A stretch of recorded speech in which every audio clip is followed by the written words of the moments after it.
Because we are back on ULM Dynasty Season 3. And of course, to start, is this guy's name Dickman? Anyway. Oh man, I saw another name that gave me a little bit of pause as well. There are a couple names here in this watch list. Is this a Heisman watch list or is it just a watch list? Anyway. Yeah. Elephant in the room is hashtag CFP. Play, don't pay. They did end up changing a setting. They didn't give us back everything that we were wanting. Microtransactions still exist in the game. Not in this particular version because I'm playing offline. This is part of the reason I didn't know about microtransactions entering offline modes. It's still a little bit ridiculous. I think the problem is especially big in Road to Glory. So the best way to bring attention to it is to keep talking about it and keep trying to force change. It's been huge on Twitter. Obviously posted a video yesterday as I record this about it. We can't really do anything to make a change unless we keep talking about it, keep saying how frustrated we are, keep saying how this isn't right. It's the only way to force a change. But my job is still to be an entertainer, and I actually think the game is fairly good. Some people are saying, should I just stick with CFB 26? I think 27 is a better game than 26. I also think 25 is a better game than 26. So you might as well stick with 25. But for 27, I think they're moving in the right direction. It's really frustrating that they did something like this because it has completely soured the launch for myself and many, many other players. And it's just really frustrating, man. They've really lost a lot of faith and trust in the community, and it already wasn't in a tremendous spot, right, with EA in general. So it's just very disappointing and frustrating in general, and it's clouded what otherwise could have been a pretty good launch. Obviously some bug fixes to go on, but just very disappointing. So CFB, play, don't pay, use it on social media, keep talking about it, keep creating a stir. It's the only way we're going to get change. But back to ULM Dynasty Season 3. I know why most of you are here. We've had some issues with offering scholarships and managing our NIL budget in Season 1. A lot of those were fixed in Season 2. However, as a lot of you have noticed, you actually remind me a lot of this receiver, a lot of you guys. Because you're from Oklahoma, maybe. I don't know. Or 171 pounds. It's got to be it. But as a lot of you have noticed, I didn't do a great job of filling out the roster. This is one of my first times dealing with the NIL, and it hasn't gone especially well. Now, I think we did a decent job of adding in more overall talent recruiting last season. However, the depth is abysmal. The team overall is good for what our expectations are, but there's not a lot of depth. There's not. And when we play the moments, we do a lot of simming. I don't know how good Brenton Maddox is going to be. This was like our big recruit. Impact Dev, which is okay, but man, he looks like he's got a ton of potential. Brenton Maddox has big-time speed already. He is fairly elusive in terms of absolutely elite change of direction. Can't juke, can't spin, broken tackle, not really going to be an option. Carrying is bad. He can't catch. He's got ultimately no power. Awful route runner. And stupid as the day is long. So we've got some development to do with him. But I think he could end up being a star for us. And that's why I'm actually going to start him at the top of the depth chart. Keontae LeBourne is nearing an 80 overall, of course. Our star quarterback from a year ago. He's a true sophomore. Of course, we've got to play him. And if you watched Season 2, you know we really didn't get off to a bad start at all. 6-0. And then we finished the season. We won a bowl game. Nothing happened in between. And that's pretty... Actually, we lost the bowl game. I think we lost the bowl game. Anyway, we played in a bowl game. And that's something that's rare for ULM. And we start season number 3. Ready to go. Ready to take on Rice. And hopefully with an increased NIL budget and a better understanding of how recruiting is going to work within CFB 26 in the world of NIL, we should be able to bring in a bigger overall class. That's the focus. Of course, we do want to bring in talent as well, but we want the class to be bigger It's got to be. Otherwise, we're not going to be able to field a team next year. So we've got 35 spots for players, and I'm going to tell you, we need every one of them. We need all 35 spots to be filled up with players that are ready to at least be on the team. And that doesn't necessarily mean they have to be 3 stars. They just need to be breathing. There were no walk-ons. I don't know what's going on with that, but we've got a small roster right now. So we've got to win games with what we have, and we've got to try to recruit to the best of our abilities. These Rice uniforms look a lot like Nevada Dynasty. Remember CFB 26 or 25, one of my favorite series I've ever done. And I'm actually not too far away from this. That's right. Rice is in Houston. So I was scouting them out. I was at the facility earlier today. I know how to beat this team. But just because I know how doesn't mean I'm going to be able to implement it. Tiger riding with a big game. We are incredibly thin and weak on defense. So our defense that was absolutely atrocious last year may actually be even worse. So I don't know what to do about that. Touchdown, Rice. We just made him look like prime Alabama. And we're already punting. Defense needs help. I feel like it's going to be a lot of defense needs help this year. And that's going to be a really, really big problem. I don't know how we're going to win the conference. I don't know how we're going to win a game. Ooh, read option. We're not ready to defend that. Broken tackle actually helps because he loses a few yards. It's only 2nd and 7. But yeah, I think to address the other elephant in the room, I think there is a chance this is a bad season. Don't fully know what to do about it at this moment. But, dude, it's ULM. It's a rebuilding year. It's been a rebuilding year for quite some time. We know that. We knew what we were getting into. So, the challenge, of course, is to try and rebuild to the best of our abilities, and we really need just alive players that can come in and be on the roster. 8 rushes for 82 yards for Sky Priestley is a bad, bad start. And we've shown at least that we're capable of, making some type of a play here on defense. It's just, can we do that 3 or 4 times in a row? That's where we're having a bit of a problem right now. Sky Priestley, even after a short gain, is averaging over 8 yards a carry. It's just too many. It's just too many. Here's 3rd and goal. Touchdown, Rice.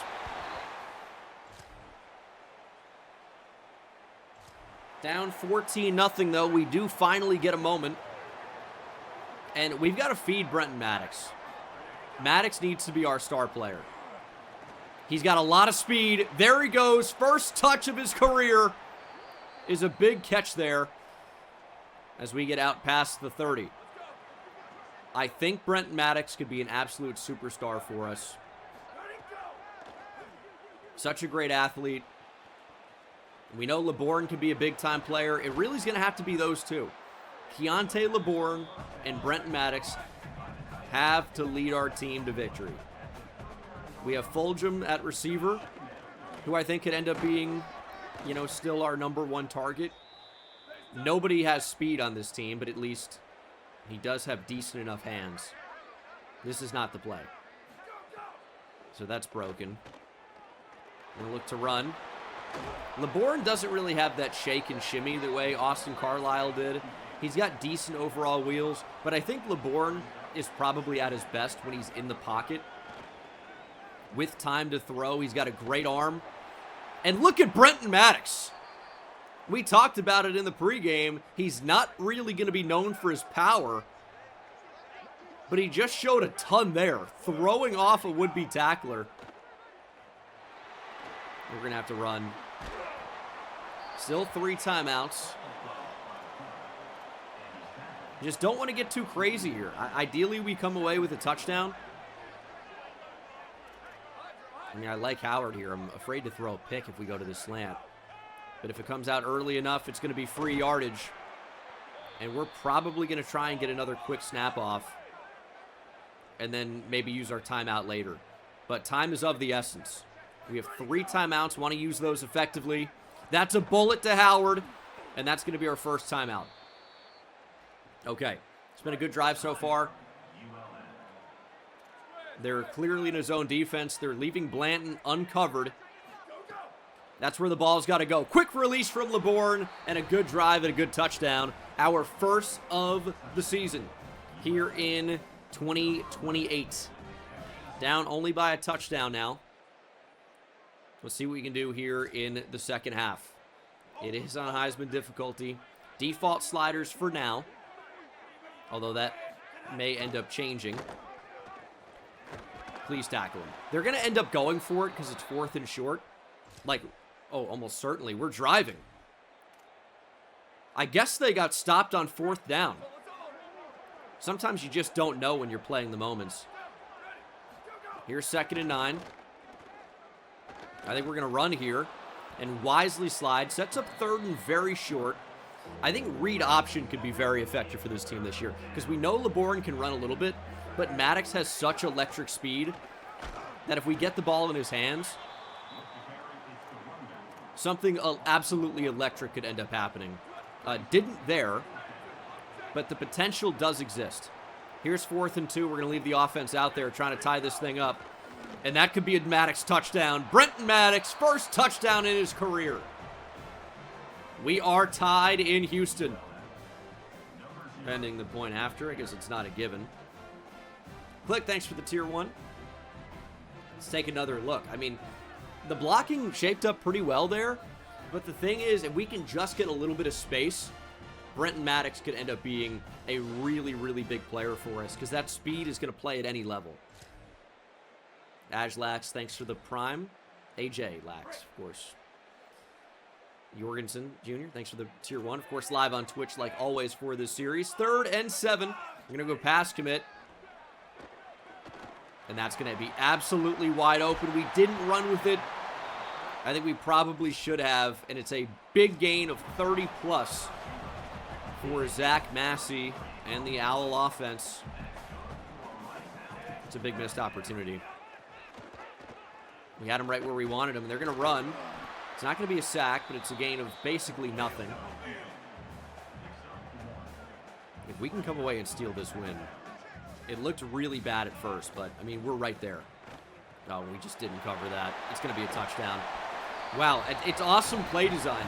It really is. Didn't even think of him as an option out of the backfield there. And that was brutal, and we don't have the ball. Like, we're really punting in that spot. It's so frustrating when you get played the moments versus when you don't. It's so frustrating. All right, that's a good miss, though. Carrie, thanks for the prime sub. I don't really trust the team in man coverage, but at least we're going to be pressed up on them. Maybe less room for separation. You got to make that tackle, and we do. 21 rushes for 179 yards, though, is what we're allowing. We kind of need a block here. We got the true freshman Cheeks on the outside. It's not going to be enough. Rice takes the lead and extends the lead. And we are going to get a drive here on offense. And we need to score now. Now. We still have 3 timeouts. Time is absolutely of the essence. Okay, there's Brenton Maddox. That's a lot of speed. Like, I'm not afraid to run the ball because it might be our best shot of getting down the field. That's the thing. Okay, Howard's wide open. Get it out. Get us a block. Howard, big catch. Maybe should have gone down the sideline. Didn't realize what the coverage was going to end up looking like, though. I'd love to score before the 2-minute timeout. In fact, I think it kind of has to happen. LeBourne's going to run. Great block down the field that's not in the back. Don't say anything. Huge scramble for Keontae LeBourne. Jacob, thanks for the tier 1. I love Maddox in motion here. Maybe they run with him. Maybe they don't. It's a man coverage indicator. We're going to take off again. They don't have anyone on the quarterback. Keontae LeBourne, touchdown. Looked at the crosser over the middle. It was intriguing, but the run looked to be the best option. And we are still in this game. Keontae LeBourne showing the scrambling ability a lot on this drive. Rice defense collapsed, though. And we're really showing what we're made of. 8 rushes, 57 yards. He's got about 200 through the air. Something close to it, maybe 180. And we've really got one chance at this. We got one chance. Need a 3 and out. If we do, we'll get the football back. We'll have every opportunity to at least tie, if not win the game. But it's got to be now. I say we can expect them to run the ball. Quarterback left wide open. We're going to go for the strip. Can't get it. We're going to rip our first time out. Did not expect them to pass in this situation at all. And I'd still be surprised if they tried to pass it here, but it's still a possibility. We've got no linebackers. We didn't need them. We're going to rip another timeout. And this is the pivotal 3rd down. We've got to have it. They're going to run 4 wide receivers. 3 split out to the left. And they will throw. And they will run with the quarterback. First down.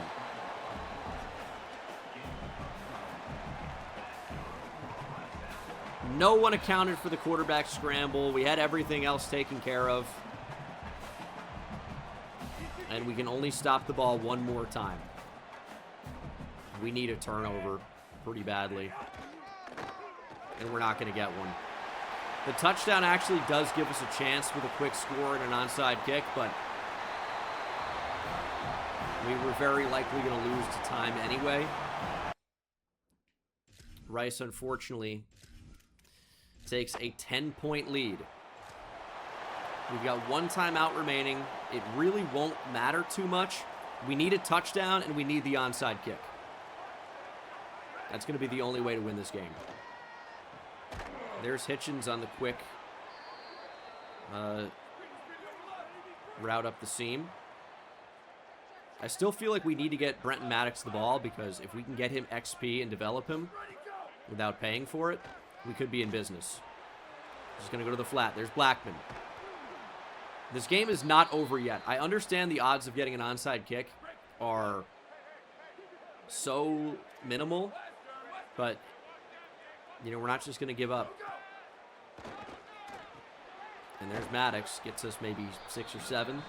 He's got 5 catches. His catching is not really particularly good, but if he's wide open, he's got hands, right? They just may not be great. We're going to try to throw that on the move. I think we have it. Like, LeBourne is a capable thrower. There's Blackman out at the 3.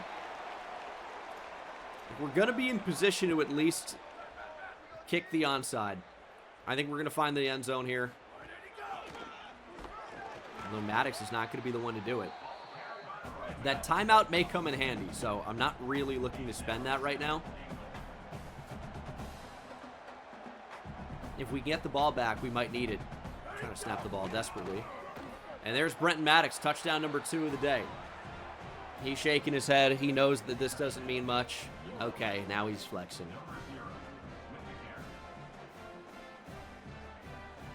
Read the room.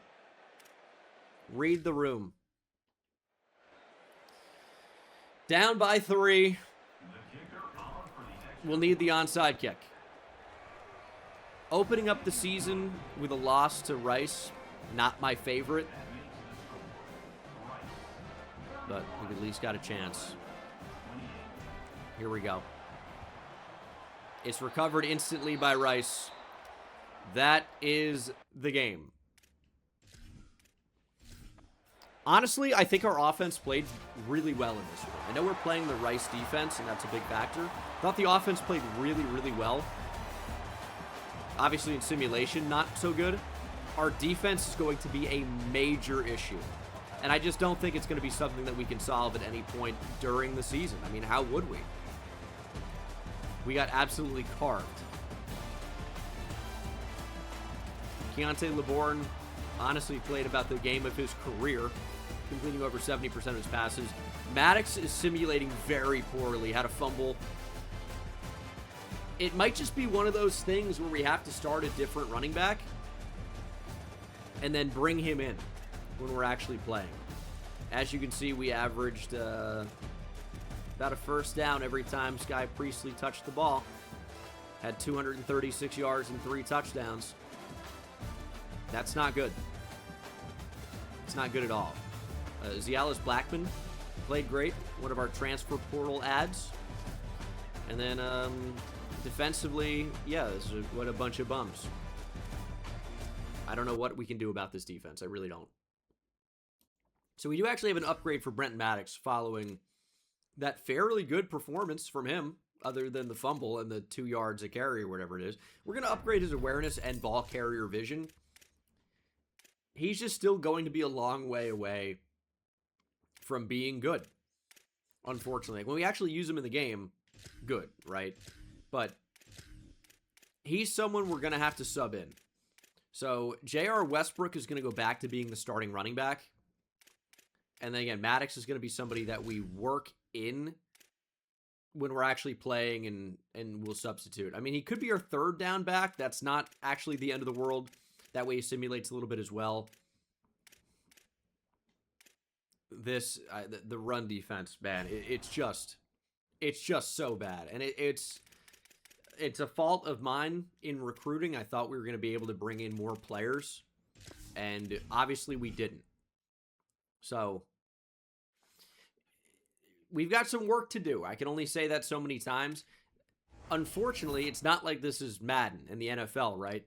We can't just go out and sign a veteran free agent defensive tackle. There's literally nothing we can do other than just get run on and destroyed. Now, with that being said, though, we are giving some 2-stars NIL and hours. So we are actually able to compete for these recruits. We're going to be able to bring in some depth. Again, I said we need 35 recruits. Minimum, but also maximum. That's as many as you can have. Kona Virgin has plenty of speed. Jaden Gideon, pretty quick, has takeoff. Like, getting these receivers could be pretty big, and allocating NIL in order to get them could be pretty big. I think having speed at receiver is going to make a big difference. But we also, quite obviously, really need to go out and upgrade our defensive line, like particularly interior linebacker as well. Quincy Shorter looked to be a great 2-star find. Here's the problem. We've got to compete against UNC.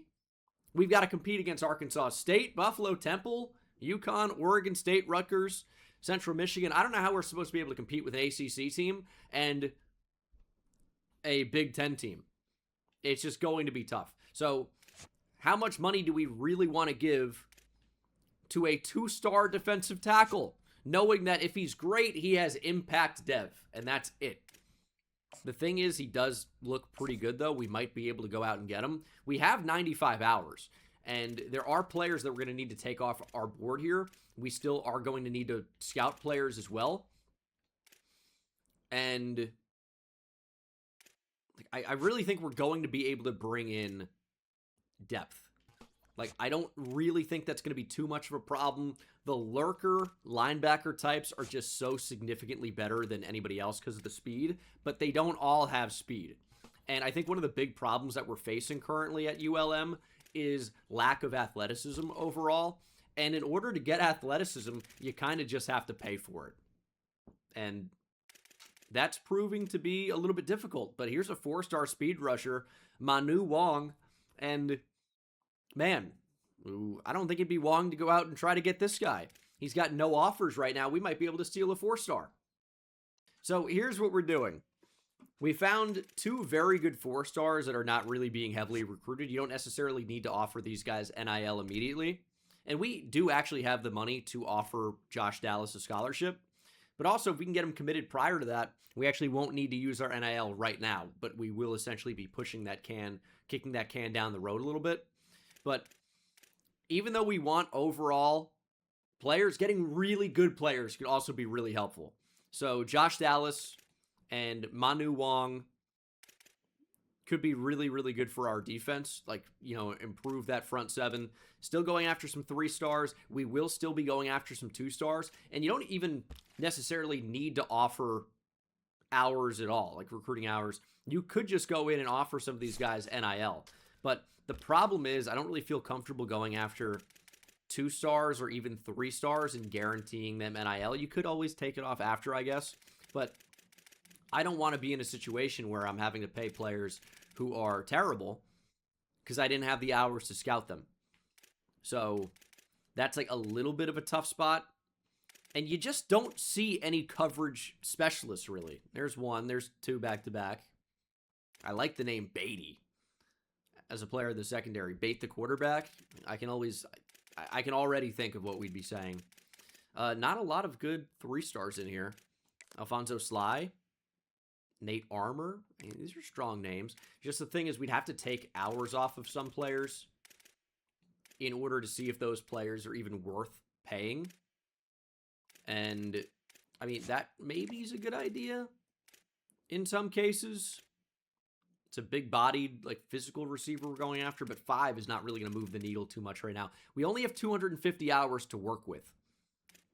That's the trouble. So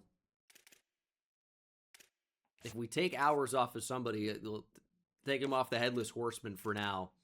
And maybe Jaden Gideon. I like the fact that he's really fast, has takeoff. I mean, the acceleration's great.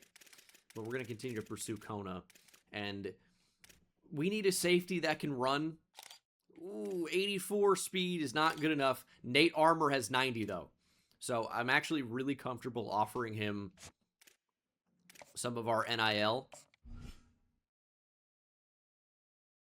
If we might end up having a starter. So we'll offer him 60 of our 555 and see what that does for us. And then we'll throw back the 10 on the receiver. Jaden Gideon. Okay, so we are going to be ready here to simulate. No game in week 2. We have a much-needed bye week, although with the current depth we have, we might end up finding a way to be 0-2 as we get into week 3. Hopefully that's not the case. But I still feel like we're going to be capable of competing for a conference title. It's going to be very difficult to get any stops because I really don't think Rice could have been all that good. Sam Houston is 0-2. They stink, but we might be worse right now. And that's kind of a tough pill to swallow. Ross Pettis, do you have 80 speed? It's going to have to be good enough. I mean, we're going to battle Hawaii for a 2-star linebacker. We're going to have to battle Sam Houston for a 2-star linebacker. It's just not where we want to be. This is what it's going to take. If you want to get anybody, this is what it takes. Are we into the mix at all on the 4 stars?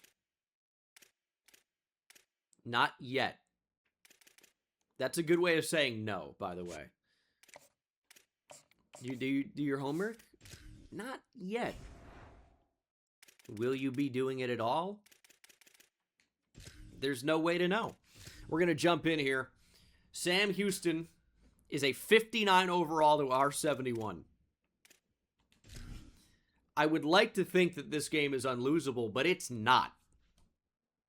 Okay, first drive of the game. I do want to sub in Brenton Maddox when we're actually playing. And hopefully we're able to beat Sam Houston. That's a bad start. It's a bad start. We got a late snap, to be fair. We're trying to work on some things. Ooh, Texas route could be good. I worry that if we run the Texas route, we're in trouble already. I mean, LeBourne has great speed. Think for a second, please. What am I doing? I'll tell you, the D-line was screaming and I lost composure. I can't lie to you. I don't even know what I was saying. Give it to Maddox. There we go. Big first down for Brenton Maddox. Let's go hurry up. Let's go up tempo. There's Maddox. Look at the speed. Blocking down the field. Brenton Maddox with wheels. Now, he doesn't have any ability to make anybody juke, but a 35-yard run there is exceptional. Again, he's got such great speed. He's going to have to be the offense. And we're seeing a little bit of it right now. He's got some very quick cutting ability. I'm telling you, he could be a superstar. It's another good game. 3 rushes for 50. If we can keep this up, he could rush for 500 yards today. How sick would that be? And there he goes, touchdown. He might just be too good for Sam Houston. Too fast, too good. We just got to make him be less stupid. Get that ball carrier vision and awareness up. His carrying is atrocious. But the talent is undeniable. It's 14-0 ULM. C. McGrath, thanks for the tier 1. 4th and 3. Oh, boy. They're going to run the football. We are all over it. What a stop. Let's actually get this drive here.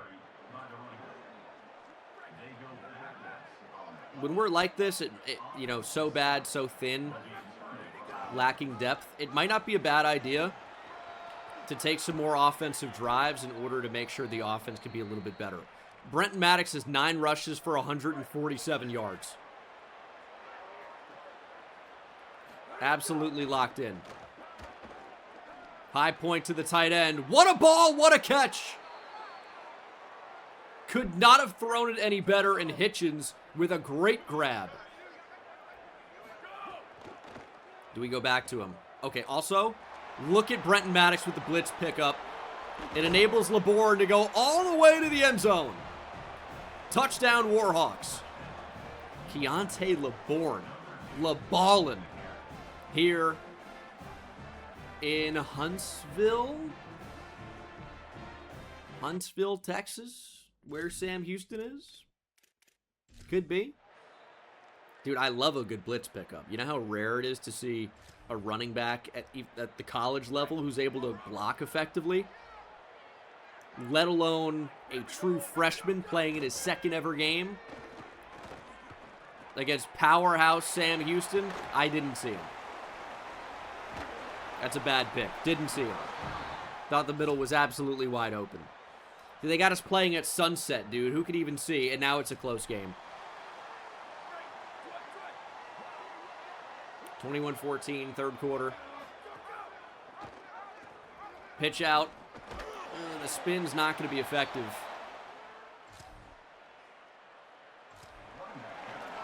Fourth and 2. We're going to keep the offense out there. The Bearcats don't like it. They're going to burn a timeout. Wait, we're going to kick a 55-yarder? We actually are able to. Probably. We probably would be able to. And I actually think the toss is going to crush him here. If we can just get these blocks on the outside, they're so crammed into the inside. Maddox has such great speed. We just got to use that speed, and there goes Brenton Maddox. 38 yards to the house. His breakout game continues. Is anyone watching this game? They are not. It's 0-1 UL Monroe, who lost to Rice, against 0-2 Sam Houston. But it matters to me, damn it. 28-14, 3rd quarter.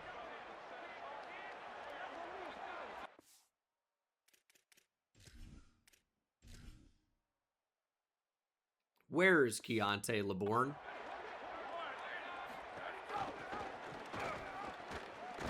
Don't know. He's got 16 for 213.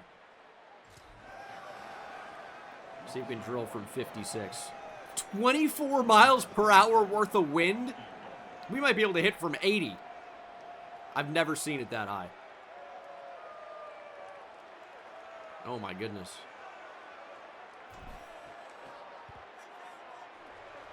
That's the easiest 56-yard field goal I've ever seen. Didn't even get full power. It went in easily. We're playing in hurricane force winds. Not quite, but I think if it gets up to like 40 miles per hour, it's like tropical storm, maybe? Big hit.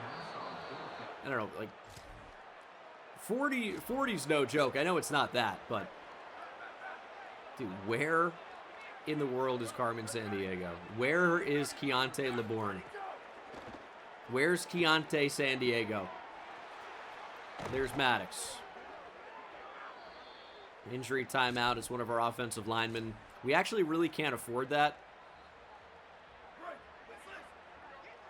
I don't know where Keontae LeBourne is. Did I accidentally sub him out?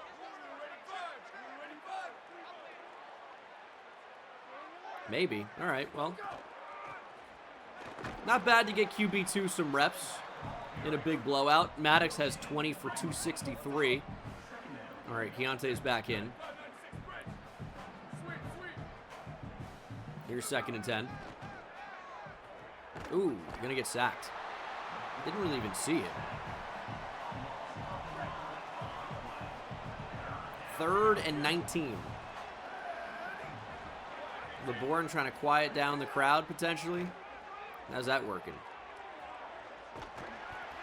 Right, we might be getting him killed now, but we need the XP. We need the upgrade points. Kick is good. It's 41-14. Drew, thanks for the tier 1, and I think that's about going to do it. So I didn't know if our defense was going to be capable of getting stops. We still allowed 14 to Sam Houston. They're a 59 overall. It's not great, but it's pretty good. Oh, find the ball, please. 21. But that's pretty much going to do it. So a big Week 3, Game 2 victory. We fed Brenton Maddox. He might be our best player. 2 interceptions for LeBourne as well. Maybe the CPU subbed him out. But, I mean, I think we found what can be effective. It's using this game-breaking speed. Get this guy out in space. But also at the same time, we can't overuse him. So, I don't know. It's going to be an interesting balancing act to figure out, okay, how much can we use Brenton Maddox to where we can be effective, but at the same time, not prematurely end his season or even career. Not a great game passing for Keontae LeBourne. It was all about Brenton Maddox. He saw what the Rice running back did to his last game. Now went 25 for 274, 3 touchdowns, 8 broken tackles, 8 rushes of 20-plus yards. And then as a receiver, 4 for 49. Zialis Blackman had the touchdown. But I think we have a future star. Well, that is actually the single-game rushing yards record at ULM. Brenton Maddox, if you didn't know, you know now. Okay. Well, he's no Ahmad Hardy. He's better. He's better. Because he's got a lot more speed than Ahmad Hardy. I'm a big Ahmad Hardy fan, though. What a fun back. What are we looking at XP-wise? Already 3. That might even be more by the time we simulate. Recruiting, I think, is going to end up being in a good spot. If we can somehow land 2 4-stars, that would be incredible. We'll see about that. But really, the focus is still going to be the 2 and 3 stars, which I know is not the sexy thing. It's not that fun, but we need to field a team. So even these 4 stars that we're allocating 50 hours to, I think it does make sense because they are quite good players. If we had a chance to get them, that'd be great. We're locked out on Quincy Shorter, who I thought was a very good 2-star. I don't really know that we had the hours to do a ton of scouting. That's part of the reason we found him, is that, you know, we had hours to scout. We found him early in the process. Now it's going to be a little bit more difficult, but He is actually your National Offensive Player of the Week. What a day for Brenton Maddox. Just don't look up who we were playing, and everything's going to be fine. We're 1-1, and we're in some battles here for some 2-stars. But we're focusing pretty heavily on the linebackers. We're still really going to need to focus on defensive tackle. I think Robert Ajabo is technically an edge player. We're number 1 on Earl Boykins. We've got to go out and land a corner.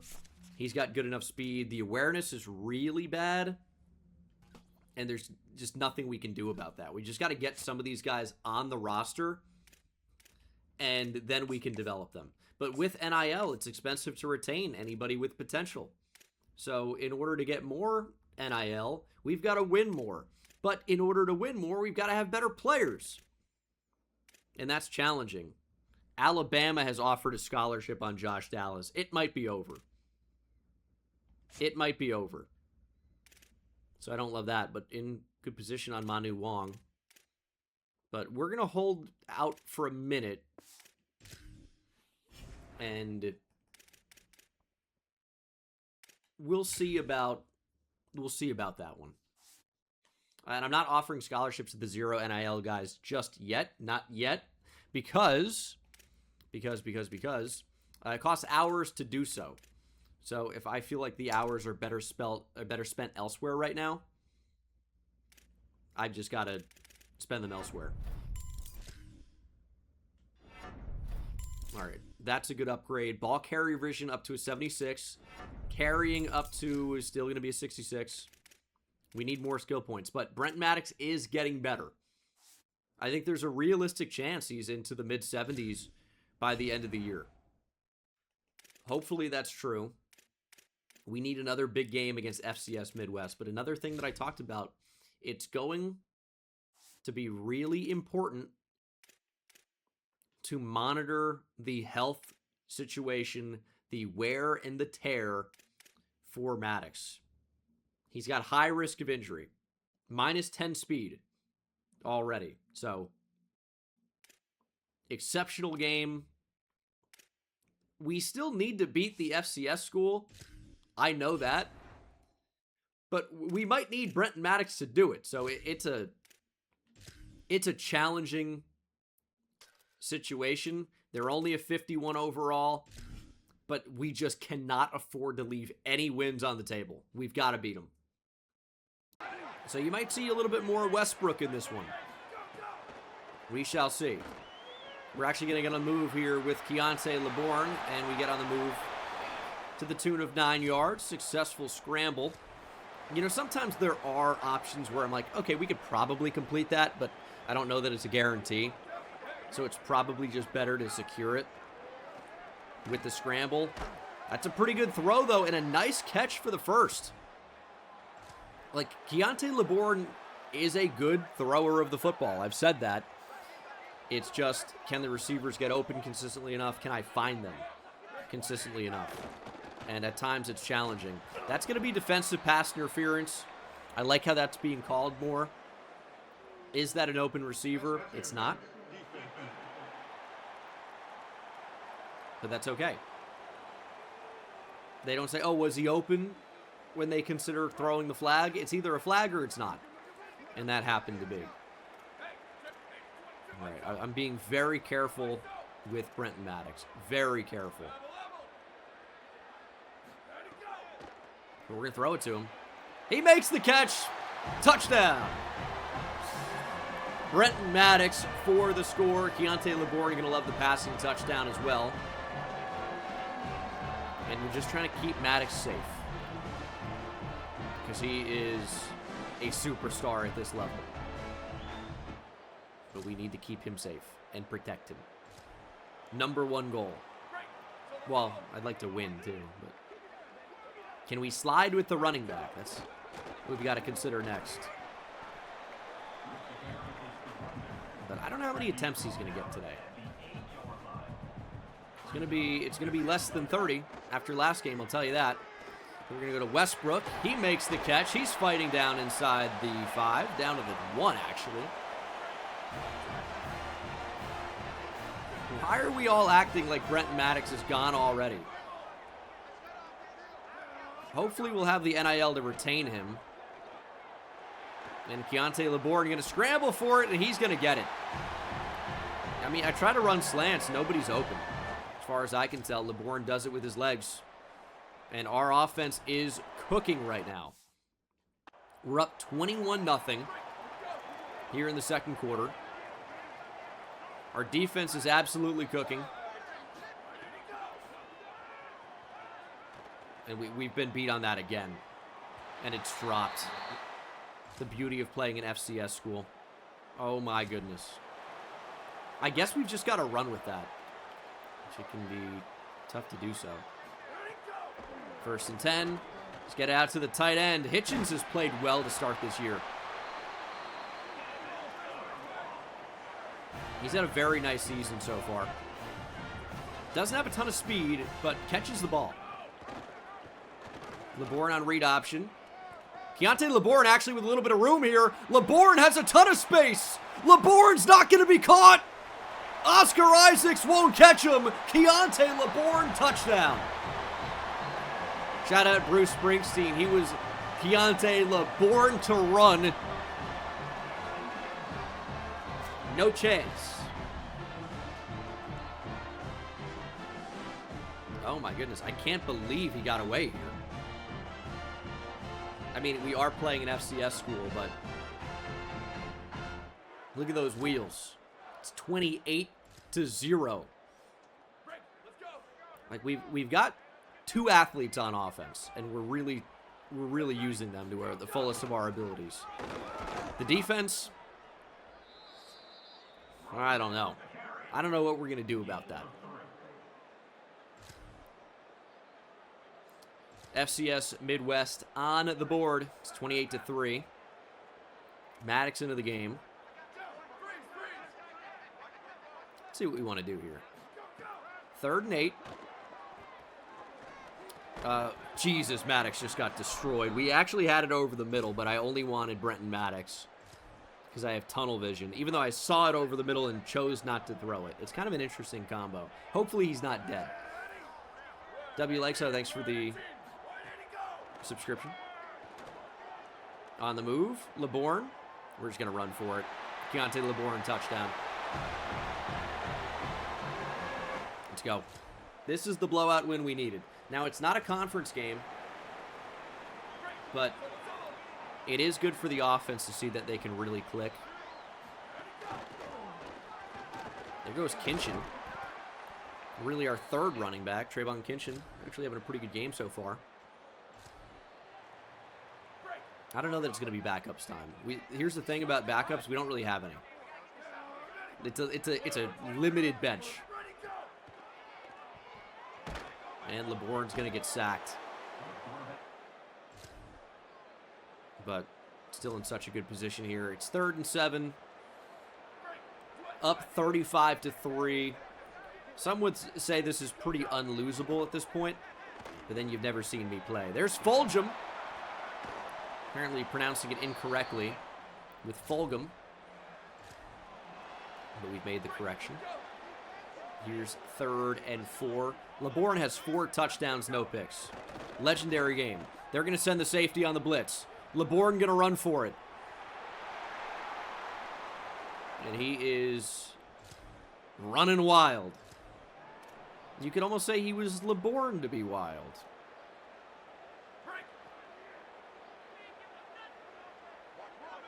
We are currently establishing the run. Shout out Not the Expert in the chat. It's going to be an illegal man downfield.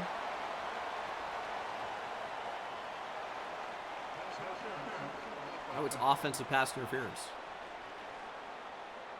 Did not expect that one. It's the guy usually scoring the touchdowns from a season ago, Gavin Howard. 1st and 20. Maddox is into the game.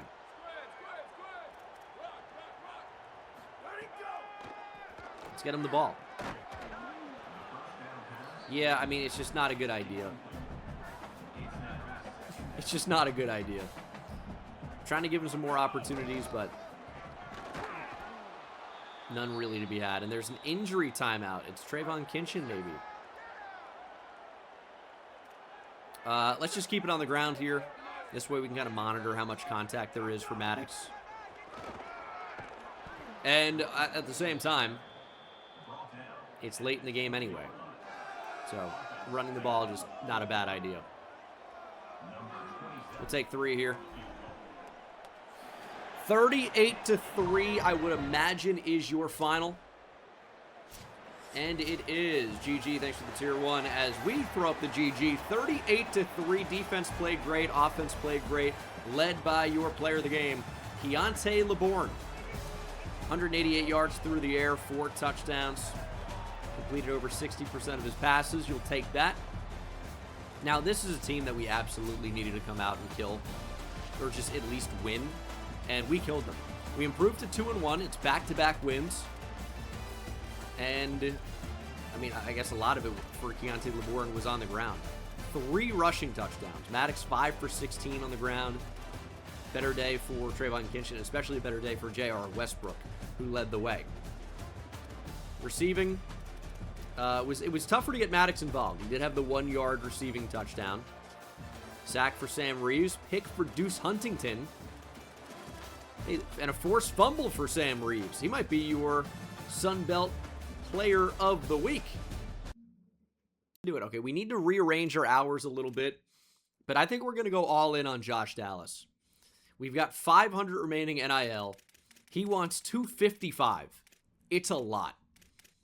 But it's also a player who could be transformational on our defense. I know not everybody's okay with Transformers, but it's more acceptable nowadays.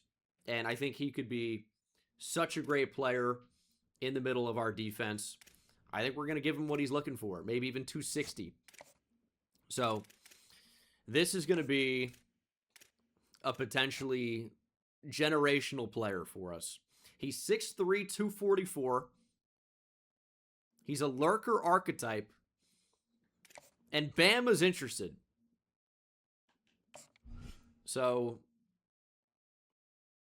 we need to give him 305 to be up from neutral. So we're going to throw 255 at him. We've already put 50 hours on him. He likes playing time. He'd get on the field instantly. Even if he's not amazing, he's still going to be the best player on our defense. So we'll see how that goes. But we're taking a little bit of a risk. And we can also scout him and remove the offer in a couple weeks. But right now, I feel like we need the hours in other spots. I'd still like to be able to schedule some visits. We're just so limited on hours. But at least we know exactly what Jared Charlton's looking for. And our sell's going to be really good here. C-, A+, B+. Really good. We should probably jolt out to a huge lead on Sam Houston in that recruitment. And then Ben D'Amico. Our sell can also be really good here. We need to create 5 hours. We're going to be able to do that. And we'll get Ben D'Amico. There is also, yeah, if we go out and we get Dallas, there is a good chance that he's just a mercenary type of rental. I understand that.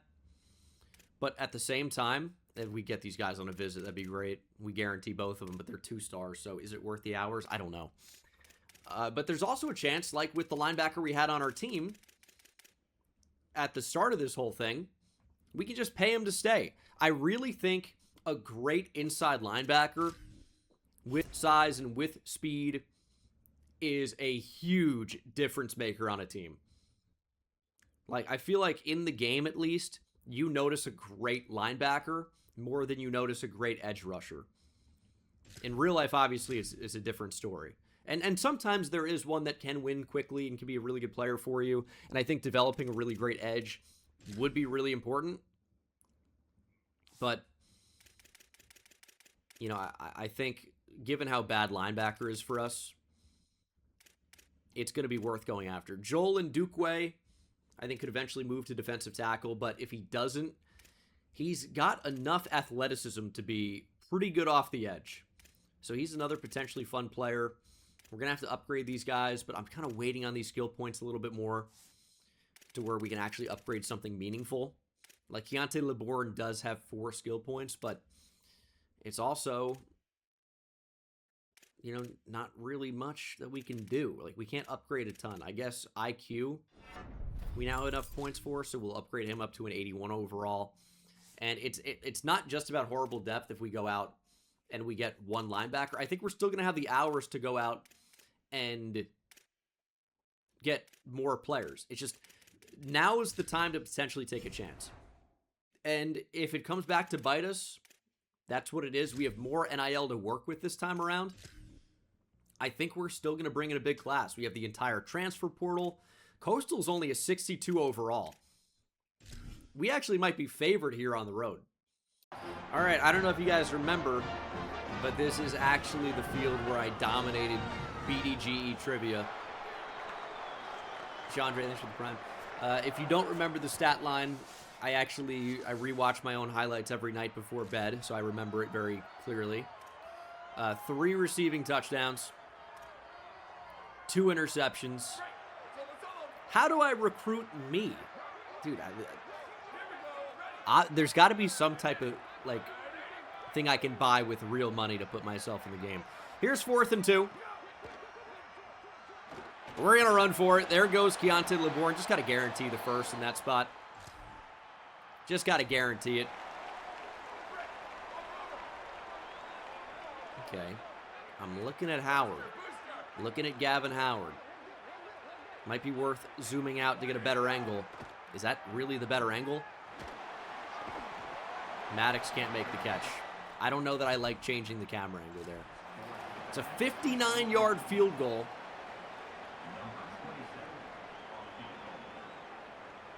Ooh. It's not a bad kicking angle. I actually think we got a chance to drill this with Abram Murray. He's got pretty great kick power and accuracy. I think we've got a chance here. That's going to stay good. Does it have the distance? It does. Abram Murray from 59. Thank you, Wind, for helping us. But that's big. Let's go defense. Oh, the defense might not be looking great. Do we want to blitz? I do want to see if this is going to be a scrambling quarterback, because those guys can really hurt you. Running back in motion, but just towards the right side. They're going to go play action, and they're going to throw down the field. It's an errant pass, and it will be a punt, or a field goal, excuse me. But we are driving right back. Maddox into the game. Got to get him going. That's not a good start. He's going to lose too. That's not a good start.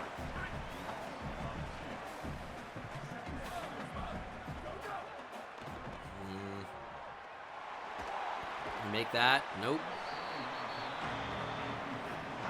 Don't really want to settle for 3 here, but having a tough time moving the ball.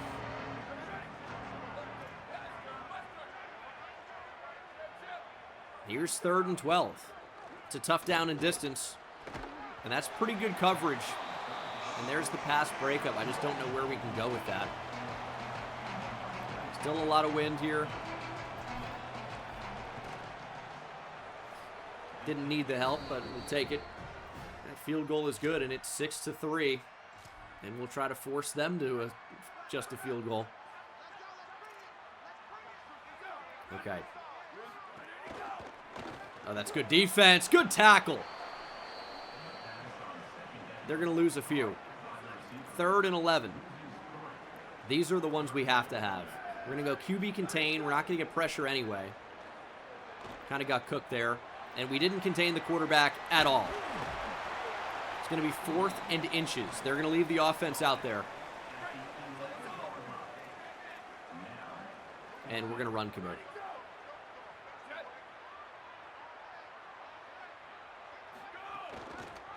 We got to be all over it. Big stop. Let's go. And let's get a drive here, so we don't just have to jump in on 3rd down. LeBourne is ice cold. We got to get something going. There goes Westbrook. Pancake block. Westbrook into the open field. Down near the 40. Big play. Okay. They were all over that. I was going to say, we might need to get Brenton Maddox in the game. And here he is. And there he goes. Gets us a few back. There is an injury. Thankfully, nobody we care about. And it will be 3rd and 2. 4-down territory. We're going to go halfback draw. It's going to work perfectly. Westbrook doing a great job here. I know Brenton Maddox obviously is the star right now. But for down-to-down consistency, I'm liking what Westbrook is giving us. There's Brenton Maddox for 5. We'll take 5 every time. That's a great run. There's the 2-minute timeout. Would love to score a touchdown here before we go into the half. Can't make a mistake. 2nd and 5. Westbrook back in. Nowhere to go, really. And it will be 3rd and 4. I mean, we've called slants before. It's just not that good of a play call for us. These guys really don't get open if it's man coverage, but thankfully it wasn't, and Gavin Howard does have the first. Goo, thanks for the prime.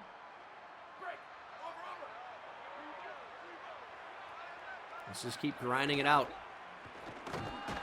We don't have to be a particularly explosive offense as long as we can be consistent enough to end with points. Just that's the tough part about it. Haven't really seen too many screens. We're going to try one, and they are not ready for it. And Maddox has such great speed. If we can just get out to the open field, it's guaranteed yardage.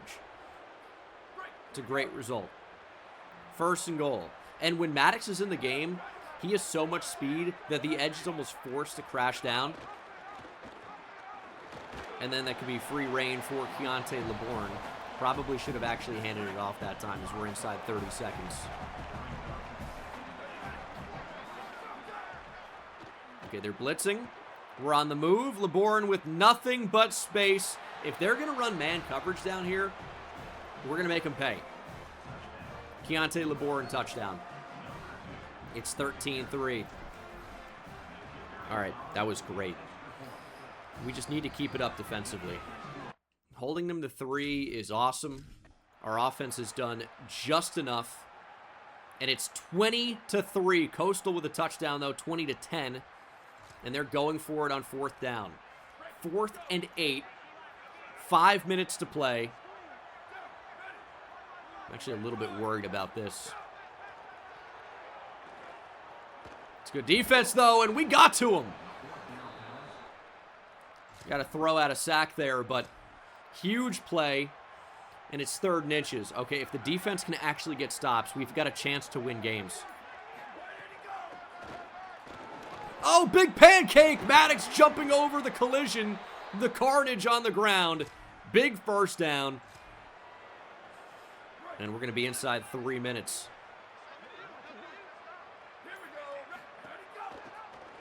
There goes Brenton Maddox. You can't catch him. Touchdown. Brenton Maddox has 92 speed and acceleration and 94 change of direction. And you're seeing all of it on full display. I'd love to get the juke move and the spin move up a little bit so we have a little bit more ability in the open field. But that's a big win. They actually get 7 more at the end. 27-17 is your final. That is a really good team win. Touchdown through the air, 163 yards passing for Keontae LeBourne. The backs, I think, were honestly pretty split, with touchdowns for Maddox and, of course, one for LeBourne, of course, our quarterback. Receiving, 6 for 99 and a score for Gavin Howard. Not a lot of other receivers getting involved. And then defensively, 2 TFLs for C.J. Wilson, who had a sack. No interceptions in this one. Forced fumble for the true freshman Joel Ndukwe. It was not recovered, but what an effort. We go on the road. We improve to 3-1, and most importantly, that's a conference win. It's a big win here. And actually, I wasn't recording, but this is a pretty revolutionary moment.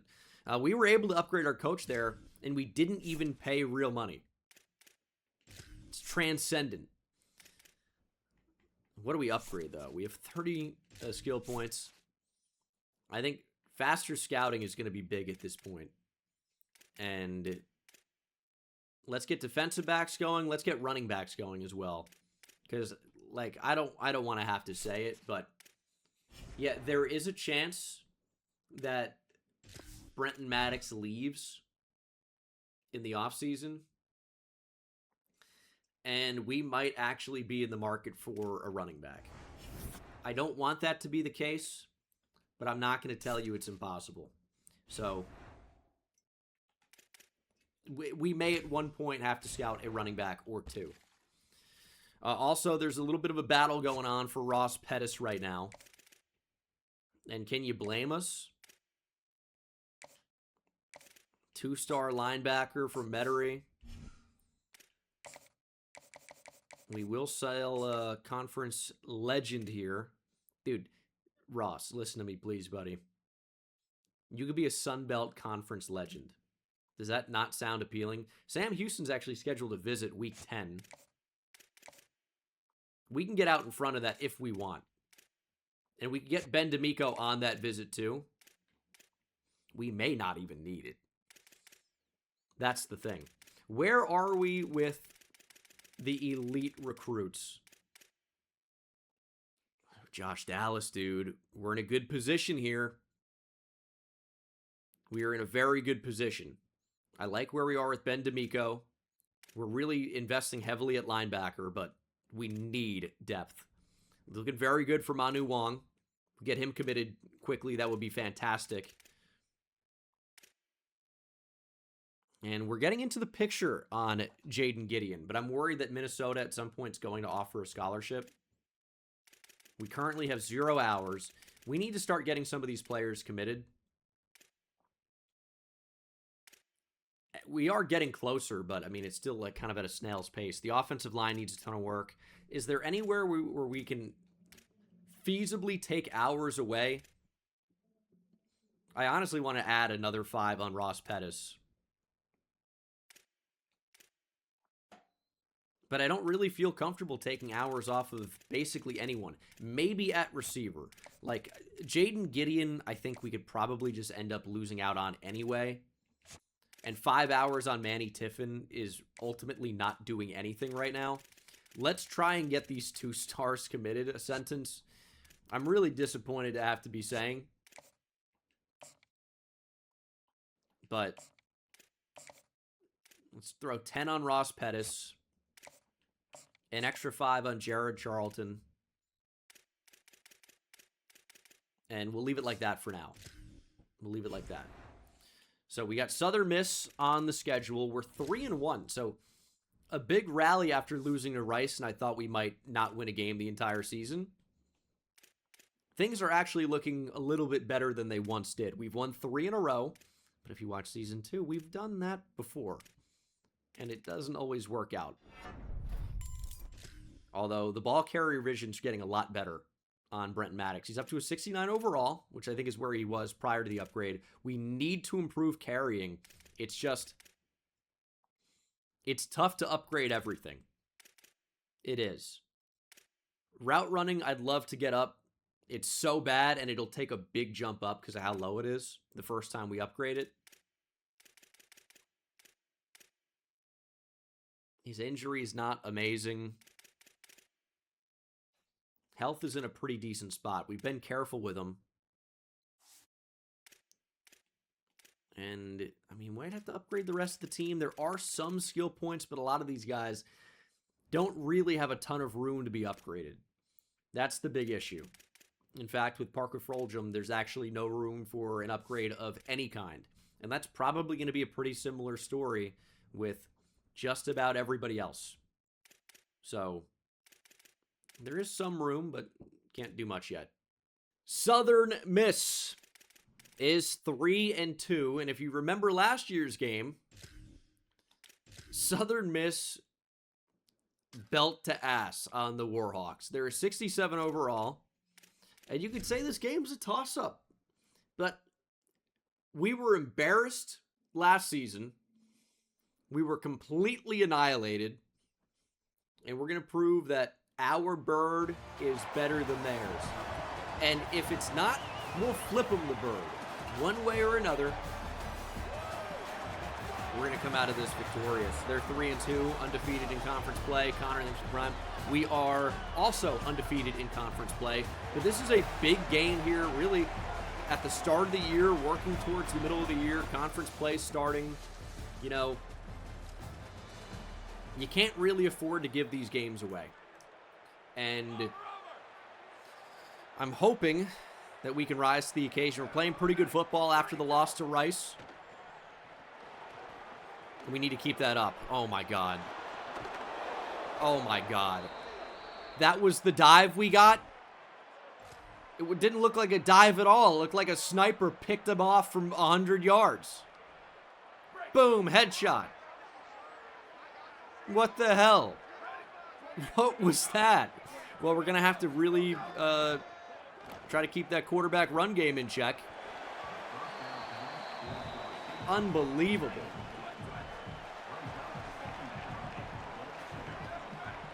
Wait.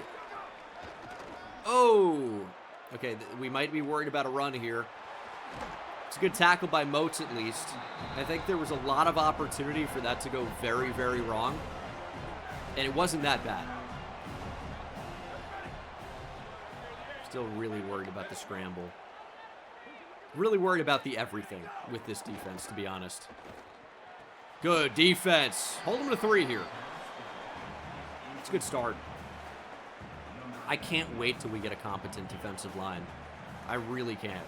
If we can end up putting pressure on the quarterback, we're going to win a lot more games. But we also need speed at linebacker, because if we're going to force the quarterback to step up or try to scramble, we are absolutely going to need linebackers that are capable of chasing the quarterback down.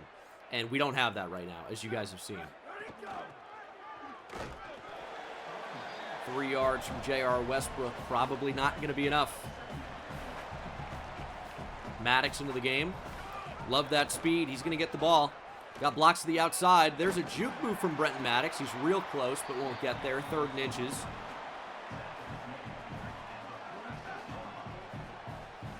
I mean, this is a dangerous-looking front to run on. We're going to want to keep these routes short, probably. We could take a shot down the field, but I think that's a dangerous idea. There's a bullet. Gavin Howard, 1st down. Maybe with a better throw, there's a lot more room for run after the catch. But let's just take the 1st. Fresh set of downs. Okay, who is this defensive lineman at Southern Miss, dude? Put him in the league. What the hell? 2nd and 10. I don't want to throw picks. I know it's going to happen, but maybe we're going to be better off taking some chances and seeing if we can have a receiver make a play. Because honestly, they don't get open, but the hands have really not been a major problem. Now the other slant was wide. Injury timeout. It's going to be 4th and 5. We're going to leave the offense on the field.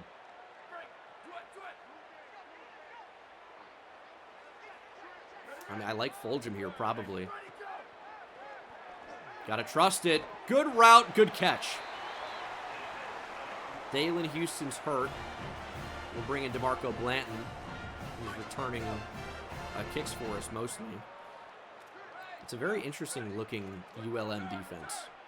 Kind of a 3-3-5 look with the nickel brought over. I'm going to try to throw that, and that's going to be there. Gavin Howard, nice catch. I mean, I'm watching it the entire time, trying to see if that's going to get open, and felt confident enough. I mean, LeBourne has some ability to throw on the run as well. Oh, good RPO. Great blocking by Fulgham on the outside. That's heart. That's grit. That's toughness. You can't teach that. And look at him over there, Parker Fulgham. Hard-nosed. Bring your lunch pail to work type of guy. First guy in, last guy out.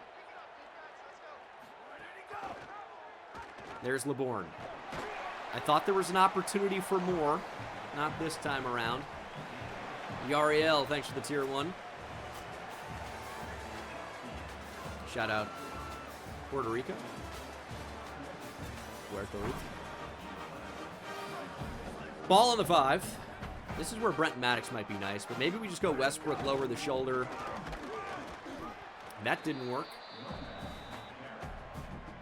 I don't really like flood here either. 3rd and goal. Now our 3rd down running back is not in the game. I think that's separation. Blackman with the catch. Zialis Blackman, hard as a rock, as he catches the ball through contact there. Let's go, Zialis. Got me fired all the way up. 7-3 Warhawks. EJ, thanks for the 10 gifted.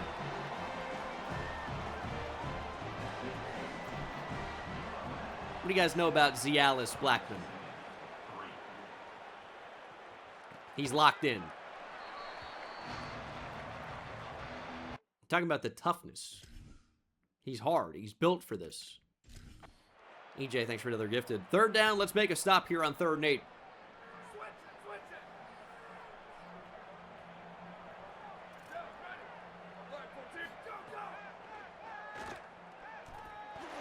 Yeah, I mean, are we supposed to run with that? Maybe. Feels like we would have left the middle of the field. I mean, we're going to actually play way more conservative here. A little bit worried about the quarterback scramble. Oh, we got to him! Sam Reeves, our leading pass rusher with the sack. Southern Miss with a field goal. They've got the ball back here with 2 minutes to go.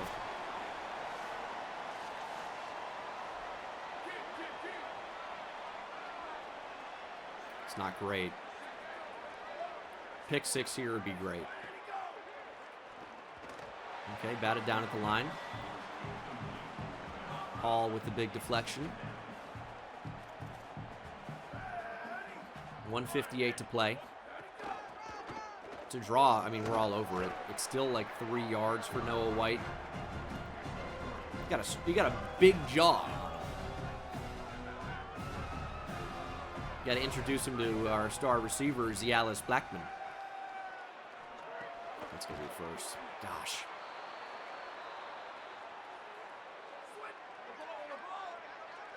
Okay. Just can't allow that. Let's call a timeout. Let's call a timeout. I mean, like, are we helping them there? Maybe, but I think we're really helping ourselves. Because we're going to get a chance, potentially. Big hit. There's another timeout. I love the Warhawk gyrating. It's just different when it's the Western Kentucky Hilltopper mascot, Big Red. It gives me nightmares. 3rd and goal. Keeping it on the ground. Some of the worst vision I think I've ever seen.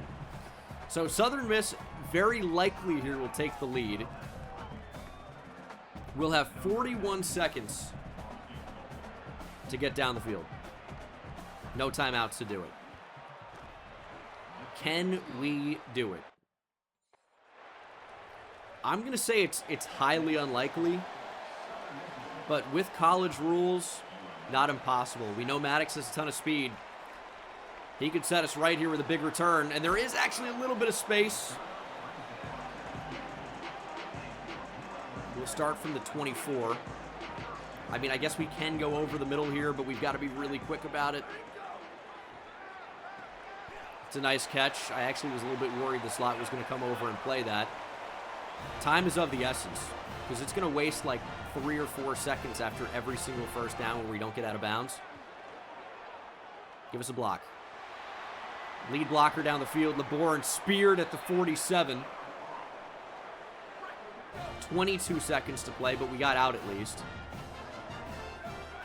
And I think we do probably want to get Brent Maddox in the game, because that speed could be killer in this spot. Actually really like that as an option. There goes Westbrook. Needed the first down, and we got it. 17 seconds. We're on the edge of field goal range here. Probably actually in field goal range. Might be worth taking a shot deep here. Stop the clock with an incompletion. Going for Fulgham. Go up and make the play! He caught it, but they're saying he's out! Oh my God. Parker Fulgham with a great catch. and unfortunately did not get a foot down. We'll take a second look at it, because how can you not? And that left foot indeed comes down out of bounds. Do we take another shot here with 7 seconds? It's a dangerous call if we do. They're playing pretty deep for it. We have no timeouts. This is probably just a field goal spot. Catch is made, though. And it makes it a 42-yard field goal. More makeable. This one should be good. And we take the lead, 10-9. I think that was the best thing we could have done. The shot to the end zone is just a little bit too crazy, especially with the defense they were playing. Let's play for half number 2. And we're going to jump in here.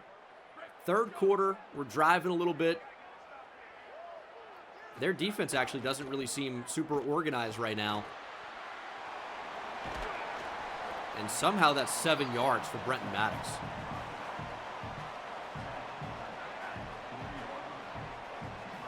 We'll take that, though. Oh, and they spear him from the side.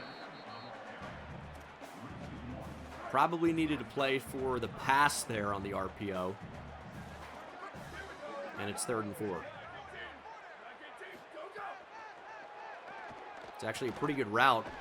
Hitchens can't make the catch. And we've got to make a decision. I think we're going to keep the offense out there. We're on our own 40, so it's a little bit scary. But I think we can beat them. I think we can beat them here. Barely got the throw off, and the defense is just too good. And now it's a short field for Southern Miss. We gambled. We came up short.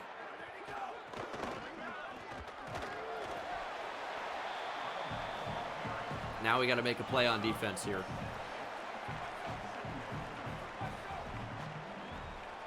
I mean, I know those are tough catches, but I mean, we obviously need those to be caught. Pressure! Bringing down the quarterback. Let's go. 3rd and 13. As we move them back towards the 50. Play of the year defensively. And we're all over that. Let's go. 4th and 13. We get the ball back. Good defense. Let's avoid roughing the punter, please. Roughing the kicker, but it's actually a half-decent punt. Worse than I thought. Ball in the 17. Why does it feel like Brenton Maddox is about to rip off a massive play here?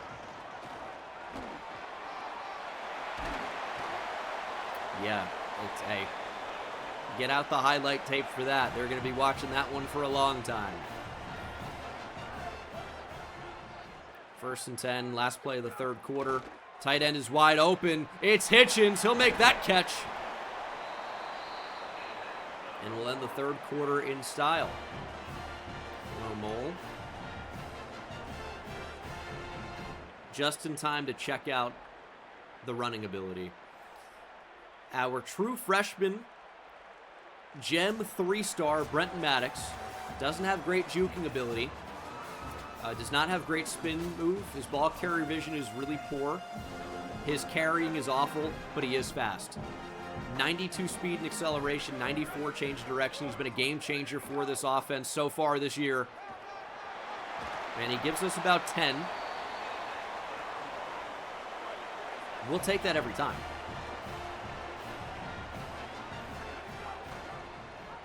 And there goes Maddox. Look at the cut from Brenton Maddox down inside the 10. He's starting to get hot.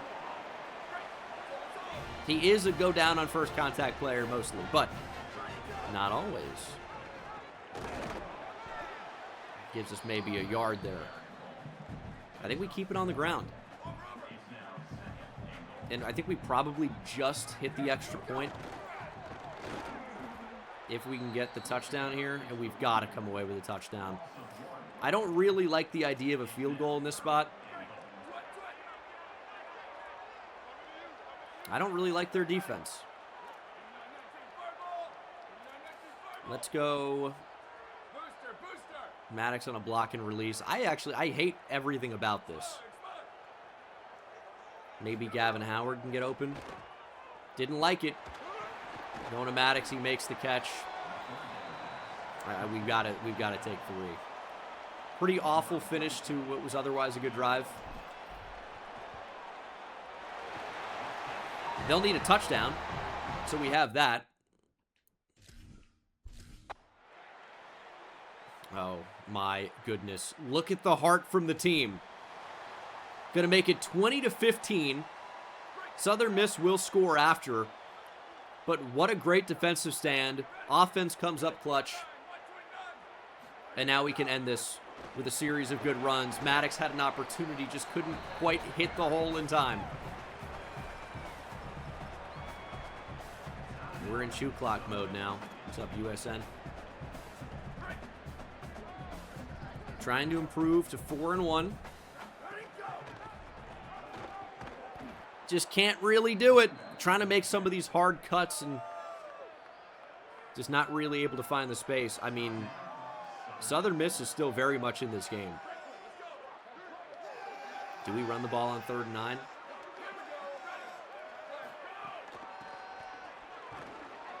We did to burn their final timeout, but it's not a great spot to be in. Southern Miss needs a touchdown.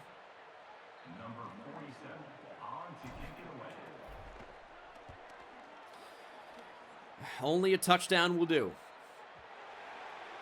Ball on their own 18. No timeouts. Plenty of time, though. I would almost go as far to say time is not even a factor. Let's get after the quarterback. That's actually good pressure. That's good coverage as well. But yeah, we've been in these spots before, and it has not ended the way we would have liked. That's for sure. Quick throw, big hit, fumble! It's picked up by Polk instantly! Bang! Let's get a second look at that as that hit stick will end the game. Over the middle, decapitated. Oh my goodness. I hope there's a good hospital here in Monroe, because he might need one. Victory formation for the Warhawks. LeBourne takes the knee, and that is a 20-15 victory. The defense comes up clutch. The offense really didn't. If we needed more at the end there, Keontae LeBourne is your player of the game. We were just so close to making that big run happen a couple of times, I think, with Brenton Maddox. Just didn't quite happen. But good team win. We did enough offensively. Touchdowns for Gavin Howard and, of course, Zialis Blackman. Good to see him playing up to his potential. You know, playing at full mast, if you will. Sacks for Moses Matabike, Zachary Polk, and Sam Reeves. Interception for Zachary Polk. He might be your Sun Belt Defensive Player of the Week. We had a forced fumble for Cameron Moats. Vicious hit. And then Zachary Polk with the fumble recovery. I mean, what a performance from him.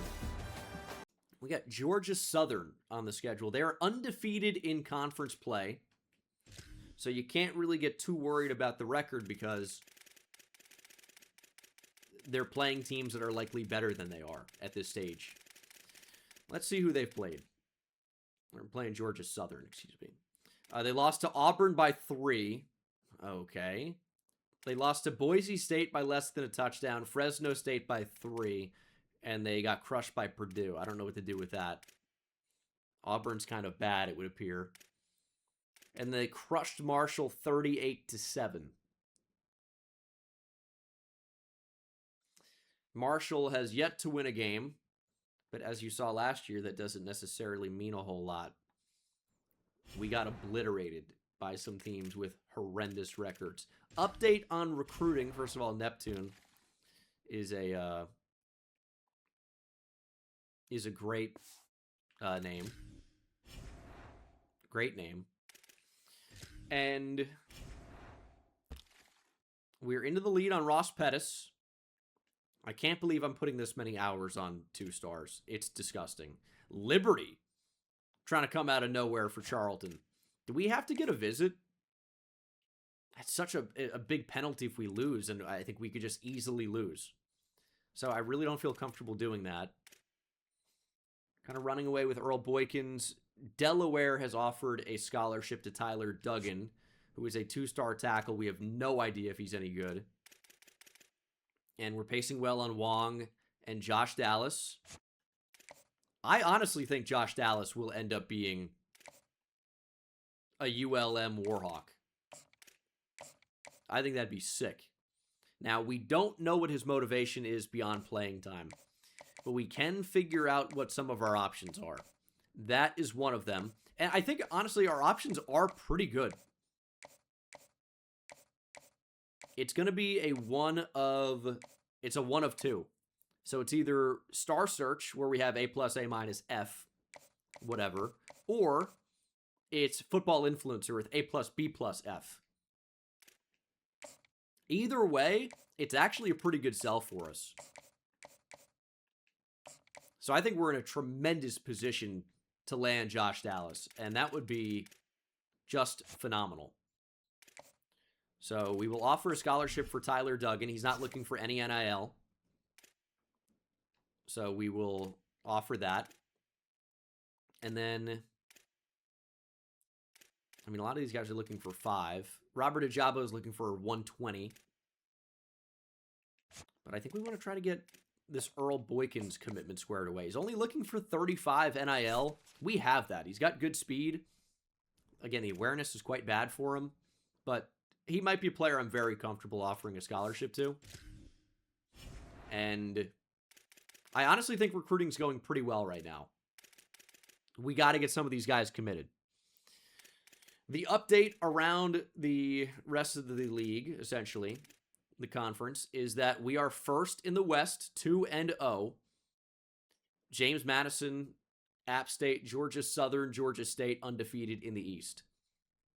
Troy could be big competition as well. We've had our problems with Troy. But I'm loving the way the team is battling right now.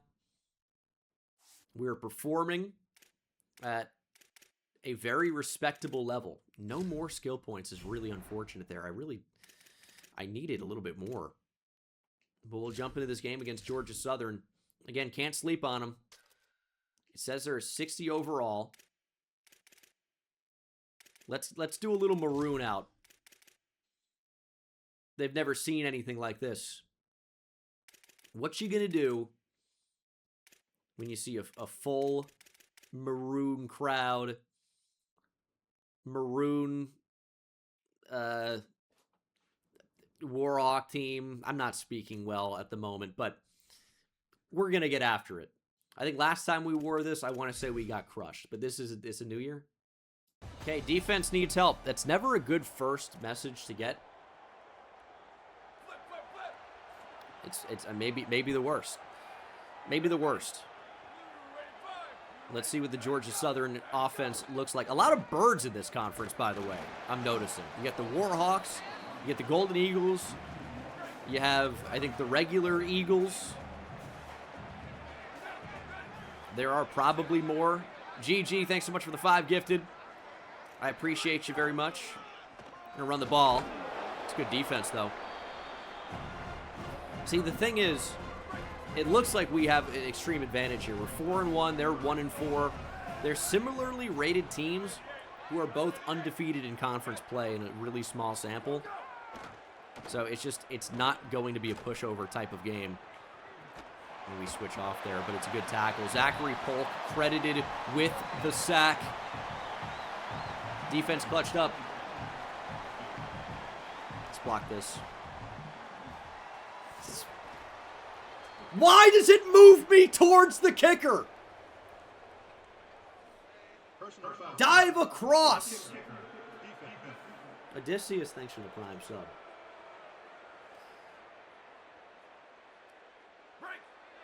Fresh set of downs for Georgia Southern. Our defense will have to prove it was not a fluke. No, find the quarterback. Okay, that's all right. Nowhere to go. Moses Matabike gets to him. We need Polk to get in there. I mean, this offense actually does look abysmal, but it only looks abysmal right now. Like, all it takes is a play. There's Tyrese Woodgett, who just kind of dragged McCormick. I think we're going to run commit. They're going to go up the middle here. Or are they?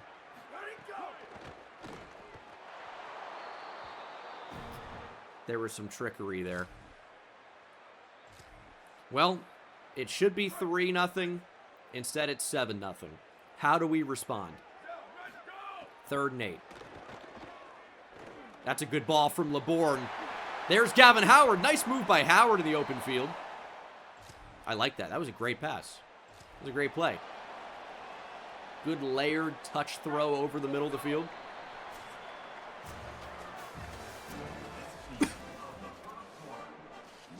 And this is the start of the 2nd quarter. A little RPO action. Quick throw on the hitch. There's Hitchens. Very fitting, actually. Brenton Maddox works his way into the game. We're actually going to RPO back to Hitchens. Good block, touchdown!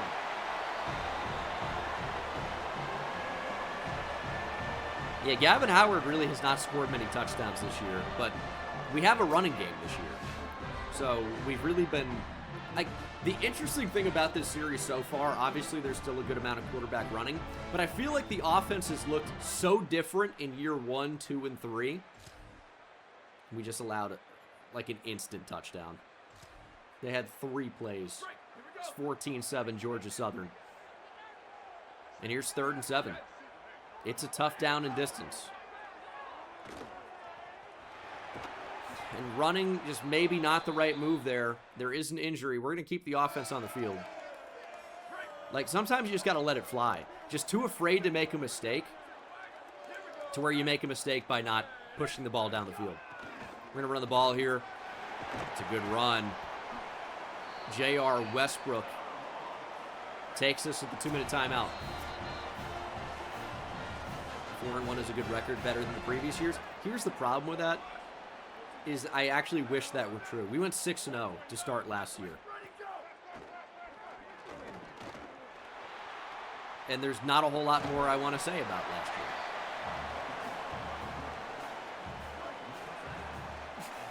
That's all I'm going to say about it. Bullet, touchdown. There he is. Somebody was just saying we haven't seen a lot of the touchdown machine from a year ago.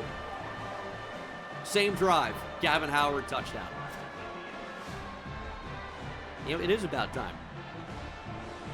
It is probably about time. 14-14. We need more from our defense. Allowing Georgia Southern to drive down the field on 3 plays, not great. But we do get the ball back. 1:08 on the clock. We're actually starting pretty deep here. But they're so worried about the pass that I think this could really let Brenton Maddox run wild.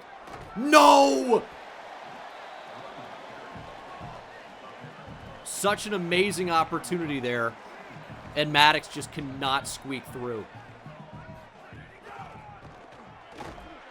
And again, there's not much. We have 2 timeouts. Those are so close to being incredible. Maybe read option going to be a better way. No, you can't get it. How do we not get there? We're going to be forced to punt. That's so annoying. Obviously a spot where we can't even consider going for it. And their starting field position's not even bad. Into the 3rd quarter now. It's anybody's game. 14-14.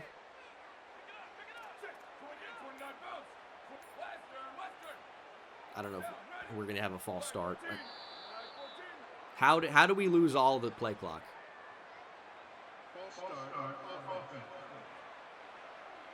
It's hard to say. 3rd and 6.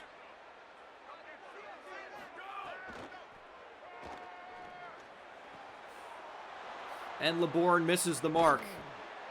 I don't think Fulgham was even looking for the ball. Wasn't even aware that he could be thrown the ball. And it's a big interception. 3rd and 12. Need our defense to step up, get us the ball back. Pressure's going to get there. Our 4th sack of the game. And let's get a return. Let's get a big return here. Can we really jump off sides within Dukeway? I couldn't even see who we were on until he was on the ground. It's not going to hurt us too bad, but still a little bit frustrating. Let's see what the second punt looks like. Can't have stupid penalties. And does it help us out? It doesn't. We start from our own 5. 5 minutes on the clock. I'd actually love for Maddox to be in the game here. I feel like his speed could have made this something incredible. But J.R. Westbrook gives us a good run. So we're out of the back of our own end zone. And the run game's been, I mean, mostly effective except for when we really need it. And it's like that only being 2 yards is pretty disappointing. And it's still going to be more Westbrook. 2nd and 8. I think we're just going to scramble here. There's space up the field. LeBourne will get it. And if Brent Maddox isn't in the game, we're probably going to end up bringing him in anyway. But he's listed as halfback 3 right now. When he has the type of speed to turn it into a touchdown anytime he touches the ball. 67-yard touchdown for Brent Maddox. Speed kills. Go-ahead touchdown here inside 4 minutes.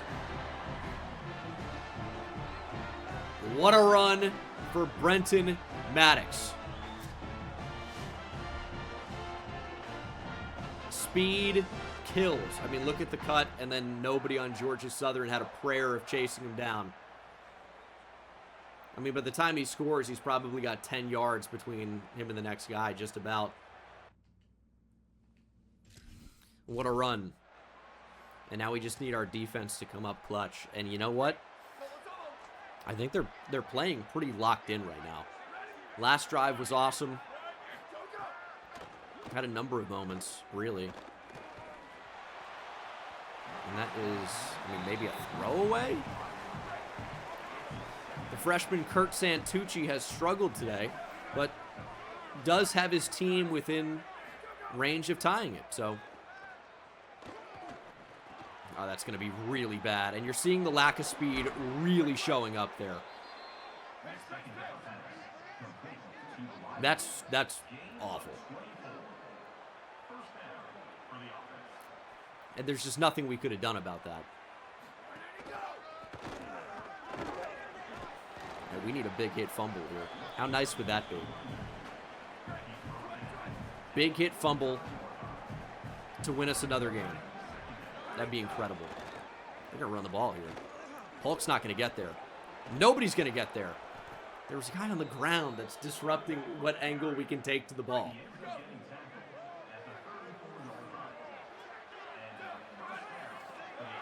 This may be the final play before the 2-minute timeout. And that's absolutely wide open because we left it. Because the middle of the field was going to be wide open. You know, when we run these zone defenses, the unfortunate problem that we're finding, that we're running into, is that somebody, no matter what, is going to be wide open. But the same problem exists, but maybe even faster, when we run man. As you can see, Touchdown, Georgia Southern. We're going to be tied. Unless we can block it. We've got the true freshman cheeks. He's got speed. And it's 21-21. Goncho, thanks for the prime. Let's win it. 2-minute offense. Final drive of the game, potentially.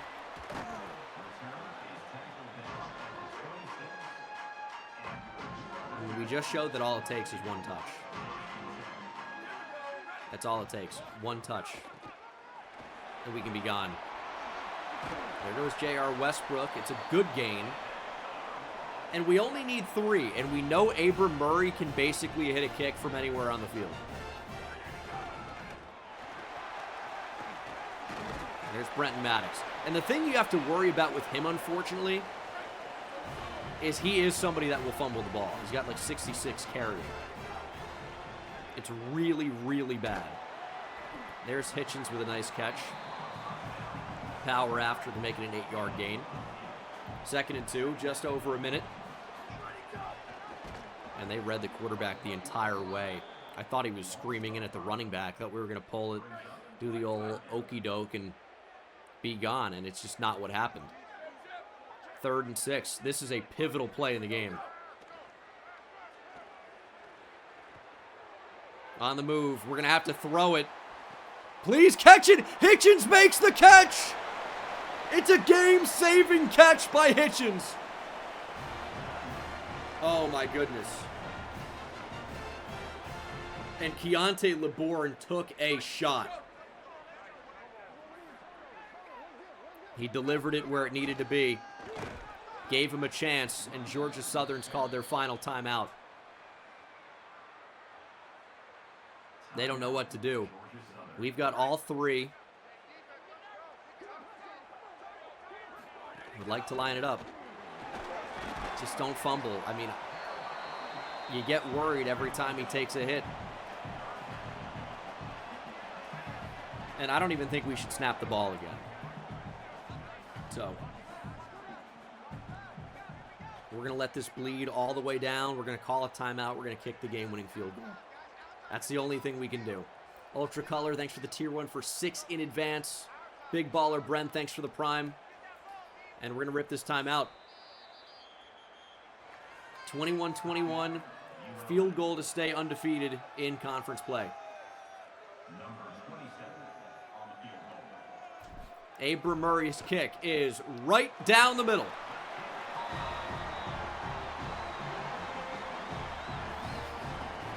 Louisiana Monroe stays undefeated in the Sun Belt. Our 5th straight win after dropping game 1 of the season to Rice. We have done enough. Barely, but we have done enough. 2 touchdowns for Keontae LeBourne. Did have the interception. Touchdown for Brenton Maddox was a 67-yard rush. He had 10 for 90. EJ, thank you for the 5 gifted anyways. Receiving, Joey Hitchens, 4 for 53, had a touchdown. He played a great game. Touchdown for Gavin Howard, 4 for 79. And then defensively, we got pressure. CJ Wilson, 2 sacks. Zach Polk, Moses Matabike with sacks. No interceptions. A couple of pass deflections. No forced fumbles. But a really good team win. We are 5-1 and still undefeated in the Sun Belt. Kind of in a weird spot for Jared Charlton, to be honest, because he's got a visit coming up with both Liberty and Sam Houston. We're outpacing them right now, but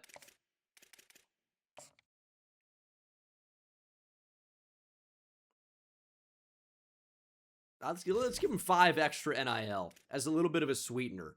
We've got to have a player that we've gone after the entire year, especially one who's good in coverage, with good speed, who would start right away. Ben D'Amico is very close to committing. Feel very good about that. Ross Pettis is not far behind.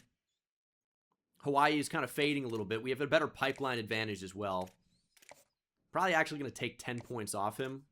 I think we'll just be able to outlast Hawaii. In terms of the other big commits on the way, I mean, Delaware's making a push for Tyler Duggan, who we just probably need to have because we don't have much on the O-line right now or anywhere else. So we've got to figure out what we want to do. It's almost certainly Star Search, which would be a great sell for us. It could also be Football Influencer. I'm gonna gamble on Star Search for Earl Boykins and really hope that it is. Because if so, we're going to be real close to getting him to commit. I think for Tyler Duggan, we are going to put 25 points on him. Pacing well on Kona Virgin. Syracuse is in on Jaden Gideon, so I'm glad we kind of took points off him, expecting that to happen. He's looking good for Manu Wong. Clemson is maybe starting to go after Josh Dallas, who we now know the official sell is not Football Influencer. It is going to be Star Search, which I'm all in favor of that. Do we want to get him on the visit? I just feel like if we fail the visit, it could be catastrophic. So I'm a little bit concerned there. But that's why I don't necessarily want to get him in on the visit. Nate Armour, we've been going after this the whole time. 90 speed, 86 agility. We offered him 60 NIL, so this is obviously a big part of our future, we're hoping. We're trying to desperately improve this defense. I mean, along with everything else. So, it is a grind. We have 240 NIL remaining. I'm really hoping not to have to use a lot of that. We're using a lot of the NIL on the 2 stars, which seems crazy, but these guys have a combined 20 right now, these 3. So, it's not really too big of a deal. We have 14 targets right now. I'm hoping we're about to have about 8 players committed in this cycle. It's a lot of receivers.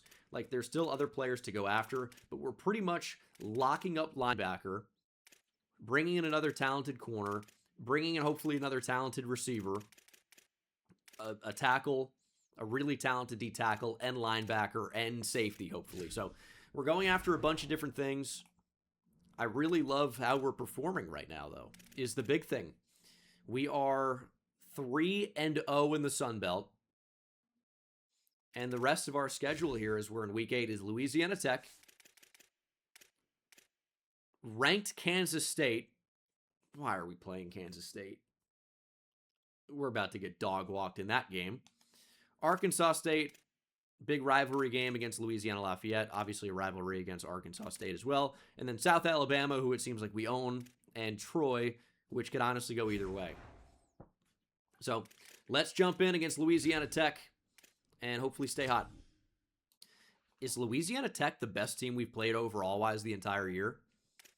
They're at a 70. We got to bring out the big guns.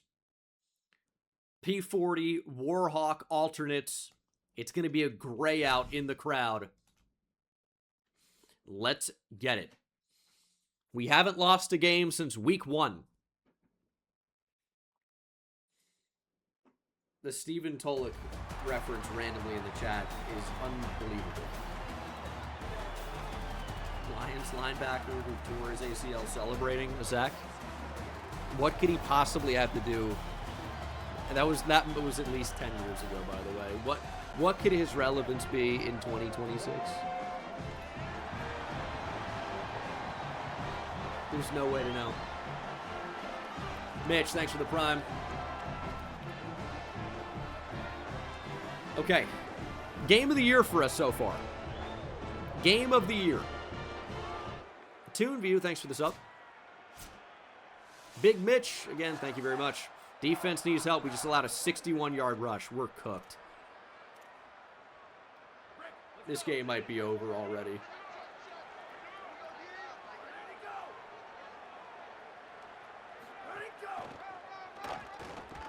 Touchdown. This could be ugly.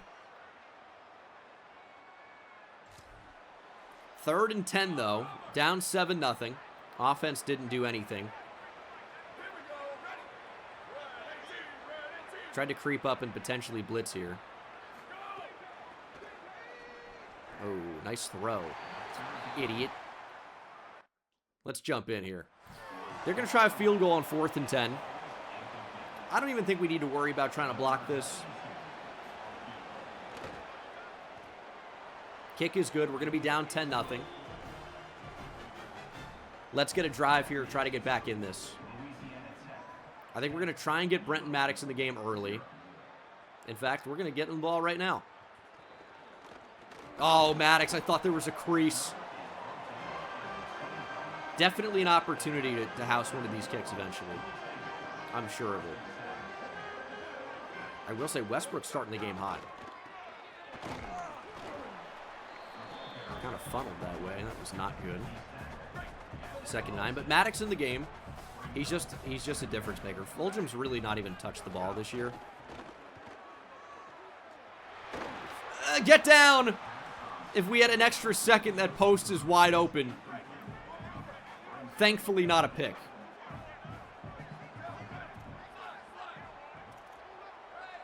Here's 3rd and 9. I mean, it's like the worst route ever, but we need a catch. Here's Brenton Maddox. Makes the catch. It's a little bit chaosy. It's not a word, but whatever. You get the point. It's chaotic, as some would say, whenever we're trying to move the ball. But at least we got it done. And then we immediately get sacked.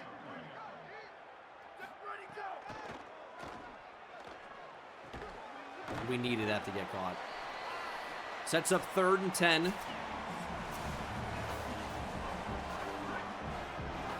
I mean, I guess it could be 4-down territory if we get close enough here. We're going to run, and we're not going to go anywhere. Let's leave the offense out there. Should have just let that rip. 4th and 9. Throwing it way down the field. Double coverage. Can't find it. I really thought that was not going to be double coverage. But at least Louisiana Tech does not start with great field position. I mean, it's not bad from the 45, right? But, you know, it's far from field goal range.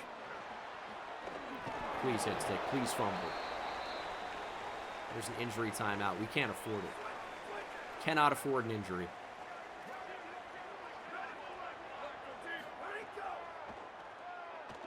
Second and 4. You got to keep him in the pocket. An incomplete pass there is bad. A sack there changes the drive, changes the possession completely. We're blitzing. Get there! McCormick pressures him. And we'll see if they keep the offense out there. They won't.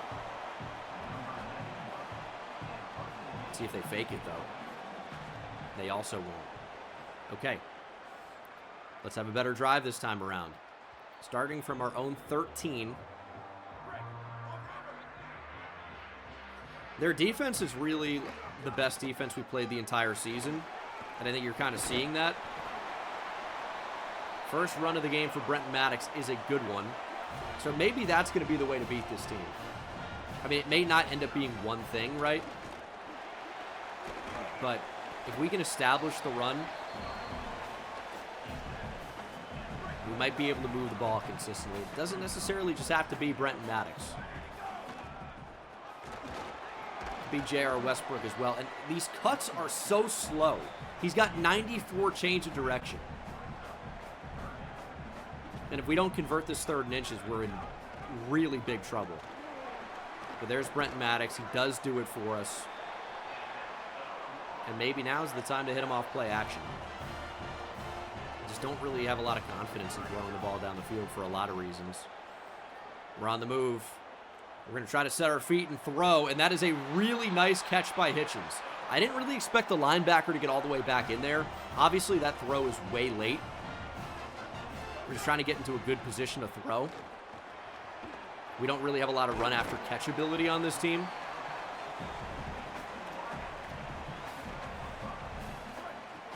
But we just got there. Hitchens kind of catches everything. And he runs pretty well as well. Look at Hitchens down the sideline. Keontae Labor now with 100 yards passing the first half. Oh my goodness.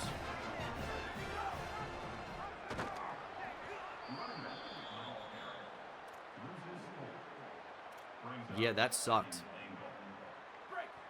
Maybe not going to run that again. Or read it correctly and keep it. But that didn't really seem like a great option either. Throwing crossbody. There's Trayvon Kinchin, only going to get a yard. 3's going to be okay here. I really would prefer a touchdown. That looks like a pretty good route. That's got to be a touchdown, Gavin Howard. Good hands. Okay, we're right there. We are right there. That's a really good drive overall. It's a really good drive. 9-yard touchdown to Gavin Howard. And we get the football back from our own 1. Don't love that. Although, that's a way to get out of it. Brenton Maddox has 5 rushes for 40 yards. Safety's now going to be way less of a possibility. We'll need a 99-yard drive, though. Can we get the screen off? We can. Maddox nearly turning the corner. Gets out to the 29. We still have 2 timeouts.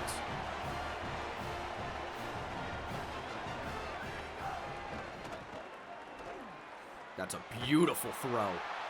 Those are always dangerous throws because you worry about the linebacker lurking underneath, but you also don't want to lead him into the safety. I think that was put in an absolute perfect location.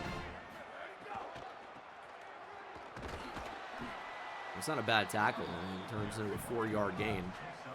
40 seconds. Got to start thinking about a timeout at least. We're on the move. I'm liking the slant. Can LeBourne get it there? He can. It's Parker Fulgham. Nice juke in the open field as well. And we are threatening.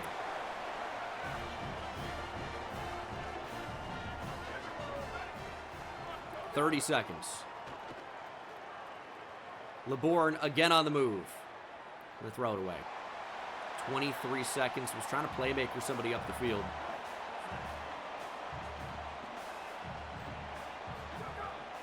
Couldn't really do it. That's got to be a touchdown. Get there. Get there. Gavin Howard holds on. Touchdown ULM. We take the lead here with inside 20 seconds to go in the first half. So much separation. Ball was out on time and on target. And Gavin Howard continuing to do what he did last year, which is just catch touchdowns. Third quarter. We are jumping in on 3rd and 9. I don't know if I like this.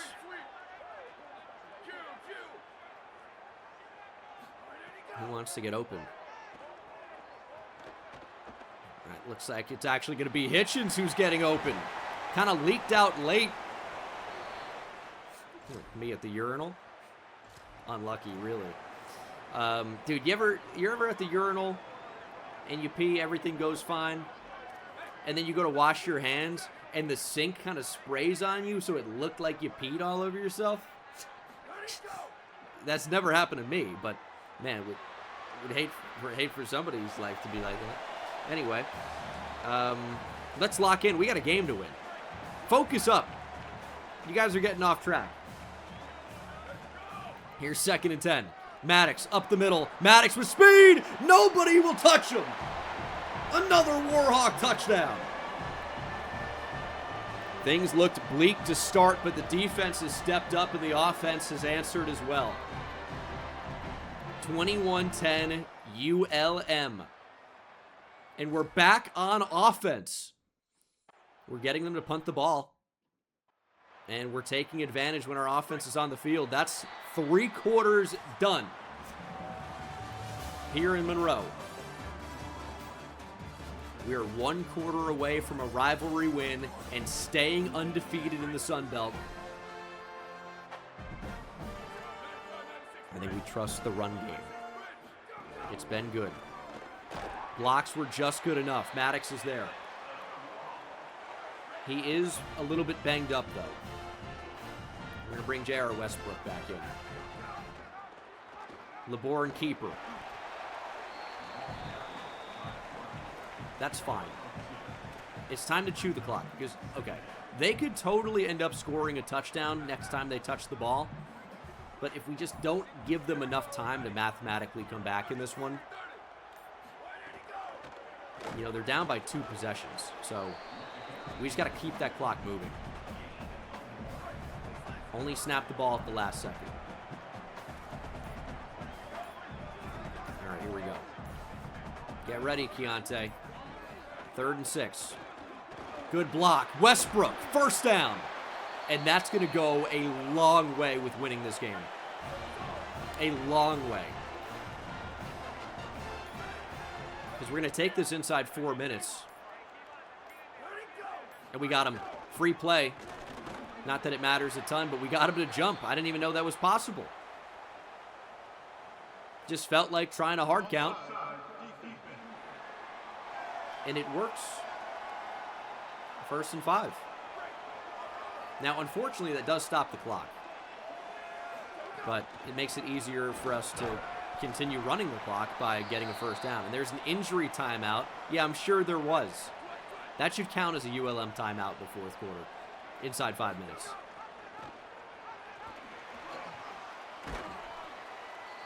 Another injury timeout? This is not okay. They're getting free timeouts. This is wild. This game's not over.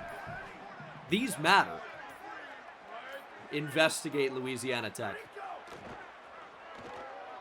Oh, no. We're going to have to stop the clock. 24-10 makes it a 2-touchdown game. It's already a 2-possession game. We're going to leave the offense out there. Going for the backbreaker. We're trying to win the game right here, right now. Couldn't do it. I thought they sagged off enough to where if we could go bullet pass, we could fit it in. I've been wrong before. I was wrong again. Slant. Looked wide open. Yep, saw it. Unfortunately, tried to fit it into the post. I know. Yeah. Not great. Louisiana Tech, not a great chance, but they've got a chance.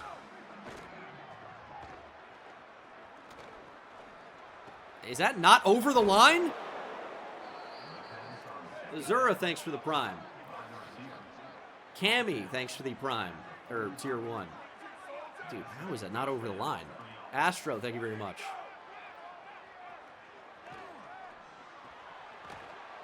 And this would be an all-time loss. But we're not going to even, that's not a possibility. It's not a possibility.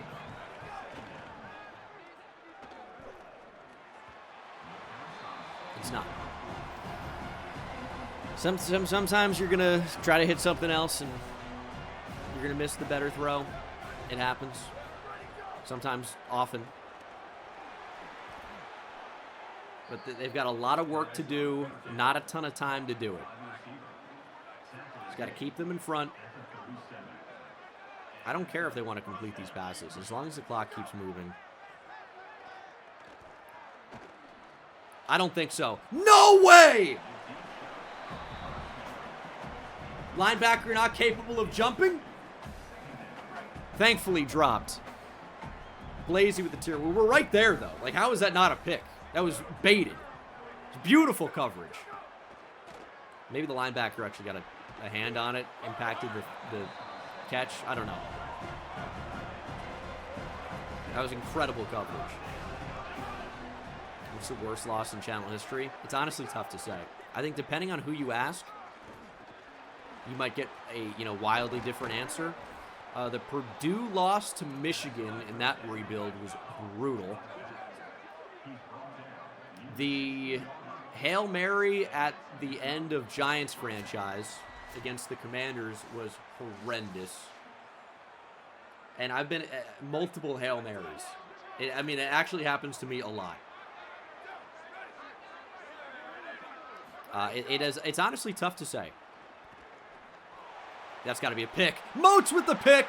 And Moats, by the way, sealed the game in one of the last games we had with a hit stick fumble as well. So Cameron Moats has played great at the end of games. That interception will do it. Oh, Westbrook sneaking through. Westbrook with space. Westbrook down the sideline. J.R. Westbrook has the angle. J.R. Westbrook all the way down to the 1. Louisiana Tech timeout. Oh my goodness. J.R. Westbrook caps it off with a 1-yard touchdown. What a finish here. 79-yard rush by J.R. Westbrook. Phenomenal finish. Louisiana Tech going for it on 4th down, but suddenly it's 28-10. They're very much not in this game anymore.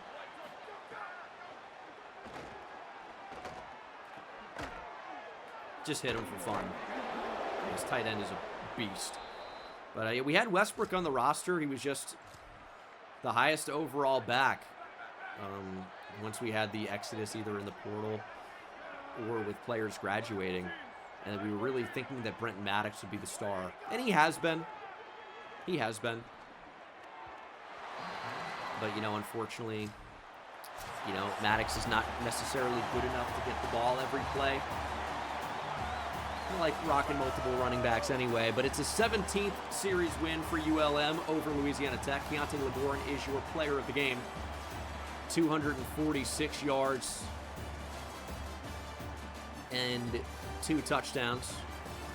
Really good game from him. Maddox goes 12 for 83 and a touchdown. Westbrook goes 9 for 105. Obviously, the numbers are a little bit better in the end because of the 79-yard run. Touchdowns for both of our running backs. 2 touchdowns for Gavin Howard, although Joey Hitchens led the way in yards. Catches was Zialis Blackman. Brent Maddox played well, too. Foldham had a 31-yard reception. And then the defense did enough. Sacks for Matabike and C.J. Wilson. Interception for Cameron Moats. It's another good team win. I know it kind of looked ugly at the end there with the choosing to throw the quick post over the slant. But the problem is I don't really trust this team so much with run after catch. So sometimes I don't really want to throw those, even if they are open. And it's something we got to overcome. And I think as we get more confidence in the receivers, I'm thinking it will be. Jared Charlton is basically as good as a Warhawk. He's about to commit. And we unfortunately have to play number 18 Kansas State. This is just a pretty ridiculous mismatch for us. It's not a conference game, so the stakes are low. If we lose, it doesn't really matter as much. So I guess we've got nothing to lose except for the game. EJ, thanks for the gift sub. If we can somehow manage to beat them, and if you can believe it, there actually is a Kansas State fan in the chat. I forgot about that. That's pretty unbelievable. I think we're headed to the Little Apple, Manhattan, Kansas.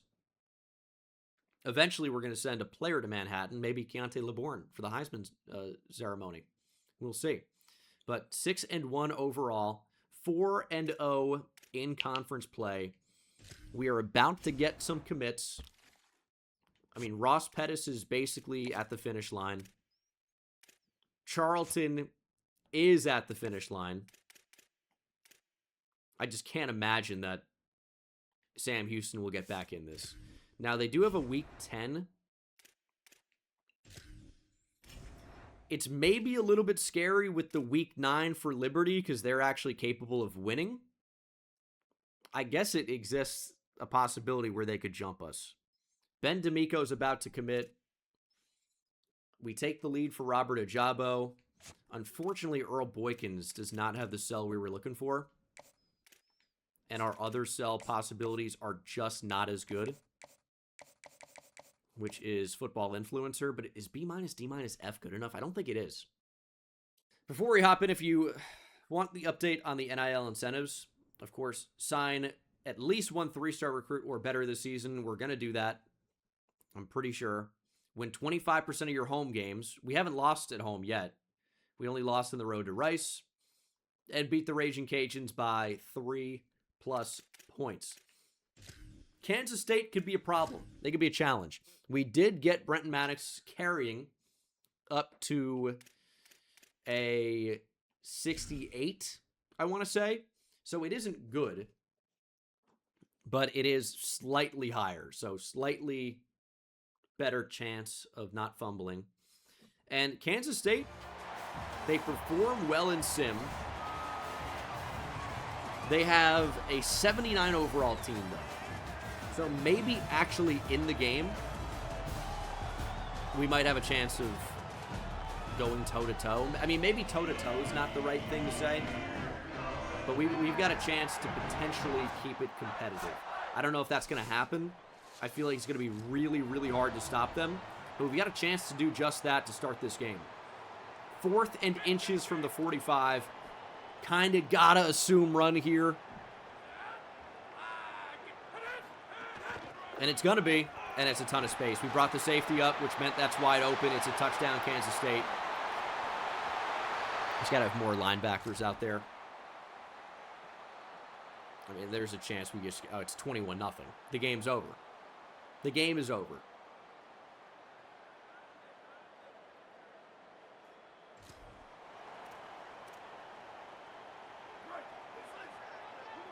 That didn't take long. I feel like the game only just started moments ago. But no, we've already played an entire game where we didn't stand a chance. I will remind you guys we're not supposed to beat number 18 Kansas State. I do want to remind you. But at the same time, it is obviously frustrating to get dog-walked. I thought we had maybe the talent to keep it competitive. We don't. What I want to remind you is we are still undefeated in conference play. Going on the road and losing to K-State, it's not a huge deal. Like, we're supposed to lose. I wish anybody would be ready to play, though. Like, a fumble in that spot. LeBourne's been picked off. I mean, they're very ready for the scramble. There's just nothing there. They were ready. Kansas State was very ready. You're benched! What does it matter? We're down 27. That's a touchdown. I'm putting a tackle at tight end. Catch the ball.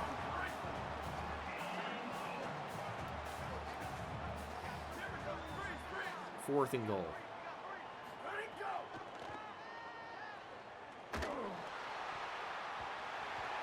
What do you want? What do you want from us?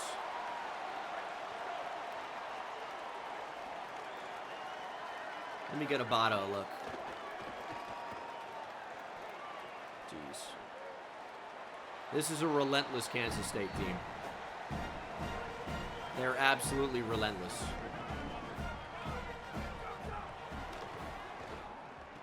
Oh, Botto with the catch. Why is it that our freshman tackle looks better at tight end than Hitchens right now, who in 2 plays has fumbled and dropped the ball? There goes LeBourne. Taking hits for no reason, down 27. It's our specialty. We don't want to get blanked here. Okay. We're going to be, because pressure's in there. Coverage was too good. We're on to the next one. We're on to the next one. Outclassed. Too much talent at Kansas State.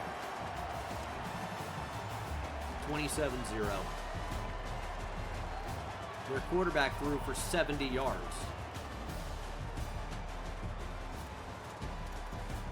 Everyone that ran the ball scored a touchdown.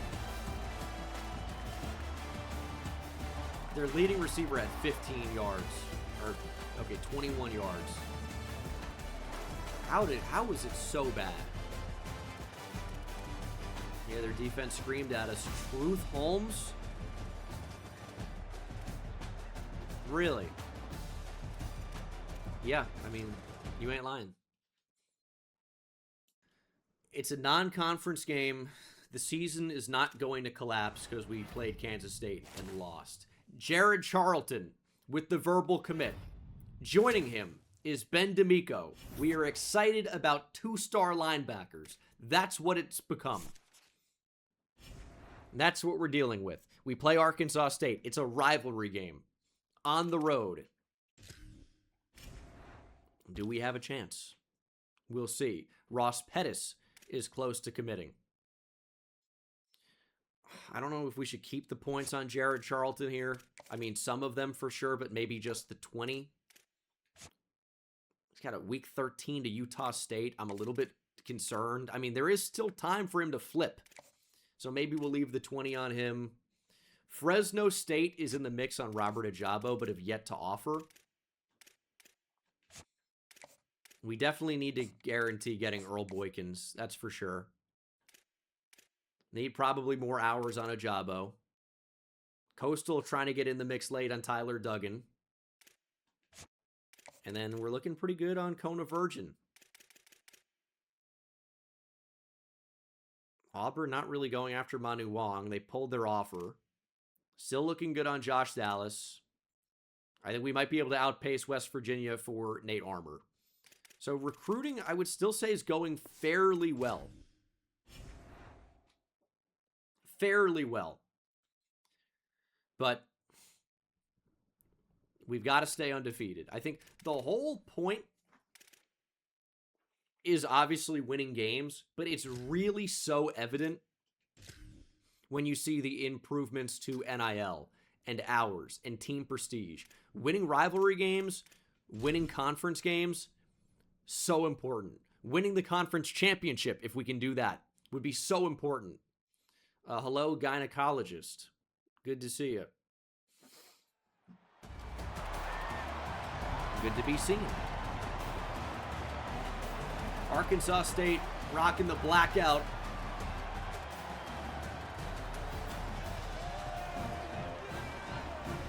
We can't afford to lose conference games.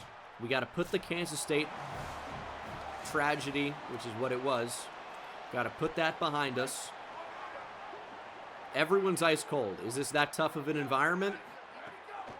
We just went on the road to Kansas State. Not that we played well, but what is this after that? We got some experience playing in a hostile environment, but this rivalry game's just different. Everybody's ice cold. Orbit motion for Gavin Howard. We're going to throw it to him. We're going to lose a yard. And it's 3rd and 10. Here's our goal. Not like it's changed, but every single time we touch the ball, it's got to end in points. We fit that in there. That's going to be a pick. Famous last words. And you know what is the worst part about that pick? Is we actually could fit it in there. That's the problem. We could fit it in. We got it past the corner. There's a window. The corner ends up just fighting back into the picture after he got beat. And then it goes right past the receiver. The ball's just bad. Now, as you can see, the corner got back in the play, so it wasn't going to be there anyway. But we go to throw this ball. He's got the inside separation. A little bit frustrating. And we obviously pass up the opportunity for points. But we've got another opportunity here. The defense bails us out, gives us the ball back. I'm thinking a Zialis Blackman touchdown would feel great right around now. Deep shot. Can't even jump for the ball. All right, let's take the points. Let's just get on the board. Let's just get on the board. 3-0 Warhawks. Arkansas State doesn't want to win this game. They don't. And when a team like Arkansas State is basically saying, hey, we're just out here to be out here. You cannot let those teams win. Hitchens, touchdown. That's why you bench a guy like that. Give him the motivation to come out and make a play. You can tell how gritty he is, how hard-nosed. The work ethic's off the charts. Got to give him an opportunity to redeem himself, and he did just that. Touchdown. Let's go. Let's go. NYJ, thank you so much for the tier 1. 3rd and inches. Maddox trying to sneak through. I think he just got enough. That is an unnecessary roughness penalty that puts us on the 1 with 46 seconds to go in the half. I don't know if I like these routes. Get Blackman on some sort of an out. Might just give him a chance here. Get it out! Blackman cannot reel it in. That's an unfortunate miss. We'll run the ball. And J.R. Westbrook with the touchdown. All right, we're going to start to run away with this. It's 17-0. Arkansas State on the board here in the 3rd quarter, but we extend our lead. It's 24-7. 4th and 7. 4th quarter. Is this quarterback trying to run? Nowhere to go. C.J. Wilson gets to him. Let's put him on ice. It's 4th and inches.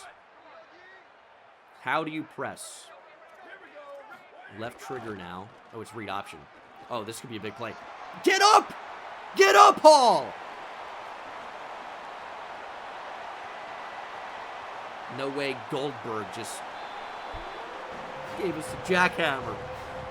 Oh, my God. Get up. Do you think you fall down, the play's over? They're actually still in the game. Goodness. 4th and 5. I mean, we're playing Vanilla Vic, that's for sure. Oh, my God. He's got 15 for 153. Who is this guy? 25 seconds to play. Shot to the end zone. Good defense. Moats is there. He comes up clutch in these spots all the time. We stay undefeated in the Sun Belt. Big rivalry win. 24-14. It obviously wasn't perfect. And our conference record is not being shown correctly on the screen as far as I know. But it's a good team win. Keontae LeBourne, of course, had a touchdown and a pick. 153 through the air. Rushing. 2 touchdowns for J.R. Westbrook. Receiving. Touchdown for Joey Hitchens, of course. And defensively, these guys played great today. TFL for C.J. Wilson was a sack. Interception for Deuce Huntington.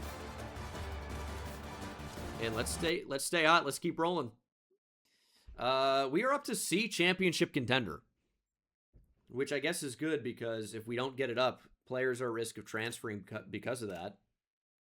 I mean, we're already going to lose players, unfortunately. You know what I don't see in here, though? Is Brenton Maddox.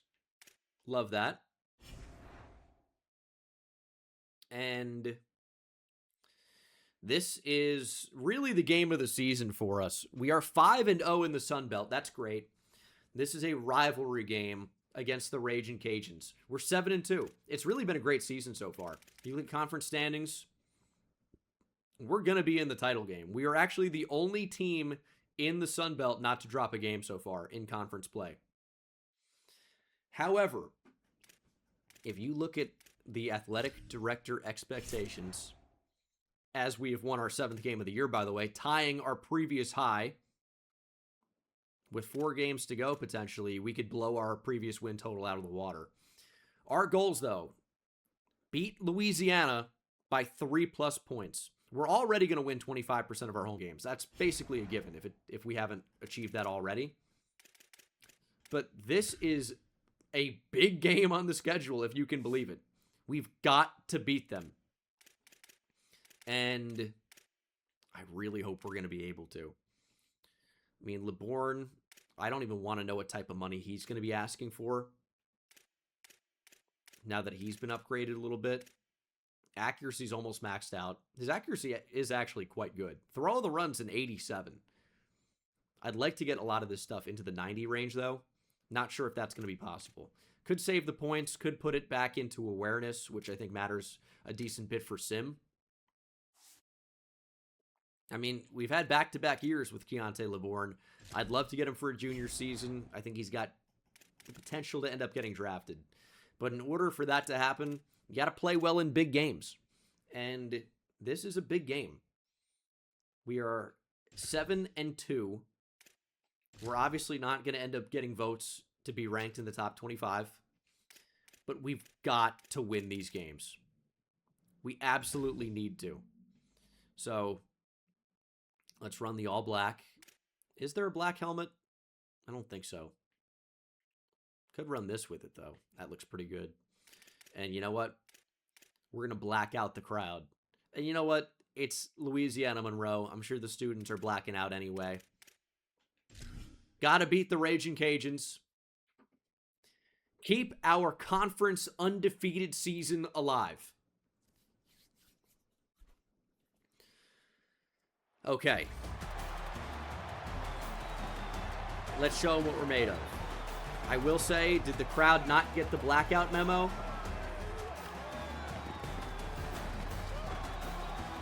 This is the only guy who got it. Him and his buddy.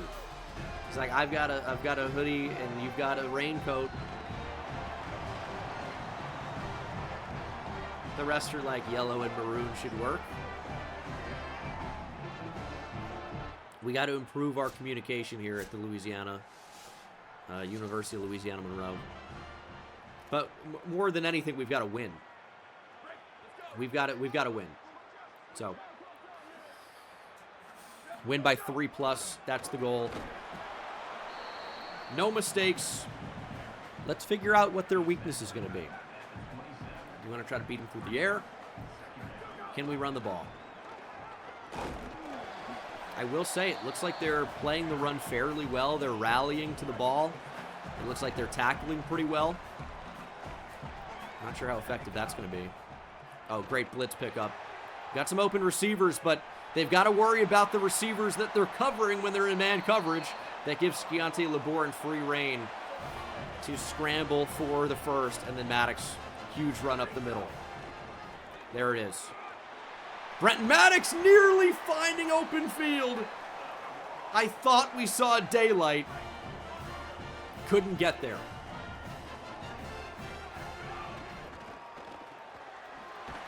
Hitchens can't fall forward, ends up getting 0. Doing team builder this year? Hey, we'll see, right? And we pulled that ball way too late, clearly. And it's 3rd and 13. It's been a decent drive, but we might end up with nothing if we don't manage to convert here. And we're not going to. Run back 13 yards and get sacked. I mean, we were going to have to punt the ball anyway, so extra space is not the end of the world, but that is a frustrating drive. What? Where'd the punt go?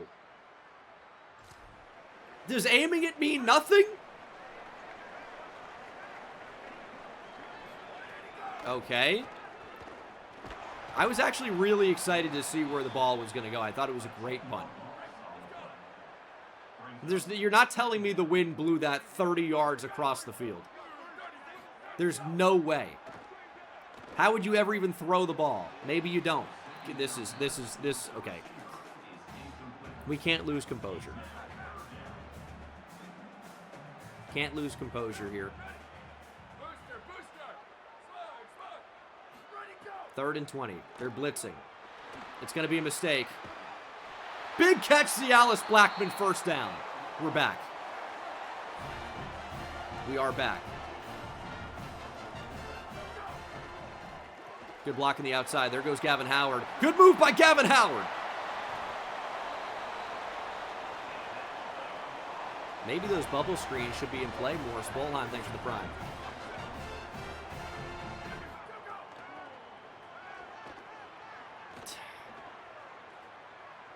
Throwing across the field.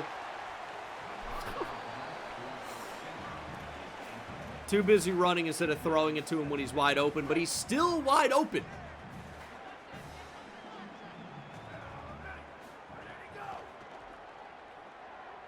So that was a disaster, but it ends up working. We hit the fullback, Renz, for a gain. Toro, thanks for the tier 1. Thank you so much.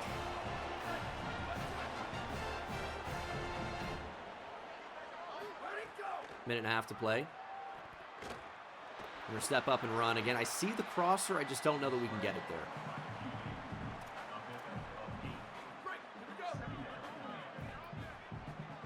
Second and 2. Keontae LeBourne keeps it. Good run inside the 10. Okay, this is the type of drive that we needed.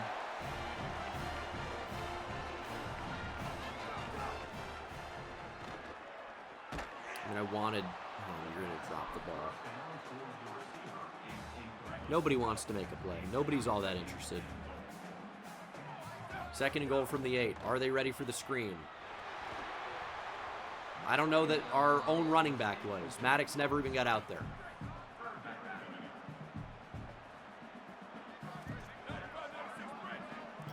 Based on the spacing, I'm actually going to run the ball here on 3rd and goal. It obviously didn't work. We didn't even get a yard. And we'll settle for 3.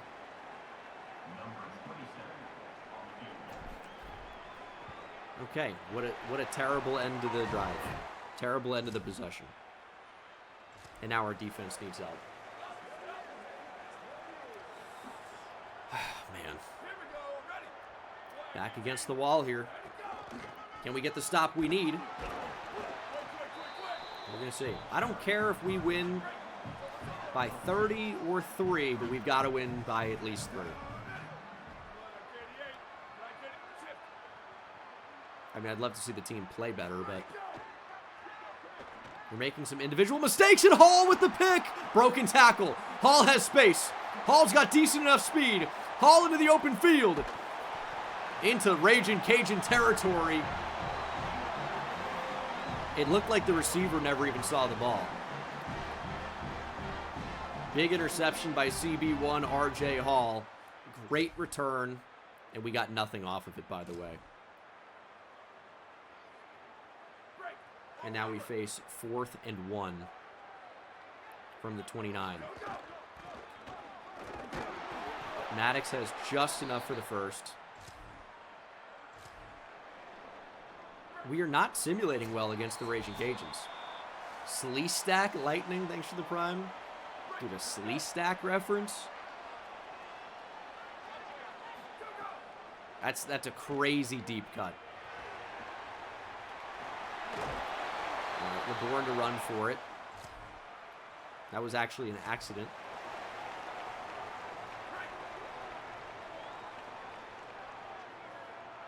.140.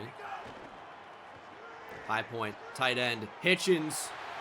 Linebacker never even saw him. Touchdown. After the fumble and the drop against Kansas State, Hitchens is bouncing back in a big way.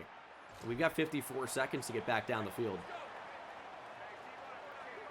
I'm liking Maddox in space. Couldn't really get the block we needed.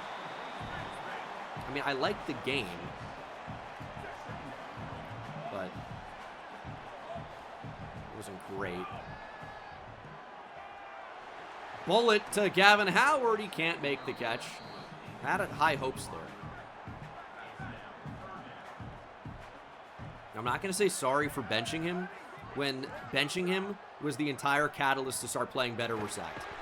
Right tackle fell over.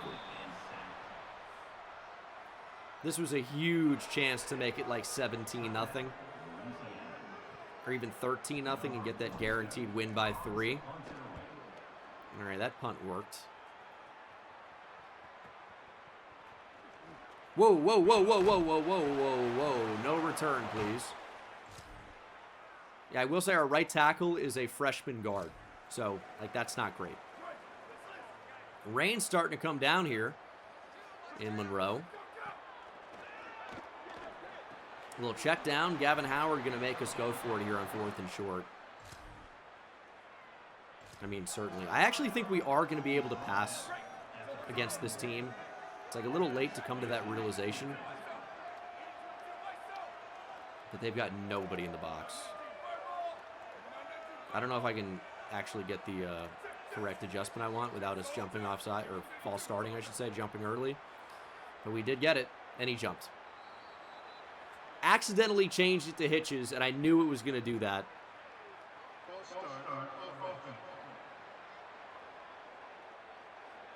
All right, we'll take 3. We'll take 3. 3 is a fine result here. It's not great, but we can even hit it. It's kind of a deep kick now. I don't know if I love that. It's got a chance, though. It's going to be good. All right, 13. Ooh, Big Al rooting against the cause.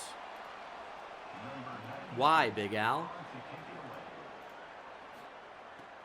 No, didn't even bet any Bengal Bucks either. Just pure hatred in his heart. Bitch. How'd you like to see that go through the uprights? Fool. All right, they're on the board. It's 13-3. Again, we need to win by 3.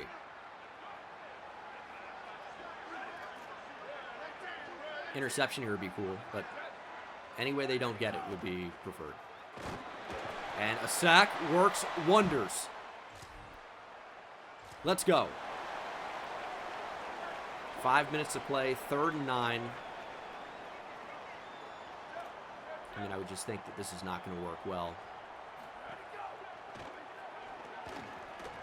They're not even worrying about Keontae Labor. An easy scramble, easy first.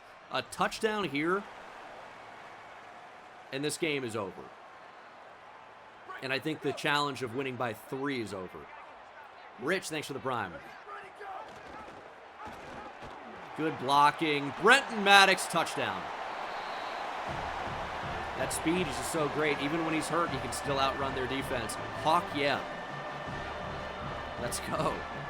It's 20-3. And already we've got him looking at 4th and short.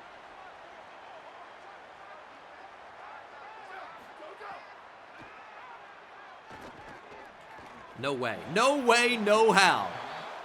Good defense. It's 20-3, inside 3 minutes. You think it's basically a guarantee at this point that we're going to win by the necessary amount. We're going to make it 23-3. Our O-line, when forced to pass block for any amount of time, usually not great. I might actually miss. Off the upright. A rare miss there from Abram Murray. But our season can't be derailed yet. Yeah, fucking Big Al, dude. Unreal. But that's going to do it. Okay, stop going for it on 4th down. You're down 20-3. What's best case scenario? There's no chance of winning. Quarterback looking to run. Where are you going? Oh my God. This is why I need an upgraded linebacker, man. I mean, this team is so useless. Oh, touchdown. Jesus. C.J. Wilson was your player of the game. He had 4 sacks. Okay, I agree, actually. Andrew, thanks for the prime. Good game, though. And we didn't light the scoreboard up. That's probably true, but we did what we needed to do. We played well enough to win. And no matter what, that's the goal every game. Sack for the true freshman Joel Ndukwe. His first. R.J. Hall, of course, with a big interception. The team played exactly well enough. We win by 10. We only needed to win by 3 to accomplish the AD expectation. And our undefeated Sun Belt run continues. We have all but locked up an opportunity to play for the Sun Belt Conference Championship. And we get another verbal commit. It's 2-star linebacker Ross Pettis. Hard commit from 2-star linebacker Jared Charlton. And Ben D'Amico. Very nicely done. So 2 hard commits. That's going to open up some ability here to recruit other players. I think we're good on Ross Pettis. I mean, I don't really even think we have to go after him anymore. Got 40 hours back. We can jump back ahead of Fresno State. We've got to. I think Robert Ojabo actually looked like quite good. 6'3", 287, 80 speed, 85 acceleration. Like, he's probably best off the edge. But I think there's potential here at defensive tackle with that type of size. It's going to be a war for Tyler Duggan. Looking good still for Kona Version. I wish we had more hours. Looking good for Manu Wong. Oh, no. Alabama is making a late push for Josh Dallas. West Virginia, Tulane, App State want Nate Armour.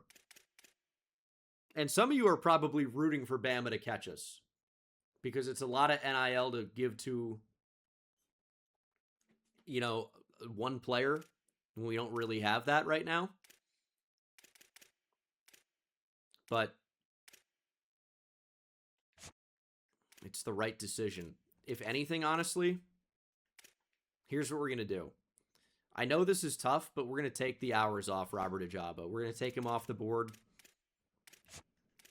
We're going to put 10 more hours on Josh Dallas. And we're going to use 40 hours on other players. Tyler Duggan, because we need him. And 25 hours on Earl Boykins for the same reason. And we need... Ideally, we need to scout somebody else, but we're going to throw 5 hours on Nate Armour. We have 240 NIL remaining. I think we're going to save a lot of that for the offseason, but it's also not the worst idea ever to go after some 2-stars and just put a little bit of money on them just so we can get a little bit of depth. I mean... any 2-star that's just not looking for a lot of money, that's probably a player we want to go out and get. We need depth at running back in a big way. I mean, these guys are looking for 0 NIL. That sounds good to me, because I'm looking to not pay anybody anything. But Utah State is going crazy. I mean, a lot of these running backs we're actually going to have to allocate something to, probably. I don't really want a junior college transfer. I mean, are there any 3-stars? We can look at 3-stars that are looking for low NIL to potentially get. I mean, 30 is a little bit more than what I'm looking for, probably, but... I mean, those could be decent players. Don't really have the hours right now to go after them, but... we'll see what happens in the future. South Alabama on the schedule. We are 8-2. We've got 2 more regular season games, and those are, of course, against South Alabama, who's 2-8, who we've played well against historically, and Troy, who we have not played that well against historically. If you look at the conference, we are 6-0. If we lose the next 2, we may not be playing in the conference title game. If we win one of the next 2, we are guaranteed to be in. So, beating South Alabama here is insanely important. There are 62 overall. Let's not screw this up. This needs to be a win. All right, let's start out hot. On the road here, Mobile, Alabama. No mistakes. We're only going to play well. That's a hot start. That is a hot start. Bullet on the slant to Gavin Howard. There goes Brenton Maddox. If he just had the ability to make anybody miss in the open field, oh, that'd be so good. It's not really a part of his game yet, but I'm thinking it will be. It's another bullet to Gavin Howard. It's going to be 3rd and inches. There is an injury. Don't show Keontae LeBourne. It is Keontae LeBourne who's hurt. Ooh. That's bad news. Bruised ribs. We're going to let him sit out for a few plays. We're going to bring Baumhauer into the game.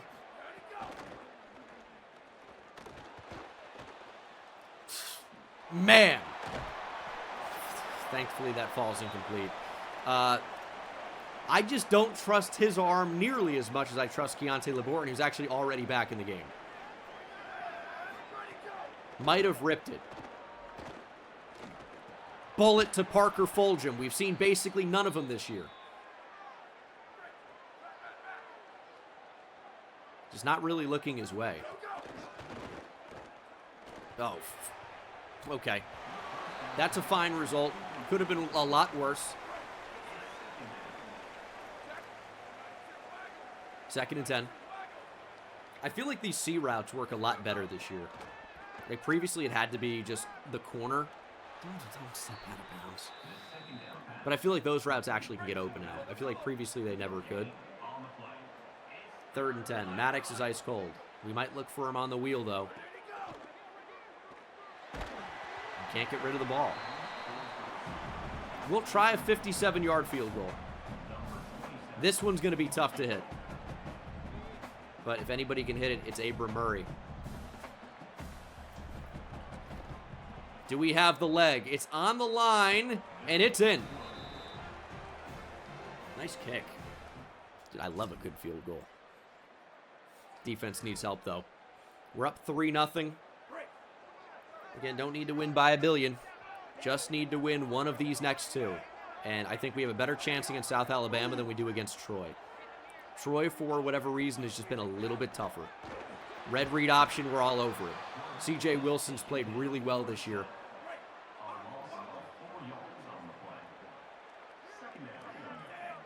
Needed that one. Nice tackle by Moats, limiting the damage. It's only 4 yards for Levante Cole. 3rd and 9.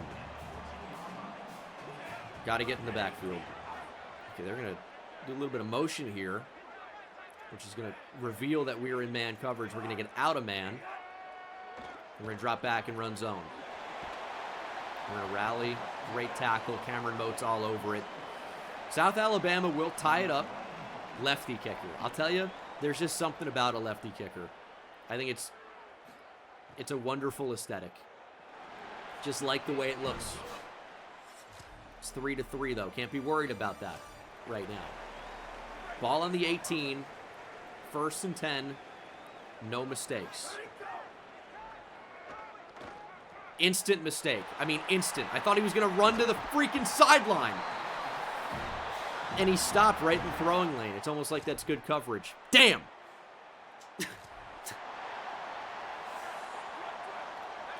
It's not funny. Focus, serious up. Let's go.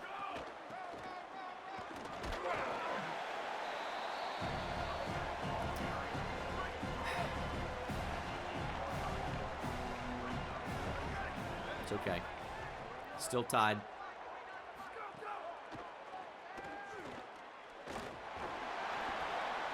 We got 4. I don't really like the wide stuff.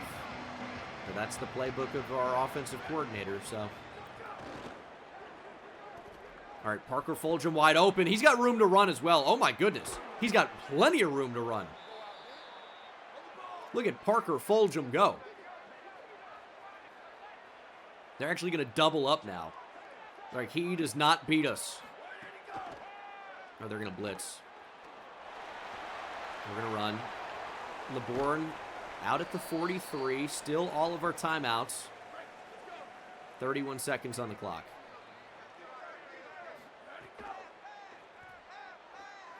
Don't really think we have the whole shot.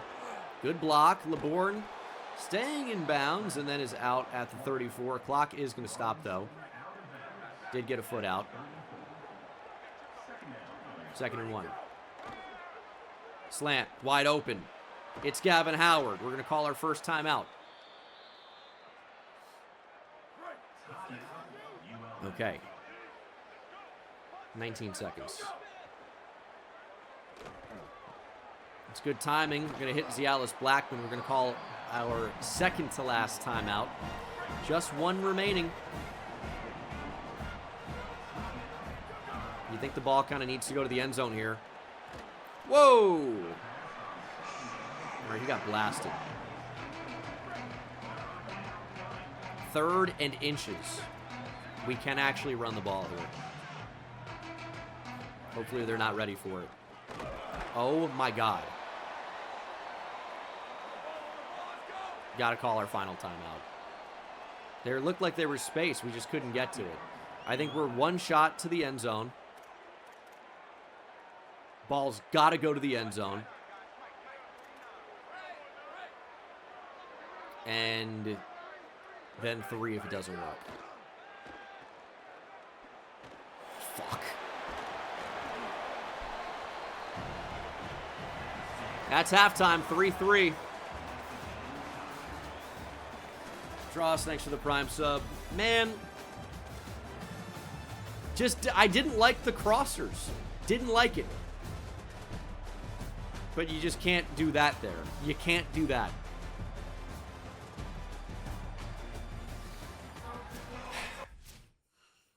Second half officially underway, and our defense needs help. Hopefully leaving 3 on the board does not come back to bite us. Foreshadowing. You got to fumble that. Who do you think you are holding on to that? You're airborne. Drop the ball. Nobody would think twice. 2nd and 7. All right, they're going to change the offense here, which means we're going to get into zone coverage. Shot to the end zone. Too high. He's caught, but out of bounds. All right, we're going to show pressure here. We're going to blitz. I also think we should probably press. Oh, we couldn't do it in time. 1-on-1 against the running back. It's great coverage, and we got him to the ground. Oh, my goodness. Rashad McCormick drags him down, and we're going to hold South Alabama to 3. It's a great way to battle. I clicked off so we didn't even have to deal with it.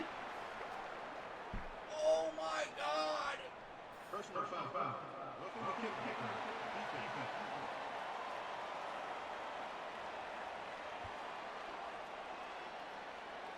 Fresh set of downs for South Alabama. Unbelievable. Unbelievable.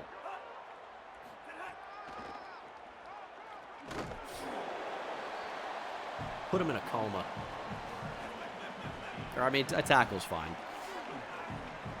2nd and 8. We deserve a takeaway.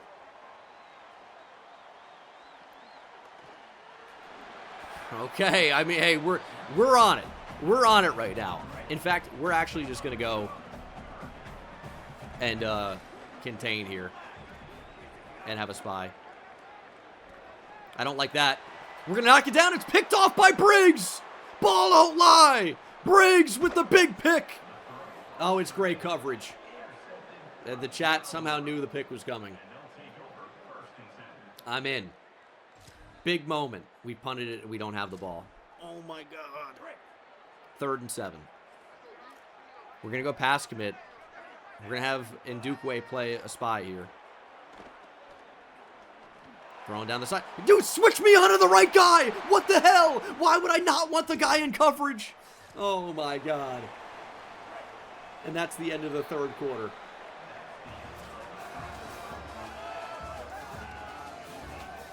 Why would it switch on to the safety that had no chance of getting into play? 1st and goal from the 5. I think it's a run, but we can't commit to it. And we're not even close to that.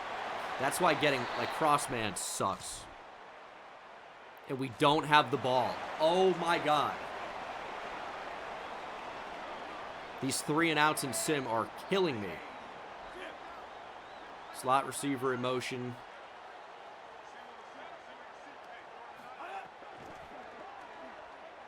Get to him, please.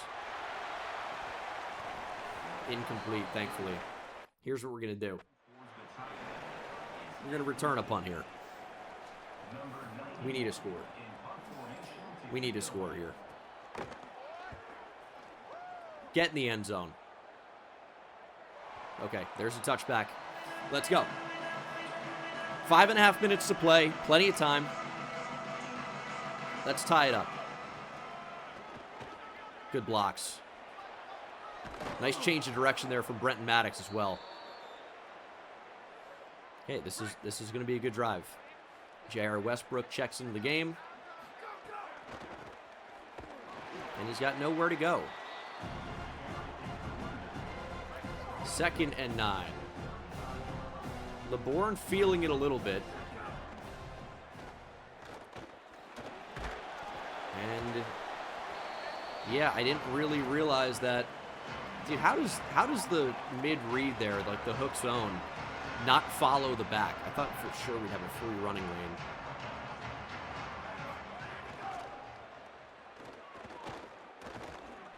Hitchens, please catch the ball. Let's go. Huge 3rd down conversion. Nice catch. We like to score touchdowns. Thank you for the tier 1. I'd like to score touchdowns. We're sacked. We're trying to get rid of it. Wide open receiver. We just can't get rid of the ball.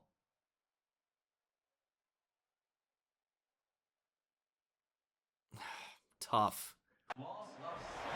And it's 2nd and 17. I mean, we're watching the time slip off the clock. And our odds of winning this game go down with every single negative play. And again, pressure's in. 3rd and 17.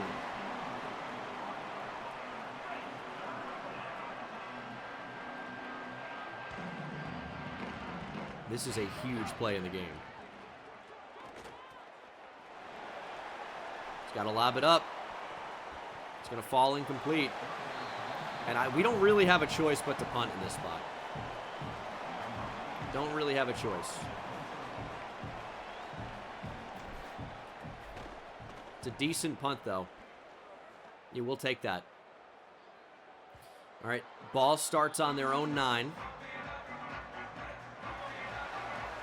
It's like the O-line picked the worst time to just completely disintegrate.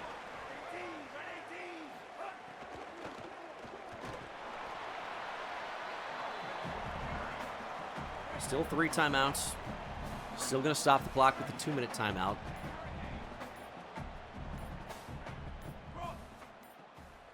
Okay. Got to change the defense. Give me a false start there. Or delay a game. Delay a game works. That's going to stop the clock as well. Not that it really matters very much. But I'll take the 2nd and 13.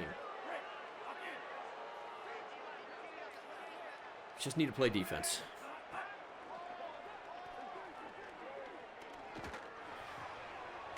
Okay, if we let him by, that would have been crazy. I mean, we're going to call a timeout here. It's going to be 3rd down.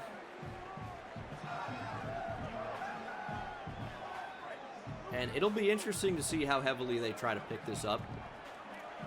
We're going to pass commit. We've got to stop them, and they run right into a sack. Oh, my goodness. That could be the game-defining play. 4th and 14, 2:13 to play. The timeout probably wasn't even necessary. Oh, my goodness. Imagine if we had blocked that. Blanton back to return, though. Plenty of space.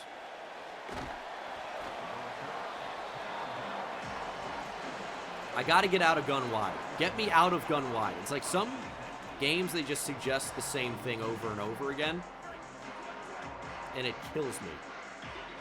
Plenty of time, though. We don't have to get crazy.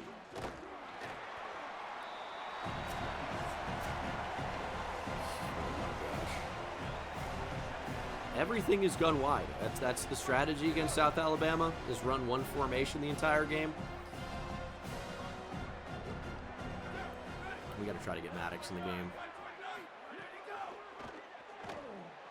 And that's nearly picked. That's the problem with gun wide, is I actually can't see where the ball's going. I just was hoping the drag would get open.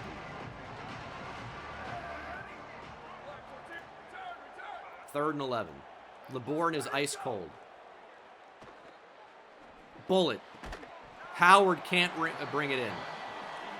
4th and 11.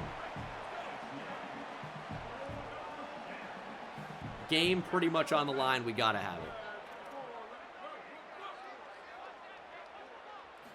Absolutely gotta have it. Hitchens can't bring it in because it's not even close to him. And we can stop the clock one time. But it looks like our undefeated Sun Belt season is over. We will need a miracle.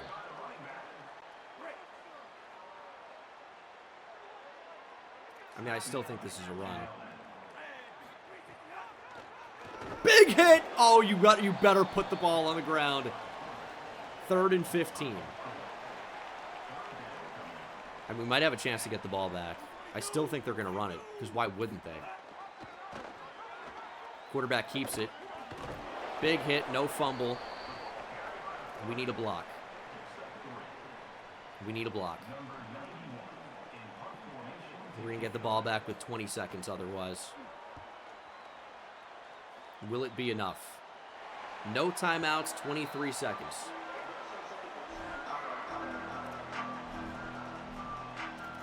Let's choose our own type of play here. Let's see if we can get Maddox in space. And yet the screen's going to go to Kinchin. That's not what we want.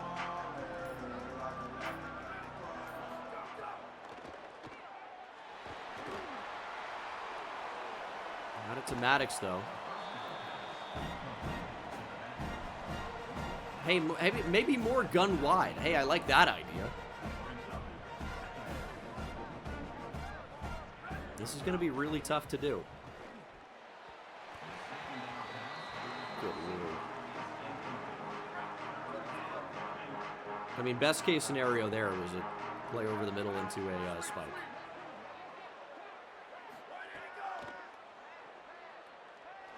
Sacked, and that is the game.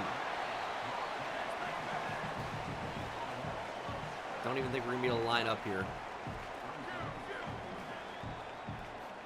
It'll take a miracle. Couldn't even get the throw off. And it's actually a safety. Because we recovered in the end zone and the offensive lineman can't advance it.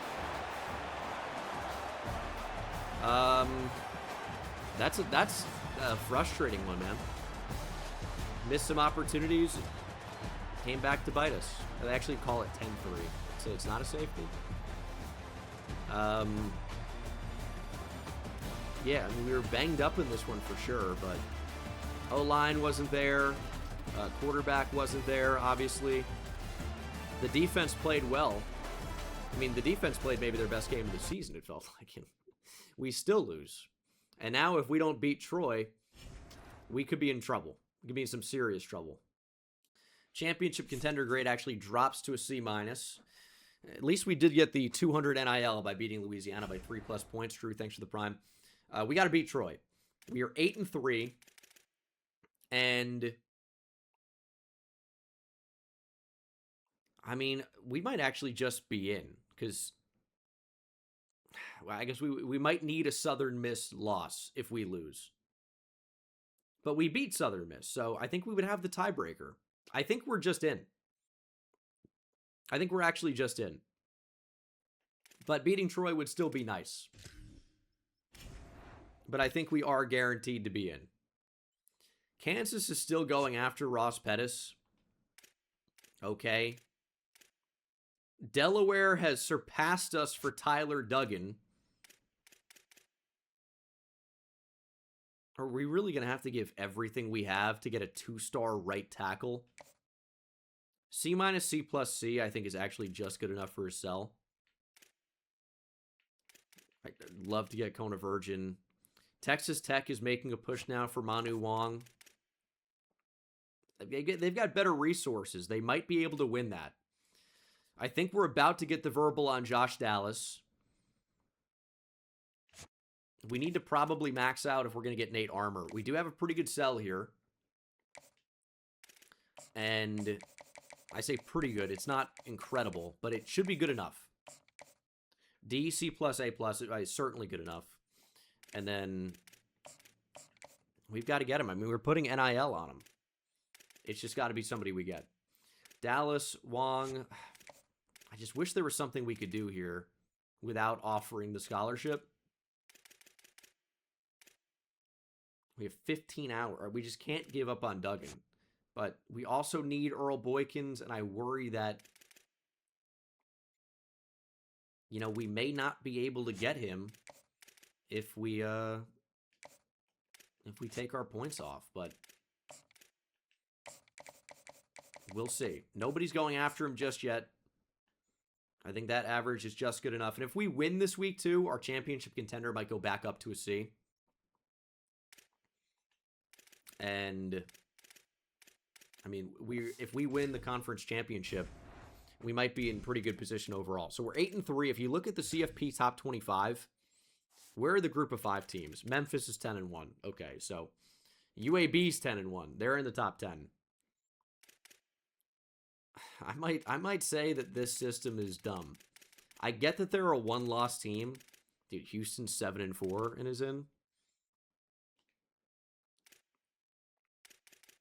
We might have actually been getting votes. Like, had we won that game, we might have got votes. I don't know that we would have been ranked, but let's see. Others receiving votes. UL Monroe got 10, according to the coach poll. So we actually were right on the edge. If we beat Troy, win the conference championship, we've actually got a chance to be ranked. We've got a chance. Now, Keontae LeBourne was not at full ability in that last game. He was pretty hurt, pretty banged up. What we're going to do is upgrade his awareness so that he simulates just a little bit better. He's up to an 82 overall. We should also be able to upgrade Brenton Maddox a little bit. He's got 2 skill points. That's actually all we need to upgrade carrying or ball carrier vision. We're going to choose carry and get that up to a 70. Catching also improves simultaneously. So that's a nice overall upgrade. Some of those skill points we just can't use. And if Don Baumhauer needs to come back into the game, we actually can't do anything. He's going to be just as good as he is. So we can upgrade his health. Very marginally. But here we go. We are in the conference title game already.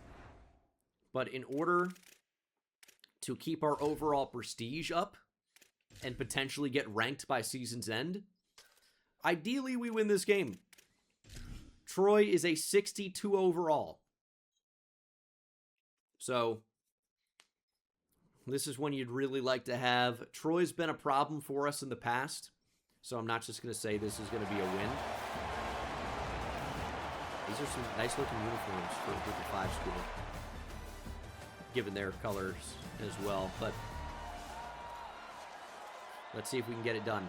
We're going to start with the ball. It's 8-3 UL Monroe against 4-7 Troy. Final game of the regular season. What do we have? Nearly a pick 6 to start. Nearly a pick 6 again to start. Oh my gosh. Not the start we were looking for. Can't throw it. This is a bad time to fall apart. What was working effectively early in the year that is now no longer working? And their pass rush was relentless last time we played them. I mean, we might have to sit Keontae LeBourne so he doesn't get murdered in this game.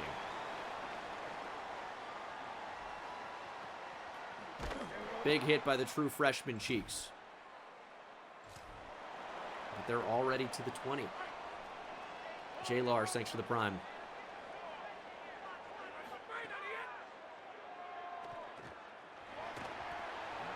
Okay. So the offenses are kind of mirroring each other right now. But Troy's up 3-0, potentially about to make it more than that.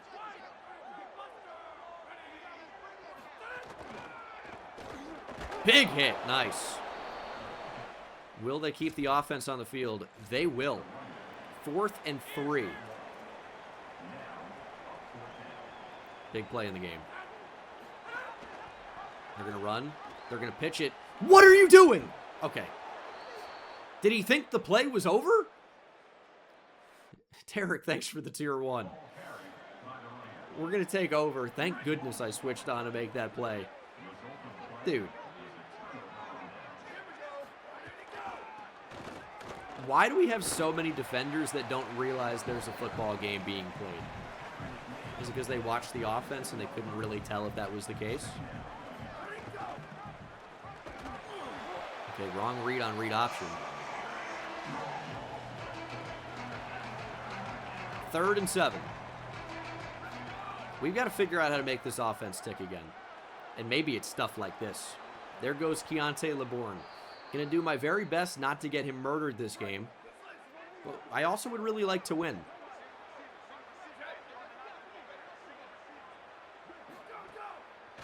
Going play action.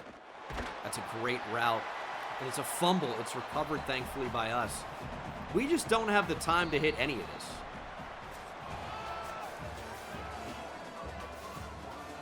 Like, there are receivers getting open down the field. That's the most frustrating part about this offense lately, is the guys are separating late.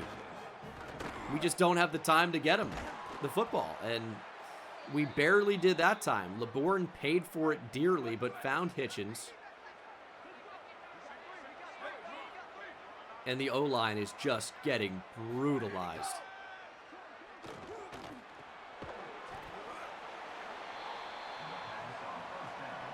What can we do? I mean, leave more in the block, I guess, or trust the run game a little bit more.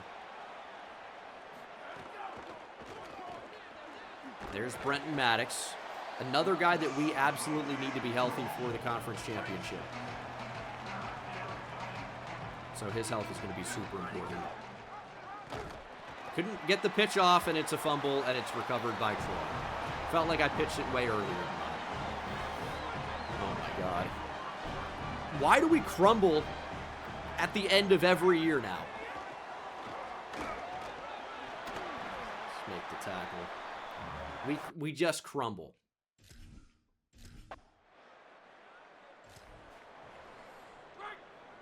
Fourth and 5 is not what it is, but I'd love to make it 4th and 5.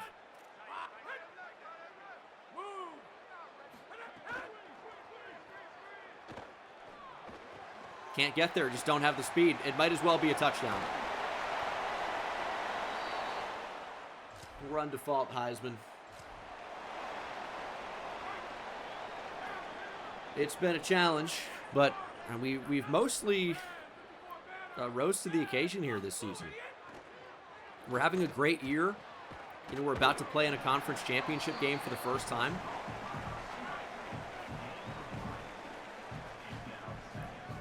So we can't be too critical. Obviously, we have not played perfect. I know that. Get to the quarterback. He holds on to that, huh? Touchdown. Touchdown, Troy. Stop running option plays. Never. I'm going to keep doing it. No swearing. Did I swear? I think I did. It's hard to remember. This fucking thing just doesn't work sometimes. I feel like my attention span's way worse than it used to be, too. We got Hitchens in motion. And LeBourne will keep it and get it. 3rd down alert. Minute and a half to play. Trust Brenton Maddox. There he goes. That's got to be a touchdown. Nobody's going to catch him. We are right back in it. Brenton Maddox with the breakaway touchdown. I don't know if we can stop Troy, though. It's a crazy sentence.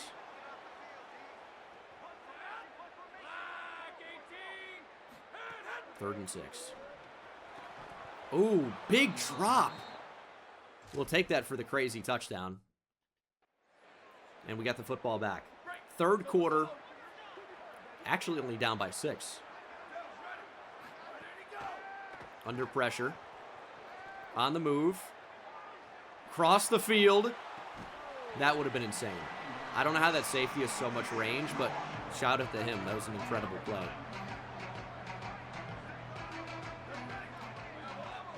3rd and 9. That's got to be there. No, you left something behind. How do you drop that?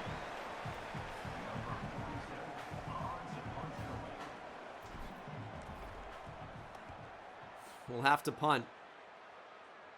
And it's not even a good punt either. It's a bad punt. Let's get the next offensive drive. Hopefully our defense can step up. And they can.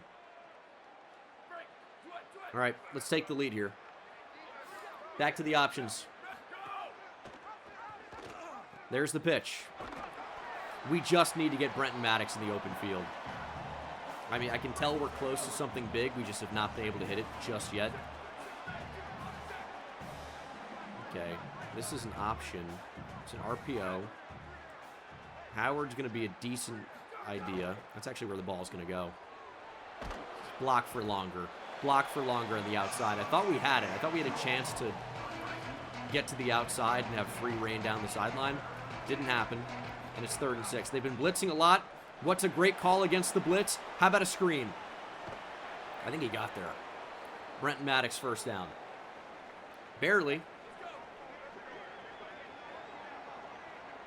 Here's 1st and 10. Maddox just doesn't have the burst somehow. And there's an injury. Doesn't seem to be anybody important. Tough to say for sure, though. We're going to throw a bomb down the sideline. Find the ball. Howard can't bring it in. Ended up red timing that. It felt like he didn't see the ball. We had something there.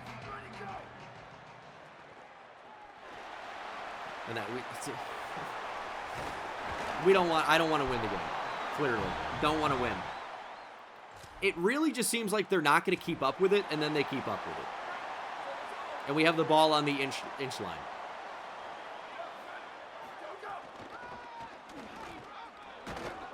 And that's a safety.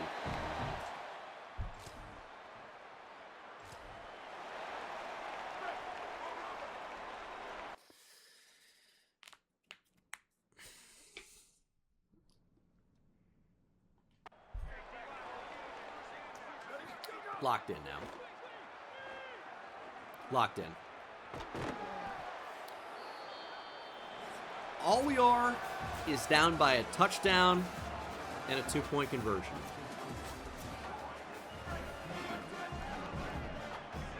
We're locked in now. Locked in. No mistakes. Perfect offense. 5 yards is a win. The 4th quarter belongs to us. We're a 4th quarter team. There's Hitchens. Let's go. Big power. Down inside the 5. On the verge of getting the end zone here. We're going to get into the end zone. There's Brenton Maddox touchdown. Easy. Too easy. And we're back on offense. It's 15-18. I forgot about the 2-point conversion. It seems like we got it, though. Down by 3, 3 minutes to go. There goes Brenton Maddox. Nice little jump cut. He's to the outside. There goes Brenton Maddox. 75-yard touchdown. Let's go. We take the lead.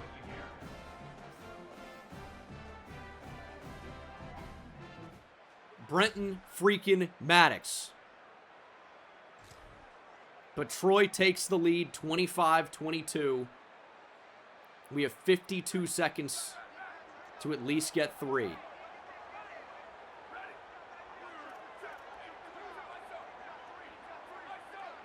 mean, I don't know if I like that play either. I don't like any of this.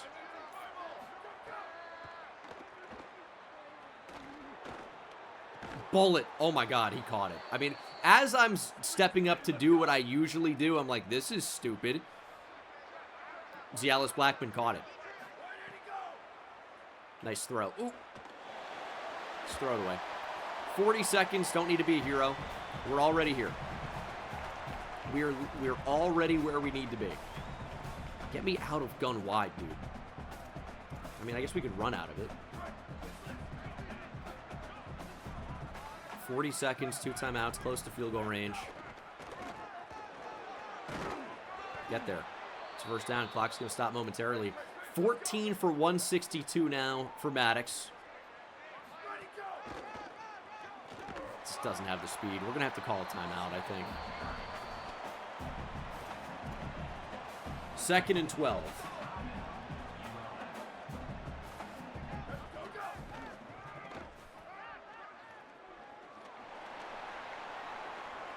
Didn't really love any of the options. Didn't want to burn that final timeout.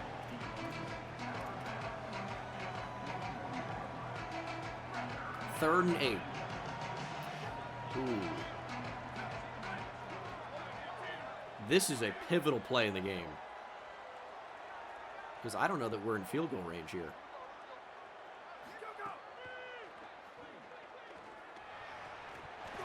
We're not going to catch it. It's a 58-yarder to tie. Thought about running it. We're going to try it. And we're going to have to kick it while iced.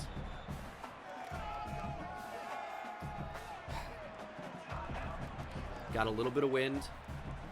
I think it's makeable. I think it's makeable. Who but Abram Murray to tie. Kick is up. It's got a chance from 58. Does it have the distance? It does.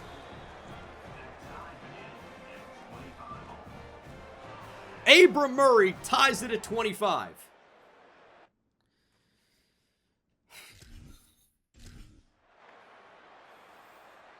And we go to overtime. 25-25, final game of the regular season. Who wants to make a play? Middle wide open. Oh, that's a completion.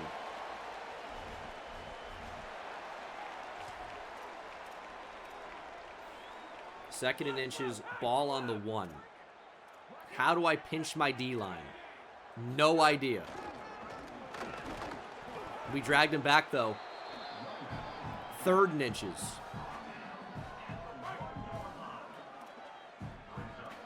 Have no idea how to pinch the D-line.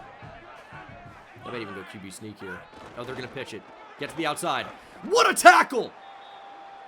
Cameron Mote saves the touchdown. We force 3. There will be no effort to block this at all.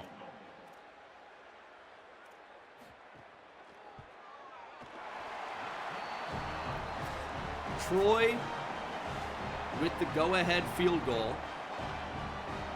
Touchdown wins the game. Field goal ties. We get the ball to start, if that's the case. But let's just win it here. No mistakes.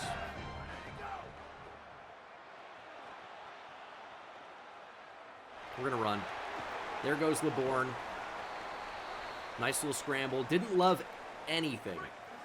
There were things that I thought about, but the scramble is just the right call. Change of direction from Brenton Maddox. He's got 165 on the ground. We just need a little bit more. 2nd and 5. Maddox to the outside, trying to use the speed. He's got the edge! Maddox down to the 1. Oh, that speed is killer. 1st and goal. If it works, it's genius. If it doesn't work, it's a big loss and a potentially big problem. We're going with the pitch. To the outside, Brenton Maddox, touchdown. We have survived. Even though we didn't thrive, we survived.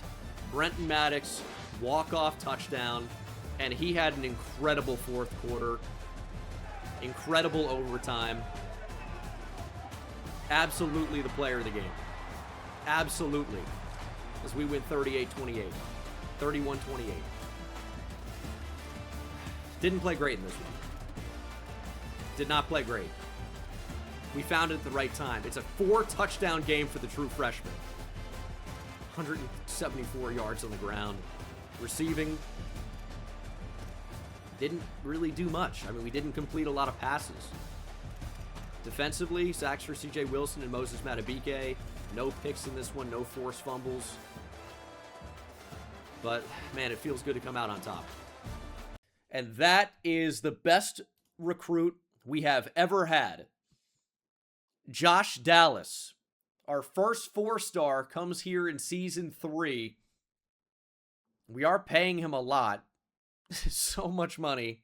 I'm hoping he's good. Joining him is hard commit 2-star Ross Pettis. Manny Tiffin has locked us out. That's okay. But I will also mention that recruiting battle is not necessarily over yet. Smooth, thanks for the tier 1. We are in the Sun Belt Championship game. ULM versus James Madison, a former Dynasty I've actually had on the channel. We might have to recruit through the whistle, as they say, on Josh Dallas. Although Alabama has not offered a scholarship, they don't really appear to be recruiting him hard. Is it a bad idea to take points off of him? It could be the best idea. We'll see. But linebacker was a big position of need. We had no depth there. We had 4. That's huge. We also obviously need to go out and add more at corner. Don't really have a ton of options there right now, but Earl Boykins would be a good 3-star to get. Where are we with the safety? So West Virginia's making a real run at Nate Armour. A real run. But I actually think we can hold out. The best move might to be increase his NIL to 70, and I think that probably guarantees it. It's only 10 more for, I think, a way better chance of landing him. Texas Tech's making a real push for Manu Wong. And I don't like the look of that at all. And I know we need offensive line. We need defensive line. How is Delaware doing this? Here's how we get out in front. Tyler Duggan, 5 NIL. Go wild. I think that'll push us ahead of Delaware. I think that's the move. We need tight end. We obviously need receiver as well. I really like where we are with Kona Virgin. Not really allocating too many points to him. But, oh yeah, we can't do that. We're just out to a good lead. And this would be a lot of speed to add. 95 speed at 6'3". Hopefully Texas Tech doesn't try to get in there late. I do want to look to see if these running backs are good. But for right now, probably not a bad idea to just throw some hours on them because we do need depth. We do need talent. And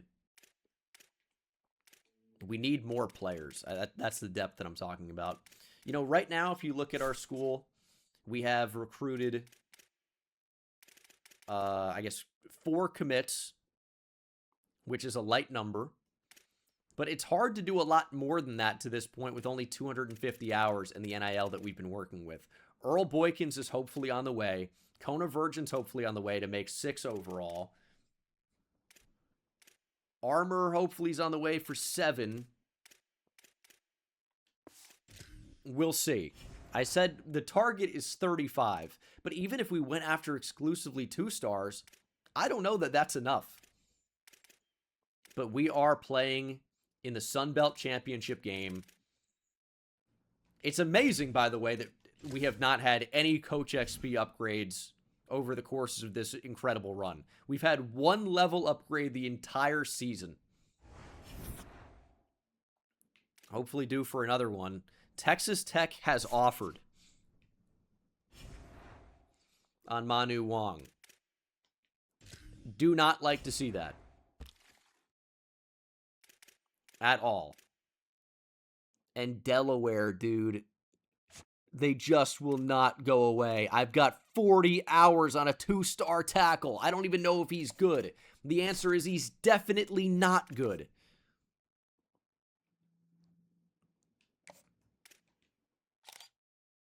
It's not terrible looking.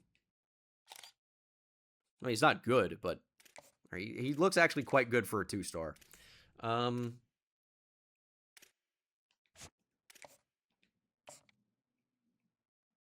We'll throw 10 on him.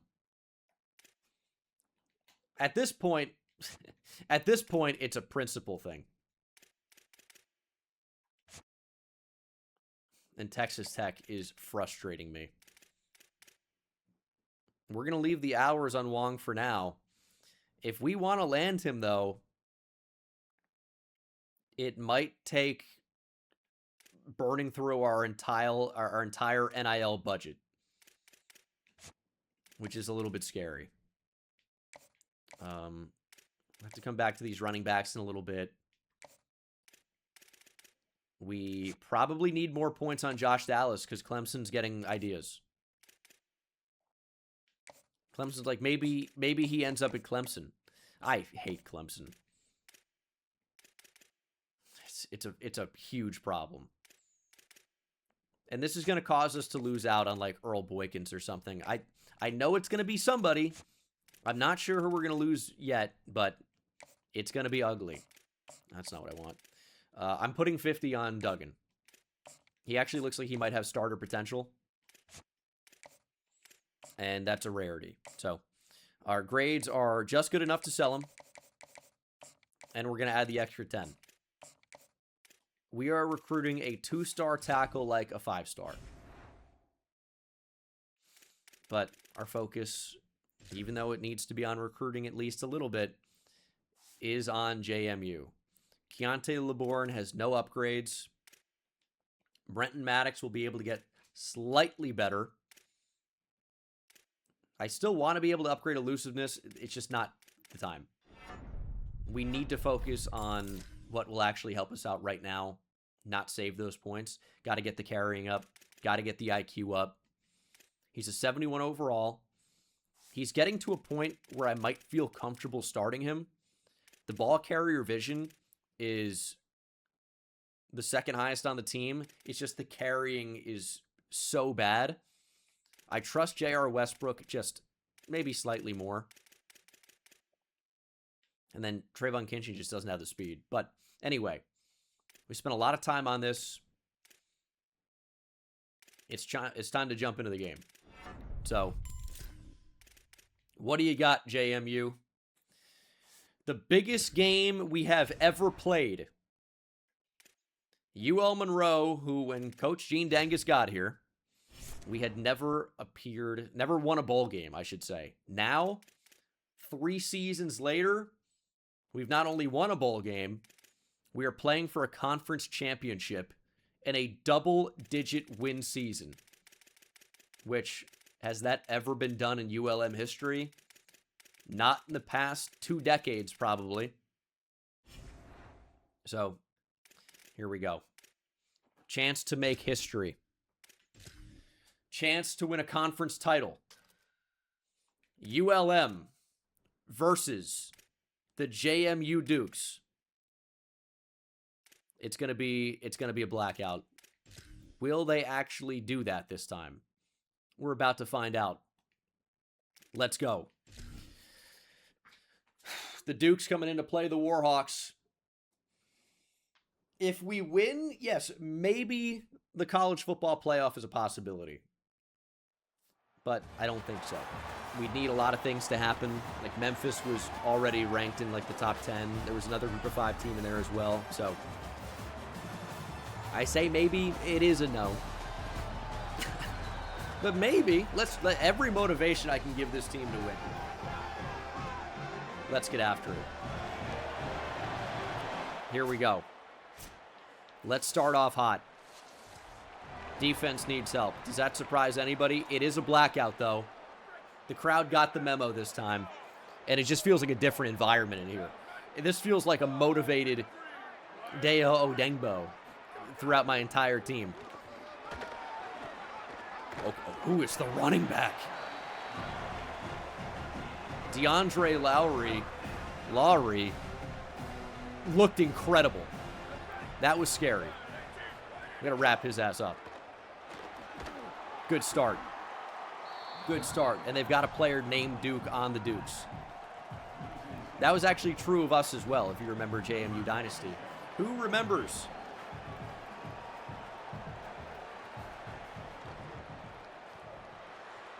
Can't take the angle there. Okay, let's get this drive. Now watch this drive. Miguel Dukes. That was it. He was a fun quarterback. And here's Brenton Maddox. Not a great return to start, but hopefully we can ball out anyway. Going for double-digit wins and a conference championship. I mean, it's everything on the line. And my big fear, you know what? We've never played in a game of this magnitude. Will we be able to rise to the occasion? Or are we going to choke? I don't even know how Brenton Maddox was still on his feet in that spot. He does have human joystick. Good pancake. Speed to the outside. Nowhere to go. All right, they're going to contain the outside run a little bit better than Troy did. JMU's in Virginia.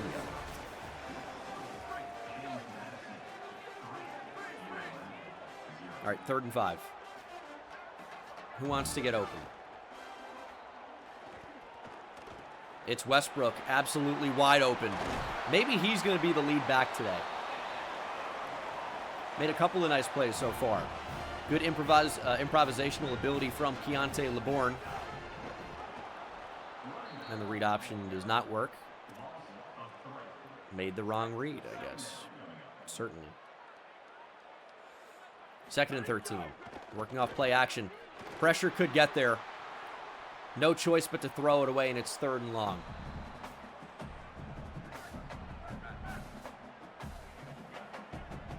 Okay, this is a tough spot. Really don't like 3rd and long. I think most offensive coordinators will agree with you if you said that. And that's a broken tackle after the catch by Fulgham. Parker Fulgham down the sideline. Oh, my goodness. The corner got greedy, and he paid for it. Huge. Keeps the drive alive. And sometimes I'm just not looking on read option. Just not looking. Gotta look. It's just hard to, it's after you get the high of the crazy conversion, it's hard to come back down to earth and try to play composed. But we got to be able to do it. 3rd and 6. And it's knocked down at the line. We're going to take 3. We're going to take 3 here. A lot of game left. Don't need to do anything crazy. Just keep pace for right now. Come on, defense. 3rd and 7. I don't know if I like blitzing the corner here.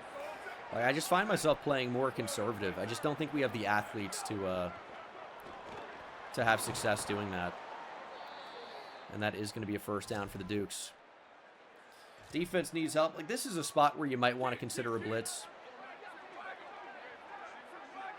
Let's see what happens.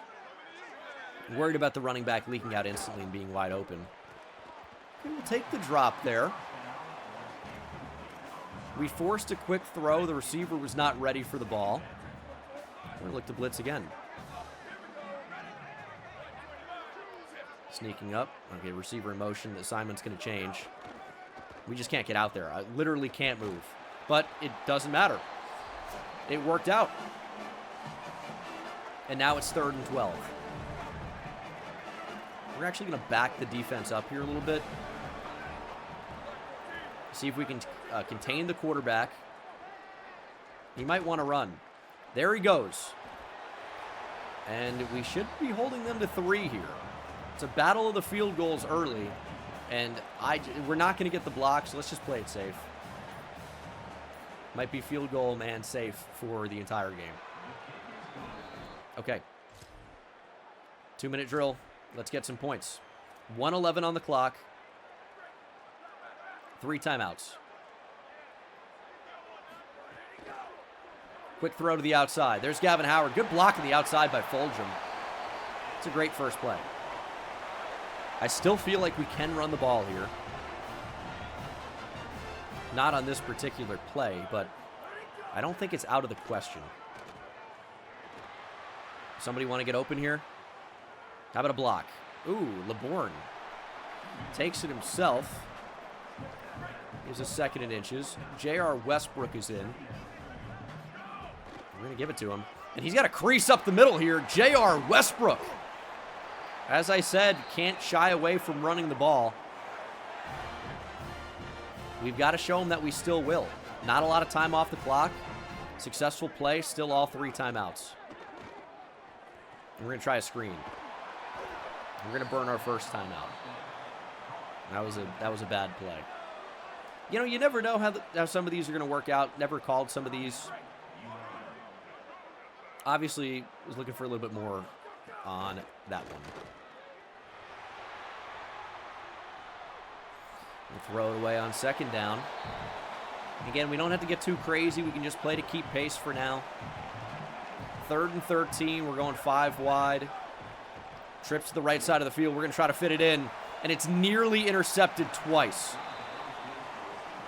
Thought he might have been open enough. But instead, we're going to have to kick a 53-yarder. And that thing is moving quick. But this is to tie. No, I don't know if we got that. All right, right down the middle. Okay. Going into the second half, or not. 9 seconds to go. We got to get everybody back here. I feel like some chaos could ensue. I mean, they've got one-on-one if they want to take it. It is 4th down. Let's make them punt. We're going to go for it. I don't love that. I mean, I guess why wouldn't you? But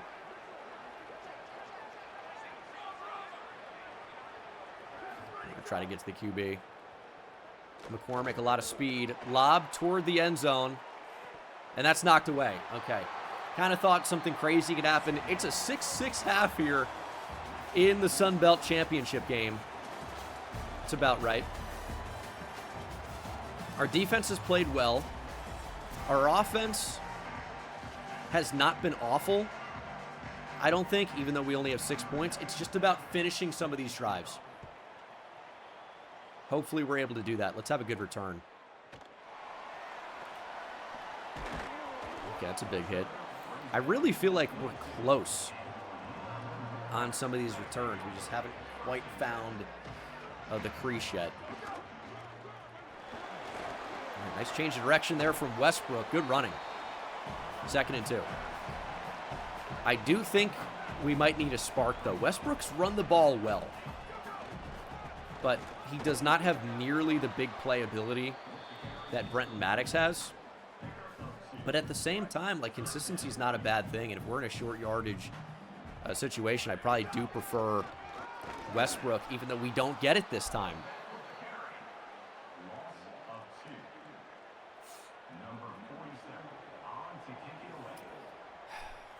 We're faking it.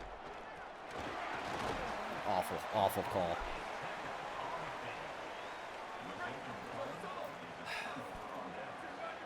Try to get aggressive. Our defense has played well. Probably no reason to do that. Trying to catch them napping. They were wide awake. I mean, there's no way that can work.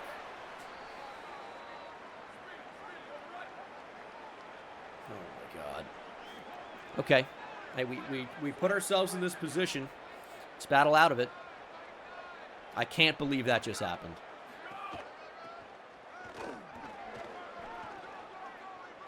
Touchdown, JMU. DeAndre Lowry. Look out for him in the portal. What a monster. 13-6. Plenty of game left. Plenty of game left. Let's get a drive here. I think we need Brenton Maddox in the game. He's going to start with a return. It just never really seems like there's much of a path there. And Maddox is in the game. Keontae LeBourne will keep it. It's only a gain of 5. And Westbrook's back in. LeBourne keeps it again. Still not going to be able to get it, and it's 3rd and short. Like, this is such a frustrating spot because it's all wide stuff. It feels like it should be so easy to pick up a yard. But then you come out here and you don't get it. And then are you really going to go for it on 4th and short from your own 30? We just tried to fake because I wanted to keep the offense out there. Didn't want to just give up, but, you know, wanted to show the illusion of a punt. Not a great illusion, as turns out. Not right now. But I'm good for a few fake attempts a year. So, that was one of them. That's the ugliest slide I've ever seen. I think Keontae LeBourne broke his neck. No, he's all right. All right. 1st and 10, working off play action. We'll throw it away. We've got to get Maddox in the game. Too electric. Got to get him in the game. LeBourne keeps it. He's playing a little bit banged up. -2 speed, -1 throw power, -1 throw on the run. But he's doing enough for us right now. And we need these blocks. Get enough. 4th and inches. We're going to try to QB sneak here. Oh, they're very ready to stop this. Just like a field goal. Let's get it. That's enough. Clock keeps moving. Offense stays on the field. Okay. Methodical. 1st down for Brenton Maddox. He's just got the extra gear that JR does not have. I don't love this either. It's just, I feel like you can see, at least from my style, that was not going to be a successful play. Just the way they lined up, just the way we were lined up. And LeBourne's feeling it a little bit. And Maddox is going to get dropped for a loss of 4. Edge was all over it.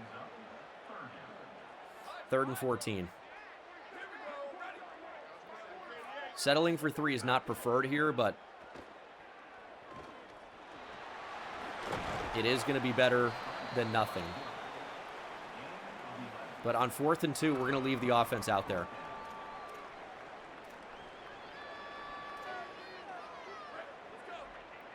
They've only got 3 down linemen. Playing to tie it. Nowhere to go. Absolutely nowhere to go.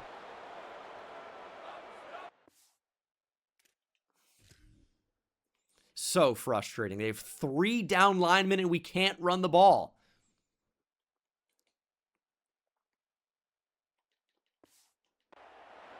Damn. Need a stop. I mean, still only in the 3rd quarter, but I mean, this JMU running back is like Earl Campbell. He touches the ball, we can't tackle him.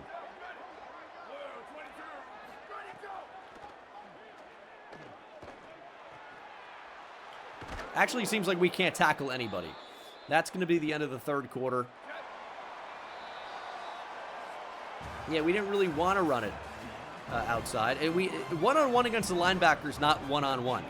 We would just get tackled. Have you seen Brenton Maddox break one tackle beyond the first touch of his career? We need his speed is his ability. 60 break tackle is not going to be enough for a one-on-one. It's not a power back. Our only chance was going around when the blocking was not good to the inside. Fumble! No! It's recovered by the Dukes! What the fuck?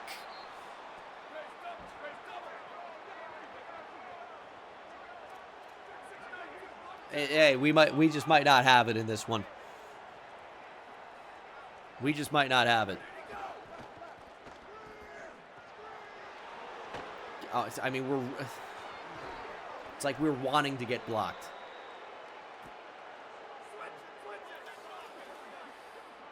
Into the fourth quarter.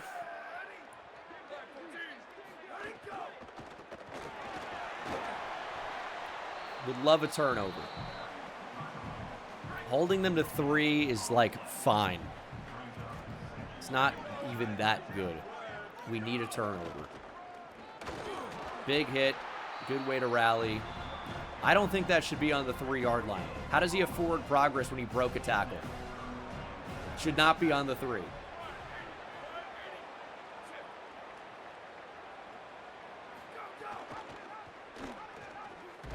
Good tackle. All right. We're going to hold them to 3. Offense can't screw around anymore. Like, 6 points is obviously not enough to win a title game. That's for sure. Down by 10, 4.5 minutes to play. I think our defense is obviously capable of getting a stop. Is the offense capable of moving the ball down the field? Don't know. Sacked, ball's loose, JMU recovers, and it's a touchdown. Or is it?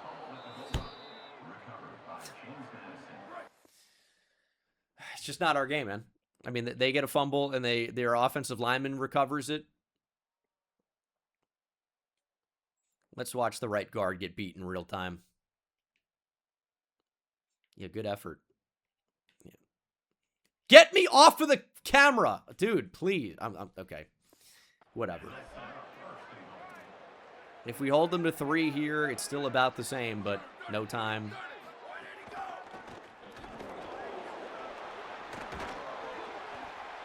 Who is this running back? I mean, this is out of control. We got to play for the ball. Need the ball. Need the ball.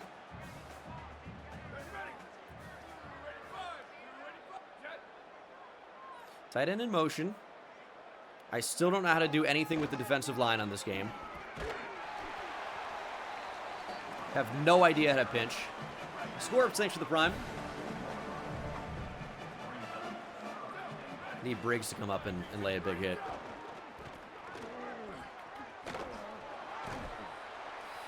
Touchdown, Dukes. And that might do it. Suddenly it's 23-6.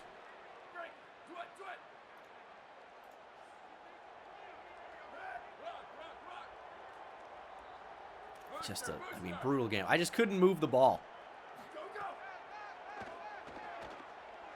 Sure, a lot of you guys could. It's crazy that that's the play that works. But I just couldn't do it. We would need an absolute miracle.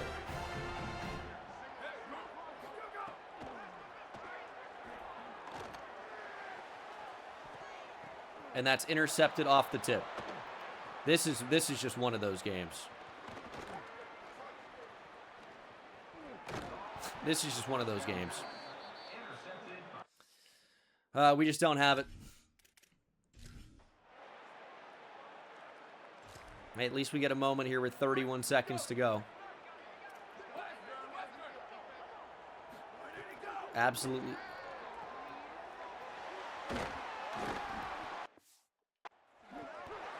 As if it wasn't obvious I'm trying to snap the fucking ball, not throw it. Goodness.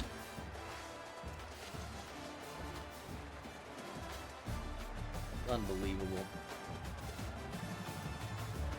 I don't even want to look at the stats. I mean, what a nightmare. Super winnable game. Super winnable. And now our season is over.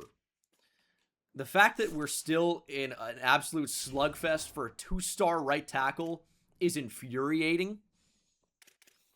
But man, I gotta say, obviously, crap way to end the season, no doubt about that. But what a season. 9 wins overall. We're going to be playing in a bowl game.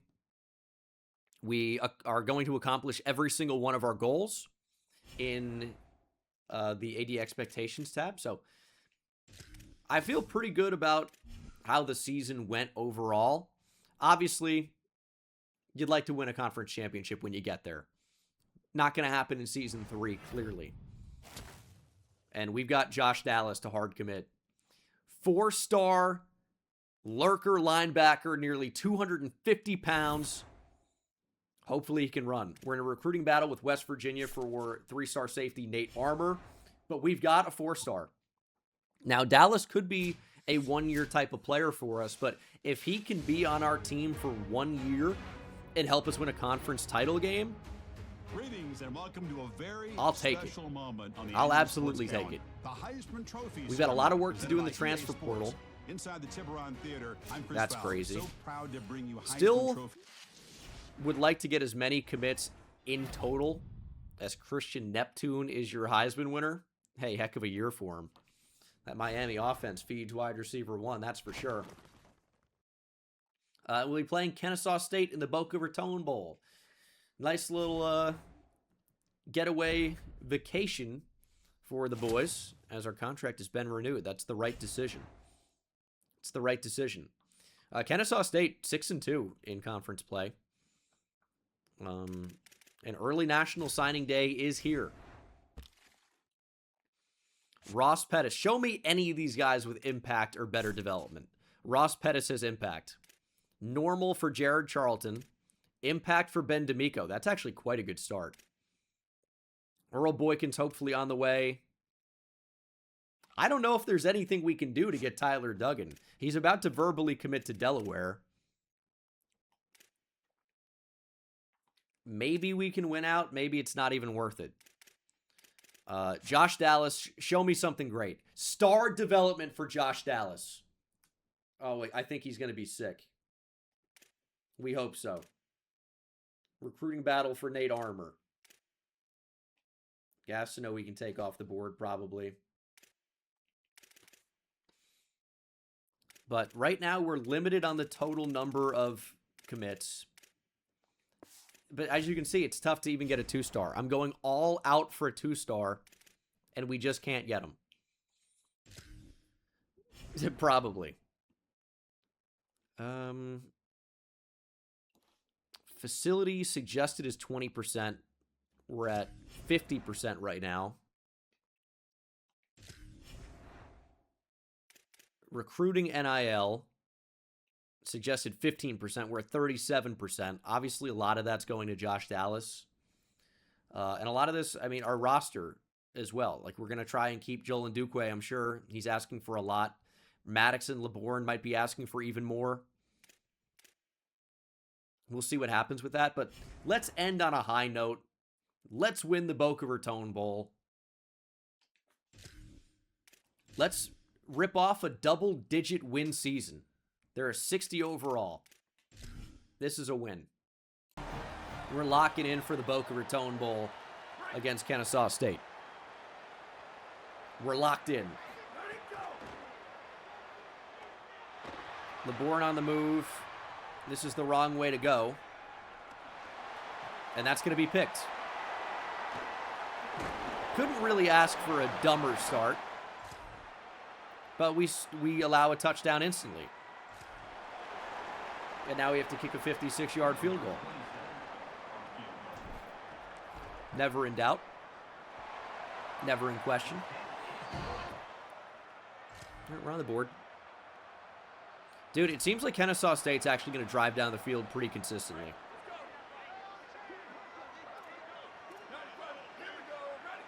I can't move McCormick. Why can I not move and we're player locked?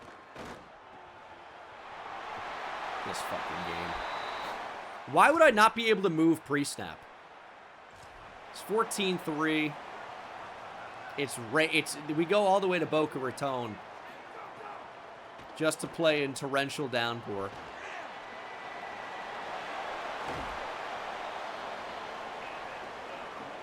I got to get out of this offense. I don't like the wide splits. I'm sure that's the least of our problems, but it is a problem, for me at least.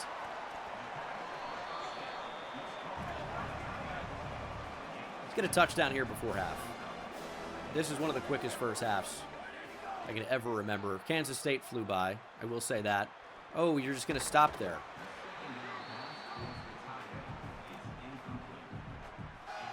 Yeah, I guess. I mean, there's a lot of open space. That's for sure. And that's going to be dropped. Sometimes, as you guys might know, I just don't know where to go with the ball.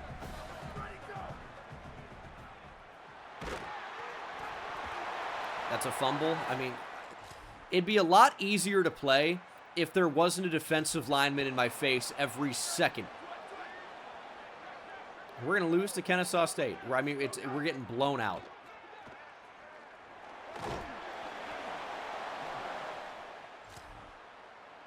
Is anyone open? Like, surely somebody's got to be open. But every single drop back, every single play call is, hey, run curls, run hitches. That's picked. I mean, they got Deion Sanders back there.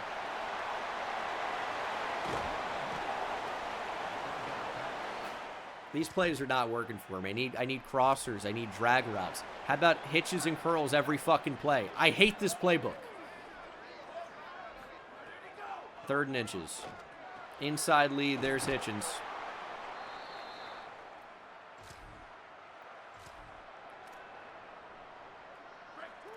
I'd love to win a game. I mean, 9-5 is not a bad year, but there could be so much more. And just a crosser is just so much better. So much better. 17-10 though. We're actually still in the game.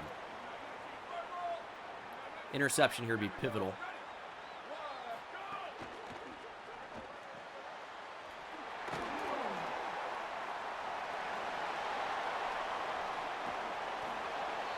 Touchdown, Kennesaw State. All right, 27-yard rush by J.R. Westbrook for a touchdown. Tried to get out of that so we could play the drive. Maybe better that we didn't. Maybe better that we didn't. All right, here's what's going to happen. 3 and out. Touchdown. 2-point conversion. Win. Doesn't that sound so easy? It sounds so easy.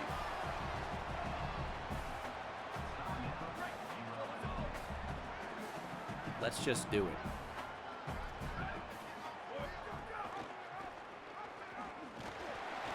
Good defense. 3rd and 9.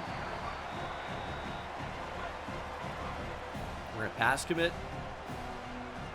And Duquay is going to play the spy. Quarterback's not going to go. He's not going to know what to do. Way to wrap up. Final timeout. They've got a punt. We'll have 1:25 minutes to get down the field. And we're playing for the win. Blanton back to return. I think we can get to the 20. So we're going to return this. 1:15 to go. Oh my God, a crossing route? How did they know? This can't be a fumble. Find the ball. Please block for longer. You're not blocking for long enough.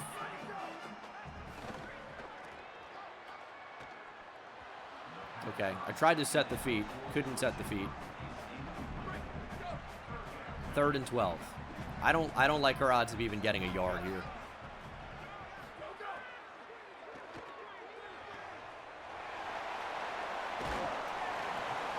Fourth and 5. 45 seconds. We played for the check down because we were obviously going for it here.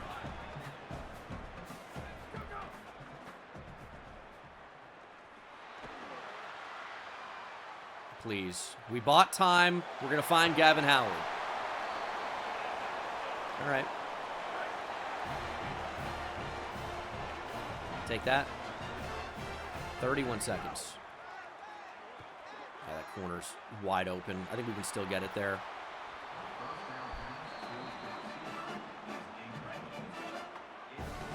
Why do I not trust him to just sit in the pocket and make the throw? I think I just don't trust the O-line. Make that throw, though. Blanton down to the 2.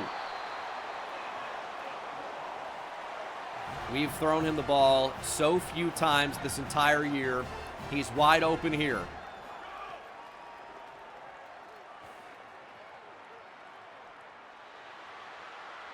I mean, there were options. I'm not going to say there were no options. There were options. Touchdown.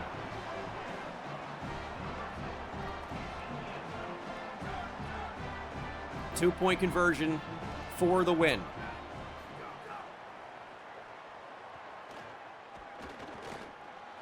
Dot! 2-point is good. 25-24. Oh, what a bullet. What a bullet. What a throw. We got to play defense for 10 seconds. That's it.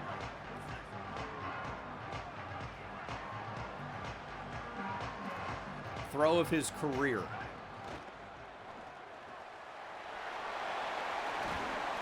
It's a decent amount of yards.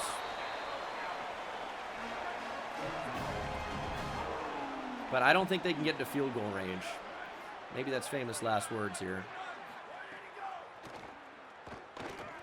Pressure got to him. 1 second on the clock. They've called their final timeout. It's going to need to be a 70-yard touchdown.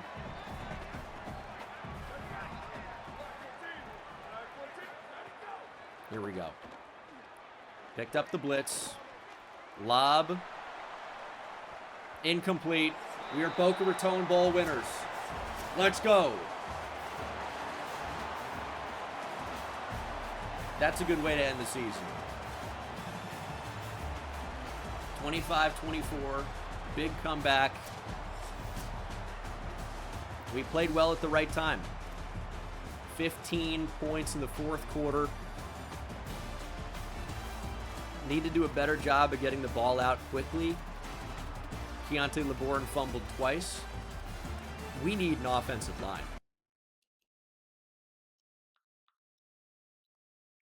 We need an offensive line badly. We need a defense badly. We need to not lose our entire team in the portal. But we're Boca Raton Bowl winners. It's tough to get more prestigious than that. It's a big trophy to add to the cabinet. And we are now potentially ready to lose a bunch of really impactful players for us. Hopefully that's not the case. We'll need to go crazy as well in the portal. And hopefully we're able to do that. I'll take a look at the job offers. I'm listening. I don't think so. We're staying here at ULM.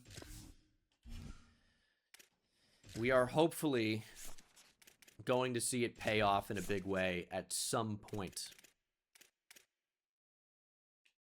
That's the big hope. We'll see if it ends up happening.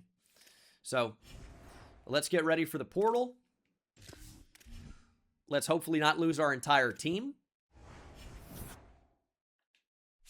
and get ready for what should be the best season yet in Season 4. The fact that we managed to somehow go 10-4 with this team, I thought after the Rice game, the season was way over. I thought if we won 4 or 5 games, that was probably realistic. But we battled. And we got it done. Oregon will play Oklahoma. And I think we've learned anything from this college football playoff bracket. It pays to have your name start with an O. It's a lot of O representation. Let's go Oregon. Let's go Ducks. Let's go Ducks, as they say. But yeah, I think a good year overall. It's a double-digit win season. Pass. All right, let's set the next season roster NIL. Who's looking to transfer? Trayvon Kinchin. J.R. Westbrook, due to playing time. You were the starting running backs. That's an interesting call. Lorenzo Locke. We actually need to keep him. Give him 35 NIL. Brenton Maddox is now looking for a lot more money. We're going to have to give him 105 to keep him. 230 remaining. A lot of these guys, I don't care if we lose. I don't know if we want to pay J.R. Westbrook. I mean, we need running back. I don't know that we need Hitchens. It's actually not a lot of players in here for high-risk players. It's not really too bad. I mean, maybe we do keep J.R. Westbrook. It's only a redshirt sophomore. We need more depth at running back for sure. I know we need a tight end. I'm not paying Joey Hitchens 70 plus. I mean, literally no way. That's just not happening. There are other players. This is just the high-risk guys. I'm aware of that, but we don't really have to worry about the guys that are not high-risk, I don't think. Trayvon Kinchin has just 81 speed. No chance on that. We probably should try to keep Deuce Huntington. I mean, the NIL offer is not going to be great, but we do just need the depth. We no longer need Desmond Stevens. We don't need Evan Laird. Everyone else should be pretty fine. This isn't high risk. Keontae LeBourne's expected NIL is 250. Oh my God. That's not great news.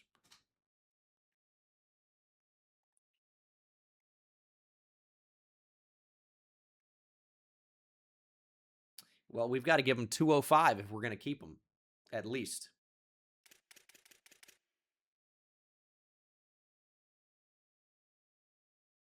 And then we could lose J.R. Westbrook. We don't want to lose Benjamin Gent. Oh, boy. I mean, the thing is, he's looking for that amount of money. That's the big problem. He's looking for 250. We're going to give him 205 and hopefully keep him anyway. And then whoever we lose on defense is who we lose. Kind of the same thing at receiver. I feel like these guys are mostly replaceable. But we kind of need to try to keep what we have. So, this is how we're going to set it up. There's a good chance we lose a lot. Moses Matabike. We're not going to lose everybody. But we'll see. It's a lot of our NIL budget. We'll review the next season blueprint. Not really going to be spending on anything. If you look at the facilities, it costs a lot to upgrade to elite facility. But we're at premier facility already. We get plus 4% progression. I think premier facility for us right now is probably the one to have. We're good. We're good. Obviously, this next period could hit us pretty hard. But it's expensive to keep, you know, our best players, even when they're not that good. However, over time, as we improve, it will only get better. Who's actually leaving? RJ Hall. Oh, Brenton Maddox. We've got extremely high persuasion chance, though. We need it to hit. He's decided to stay. Even though it was extremely high, you still get nervous. But we're going to lose RJ Hall, our number one corner. Trayvon Kinchin, we were okay with. Jeremiah Green. Rashad McCormick. Joey Hitchens. Desmond Stevens. Evan Laird. And of the players that are graduating, our punter, Mackenzie Ryan. CJ Wilson, who played great. DeMarco Blanton, who really didn't play. Roscoe Tucker. It's actually not that bad. It's not. It's way better than it was last year. I mean, we could try to persuade, but there's no persuasion chance. So there's no point. Like, we might as well, but there's no point. If none is none. We do keep Brenton Maddox. That's big. And now we head to the transfer portal. And we've got an opportunity to get better. We keep Abram Murray, our star kicker. We're going to have nobody drafted, so I don't even need to look at that. And we got a lot of these guys signed. Earl Boykins is next. The problem is we have 0 NIL remaining. So it's only about hours now. It's so expensive to keep your players. It's so expensive to have players. It's so brutal. It's so tough. It's so tough. We're going to get a visit, I guess, for Tyler Duggan. I mean, we got a battle going on. We've been here this long. Doing everything we can to land a 2-star tackle, but hey, it might be a starter now. All right, we'll see what the rest of this class will look like. Okay, we got the 3-star safety, Nate Armour, who can really run. Tyler Duggan to Delaware. I mean, that's an unfortunate loss. We put a lot of points on him. He actually looked like kind of a diamond in the rough, and now he is a blue hen. Probably dreamed of that his whole life.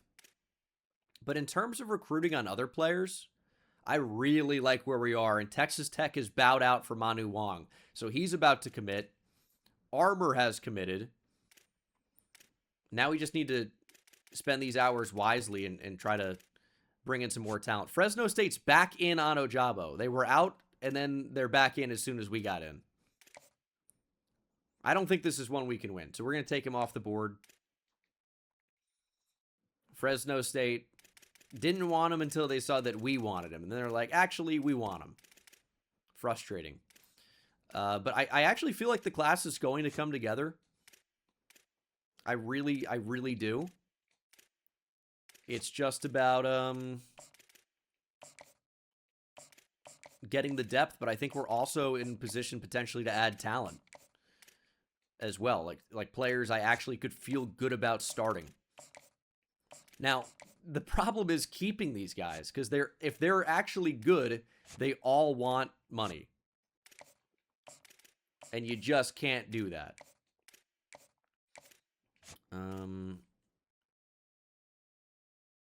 So, we'll see. Wong, when he commits, we don't need a scholarship. He's just going to commit, and then we'll get him. Let's make a decision here. Do I not have a speed rusher on the board off the edge? That feels like a miss. But we'll add some power rushers. Going after a couple defensive tackles. Wong hopefully is about to commit. I feel good at linebacker. I'm hoping we can get some of these corners. Another safety could be nice, and we do need to add a punter late. We have 10 remaining NIL because we were putting it on... we were putting it on the tackle who wanted to be at Delaware so bad, go be at Delaware then. We have no more hours? Okay. We'll eventually offer a scholarship to Mike Petonio because it costs 0.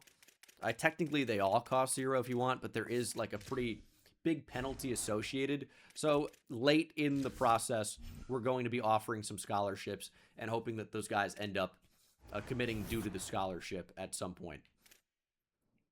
Kona Virgin, though, do not sleep on him. I mean, would love 71 more of him, but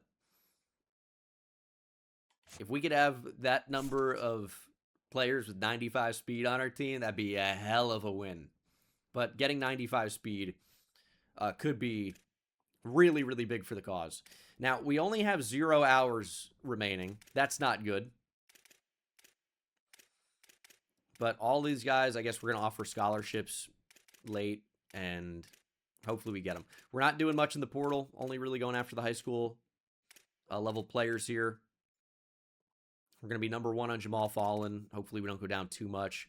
Manu Wong is about to commit. Hopefully we can get Seth Stepnoski, who can also fly.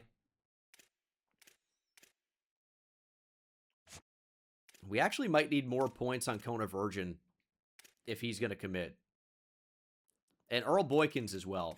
Because the rest we can probably just offer scholarships and hopefully nobody else offers them.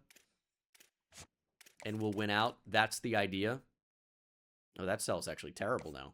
I thought it was way better. That's horrendous. We need more points. Wong is going to be committed. Don't need the 50 anymore. So we'll add 10, and he's going to decide that that's the right move. Virgin will commit very soon, hopefully. Earl Boykins, hopefully not too far behind. And I guess we'll start offering some scholarships here. And again, hopefully these guys do not get offered and we're just able to get them. That's the strategy. Hoping it comes up big for us. But they're not thrilled to be getting 0. That's the thing about these guys. They really would prefer to make money. And my preference really is to not pay them. That's maybe the best recruit we've ever had. Right up there with Josh Dallas. Manu Wong is a 4-star defensive tackle from Milwaukee. He will be a ULM Warhawk. Big. I mean, this is going to be, obviously, by far, our best recruiting class. It's going to end up being quite good. Earl Boykins is just not quite there yet. But this is the time where we start to offer scholarships. And hopefully we're able to bring these guys in. It's going to be the same for Kona Virgin. We're in the lead by a lot. Hopefully the scholarship just takes us across the finish line. And for everybody else, we still need a scholarship offer. So we fell off the list for Jamal Fallon, ironically, because the offer was, awful. But hopefully he just doesn't really have a choice. And with the scholarship, they just end up on our roster anyway. It worked pretty well last season. Hoping that it works this time as well. So we got Ellington with a scholarship. Again, they don't like these, but this is what we've got to do. And we've got to fill out a team. Hopefully these guys don't get offers, late, because that could be devastating. They may end up committing elsewhere, by the way. Fully aware that that is a strong possibility. Strong possibility. However, they may just end up on our team in week 1, similar to the way that they did last year. So I think we've got a handle on recruiting. Eventually, these guys might end up getting offers when there's an update to the game, like these types of players. But for right now, if they don't have offers, they want to play on scholarship, they're going to come to ULM. So we'll continue offering scholarships, hopefully really improving the depth compared to where it was last year. Because obviously it was insanely poor. We probably don't need this level of depth on the offensive line, but inevitably some players are going to transfer, and we need backup plans. And not everybody can transfer, so The more depth we have, the more talented depth we have, the better. Defensive tackle's already looking so improved. I'm excited for Season 4. I think it's going to be a conference championship level team. I just think it's going to happen. Linebacker's going to be so much better. I think corner's going to be significantly better because Boykins is going to be there. We're going to have, you know, Cheeks getting a year of development with the offseason. It's going to be good. It's going to be great even. So this is going to be what it looks like. We've offered scholarships to all these players. We have an entire board full of scholarships. I do not think we're going to get everybody. So the goal was 35. I don't think we're going to finish with 35. But I'm hoping that these guys do not get offered scholarships and end up on our team. Hopefully we get lucky with that because it would be a major advantage if we were able to actually fill out a roster. We do get Earl Boykins. It's a good 3-star corner to add. We get Kona Virgin, good 3-star wide receiver to add. Now, these other guys have committed elsewhere, right? Which we knew would happen. It's just going to be a question of whether they actually got scholarships or not. Because if they don't have scholarships, they may end up on our team. We didn't go out and get a quarterback. No scholarship offer for Fallen or Fox. Again, we'll see if they end up on our team. Sometimes they do, sometimes they don't. Stepnoski doesn't appear to have an offer. None of the tight ends do. Donnie Gore did not. See, a lot of the players that committed do not have scholarship offers. Hopefully we get them. We'll see. But getting Wong was big. We are going to have more depth on our team. Absolutely we'll have more depth. We will see if it pays off. Overall, though, currently, our class stands as the 99th best class, so top 100 with 8 players. But it hopefully will be more. Because it worked to get those guys on the team last year. Now it's time to change some positions and get ready for season number 4. There is one big position change I will be making, which is, first of all, Kona Virgin has star dev. This is a big addition. 95 speed. Acceleration's not amazing, but star dev. But Dalen Houston's going to play tight end. He's 6'3", 230. He's actually got very good speed. He might be a monster for us next season. We have enough depth at receiver. That's a big add. Now, the offensive line is still a bit poor, but Lorenzo Locke is going to go out and play tackle. We should have more tackle help on the way. But the offensive line, hopefully with another year of development, is just going to be a little bit better. And if they can just be a little bit better, our offense can be a little bit better. And, you know, hopefully we're going to be this phenomenal team that wins the Sun Belt, that doesn't get blown out by JMU. Our entire offensive line is probably going to end up being 70 overall plus. That's a good spot. We have no depth right now. I think Ndukwe probably stays off the edge. Manu Wong only has normal development. He does have 85 acceleration, 78 block shed, 77 strength, 79 finesse moves. Like, he is good for a freshman, but normal development's kind of sad. Ben D'Amico only has 62 overall on him. That's not great. Ross Pettis is a 60. He has impact dev, though. Charlton, no good. We knew D'Amico had impact. At corner, it's looking pretty bad. Earl Boykins has normal dev and is only a 62 overall. I was hoping for a lot more with that speed. He's going to be a bit of a project. Corner looks bad. It's going to look a little better, but it's going to be still bad. But it was awful last year. So, not the end of the world. And then Nate Armour's a 63 with normal dev. Oh. We're paying him 70 NIL. He is athletic, though. Only 81 acceleration. And then Josh Dallas is a 71 overall. Does have star dev. 87 speed, 85 agility, 87 acceleration. He actually has decent ball carrier vision and juke move. Like, you could actually consider putting him at like, tight end, maybe. But obviously, he's going to play defense for us. He can absolutely fly. We could even consider him off the edge. You can see what it would look like. He'd be a speed rusher. And then maybe the value actually looks like it would make sense. But I think we've got to play him at linebacker. But that'd be a dominant edge rusher to bring in. But we're going to try him at linebacker. Maybe we'll move him off the edge at some point, but he'll be our new Mike. The block shedding's a bit low, but it will go up. He's a true freshman. He's got 89 jumping. His coverage is pretty good. His pass rush is really not bad. I wish the hit power was a bit more. He's got 3 mental abilities. Roadhead, clear, or road... I gotta cut the video. Dev trade upgrade for Cameron Moats. Looks a lot better as a starting safety.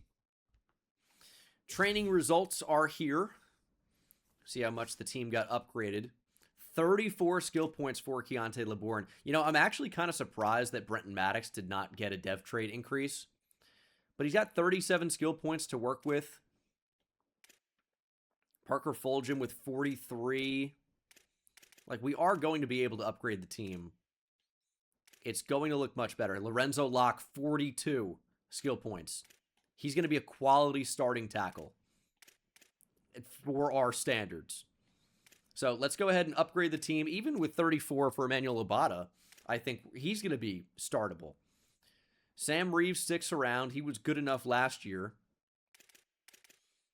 Joel Ndukwe with 35. We'll see on that. Moses Matabike, 25. These linebackers I'm pretty much already preparing to not have. And the corners got enough skill points to where I think they can be upgraded significantly. And really speed's the big thing. Deuce Huntington can run. Markel Cheeks has decent enough speed. And Nick Lozano can run. So let's go ahead and upgrade the team. 48 skill points for Cameron Moats. He was already kind of fast. He's going to be truly startable now. This team's going to be the Sun Belt favorite. We're basically done upgrading everybody. Cameron Moats gets a dev trade upgrade. 48 skill points. And unfortunately, he's out of upgrade spots beyond 1 power. And I don't even think it upgraded anything. I think strength maybe +1. Hit power stayed the same. Oh, that's so tough. But it's okay. The team is significantly better than it was last year. Abram Murray has basically maxed out power and accuracy. So what we can do here is avoid the penalty for overkicking potentially. Easier accuracy, timing on 50+ yard field goal attempts. And we'll get kick accuracy even higher. Like, we should be able to hit from any range. He's a truly elite kicker. And we'll hopefully have a punter showing up at some point. But this is the upgraded team. Keontae LeBourne's playing up to an 85 overall. Kind of focus more on elusiveness for him. His accuracy's already in a great spot. And sometimes we do put him on the move in the open field, right? We have Dalen Houston, shockingly, is our second highest rated player. Receiver at 232 pounds, moving over to tight end. He's got great speed. He's got unbelievable catching ability as well. We upgraded his route running. I guess catching traffic is quite poor, but 92 spectacular catch. He should be able to get open. 91 release. I'm really excited about this team. I really am. Not everyone was able to get upgraded, but Gavin Howard was, even though the overall didn't change a ton.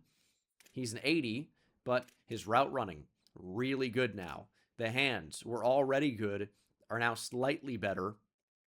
And he has cutter now, bronze cutter. So hopefully that plays a pretty big impact. The guy maybe everybody's interested in, though, is Brenton Maddox. Although we have a better offensive line. Lorenzo Locke up to a 78. Brenton Maddox is a 78. It was tough to upgrade him very much because elusiveness was already pretty much maxed out. Juke move is still really bad. Spin move is never going to be good. Break tackle is still pretty bad. Change of direction, we got him at a 94. Now it's up to a 99. Agility at a 90. Carrying is still not very good. IQ is still not amazing. Those two things we're going to upgrade over the course of the season, especially IQ. But he's going to be our starting running back, obviously. So I'm excited about his potential. And Markel Cheeks up to a 77. The O-line is just so far improved. It's still not great, and we're still obviously a pretty weak team overall, but we've got so much more high-end talent now, and the true freshmen that are not even showing in there that will ultimately be on our team, and hopefully some of the transfer portal players, and more unsigned freshmen that end up appearing on the team in the preseason. Hopefully that's the case. So the roster size seems, obviously really small right now at 47 of 85. Hopefully that will grow. And hopefully we're able to retain these players. The freshmen really were not rated particularly highly, unfortunately. But there are some good ones in here. And you're seeing we did get more of the players we were going after. So at running back, Jamal Fallon is on the team. Only 84 speed, normal dev, not great, but we at least have 3 running backs. At receiver, we didn't bring anybody else, but Kona Virgin has star dev and great speed. He's probably going to be a starter for us, and we'll just try to upgrade his catching. Tight end is pretty weak. We bring in Randall Shipman, a 68 overall freshman tackle with normal dev. At left guard, no changes, but Peter Jewell has normal dev, freshman. I guess a lot of the 3-stars that don't get offered just have normal dev. Steve Lacey is one. Donnie Gore has impact. I guess a lot of 3-stars just have normal in general. At defensive tackle, we get Roger Donahue, who has normal. Sean Rahman, who has impact. And, of course, Manu Wong, the 4-star, had normal. Off the edge, we have Joel Ndukwe. Zach Polk at Sam. So we didn't do anything at edge, unfortunately. That's a little bit unfortunate. Josh Dallas going to play off the ball. There's a chance that he could play off the edge and be insane. But right now we just need him at linebacker. So we'll see what happens with that. Earl Boykins, unfortunately, is bad, as is Barry Kennedy with normal. But Colin Ramsey is a good late find. Impact dev trait. And I think in his spare time hosts a comedy show. So, if you know, you know. Free safety looks about the same, but we have gold blow up now on Kevin Briggs and then Nate Armour. Only normal devs, some room for development there. We didn't even bring in the punter, so I guess we're going to have Abram Murray handle both of those duties. That could be a problem. But we're staying in the conference. This year, we are winning the Sun Belt. Year 4, we are Sun Belt champions. It's happening. Thank you guys so much for watching. Hope you enjoyed. And I will see you for Season 4. The team is better than ever. We're ready to win a championship. Our AD expectations remain the same. They should be improved, man. We're proving to be a better team. I don't know why our expectations are not growing alongside the team. But we have a lot more depth, even though it doesn't seem crazy good. We have a lot more depth, and we have a lot more top-end talent. I'm excited to see what type of season we can have. But I mean, there's Malik Branham. So do we have even more? Like, do we have a punter now? Or these... Javier Hope is an 85. So we have a punter. Did anyone else join the movement late? Okay, what a crazy thing to see in the outro. Interesting. Well, that's a pretty good punter to add. I know that. And that seems to be basically about it. So we have more depth at defensive tackle, more talent. The edge is still really light and really weak. But if there's an injury, we're not screwed anymore, even though it actually worked out fine. And our defense hopefully is going to be so much better than it was last year, it's not even funny. So, let's get it. See you guys for Season 4. Take it easy.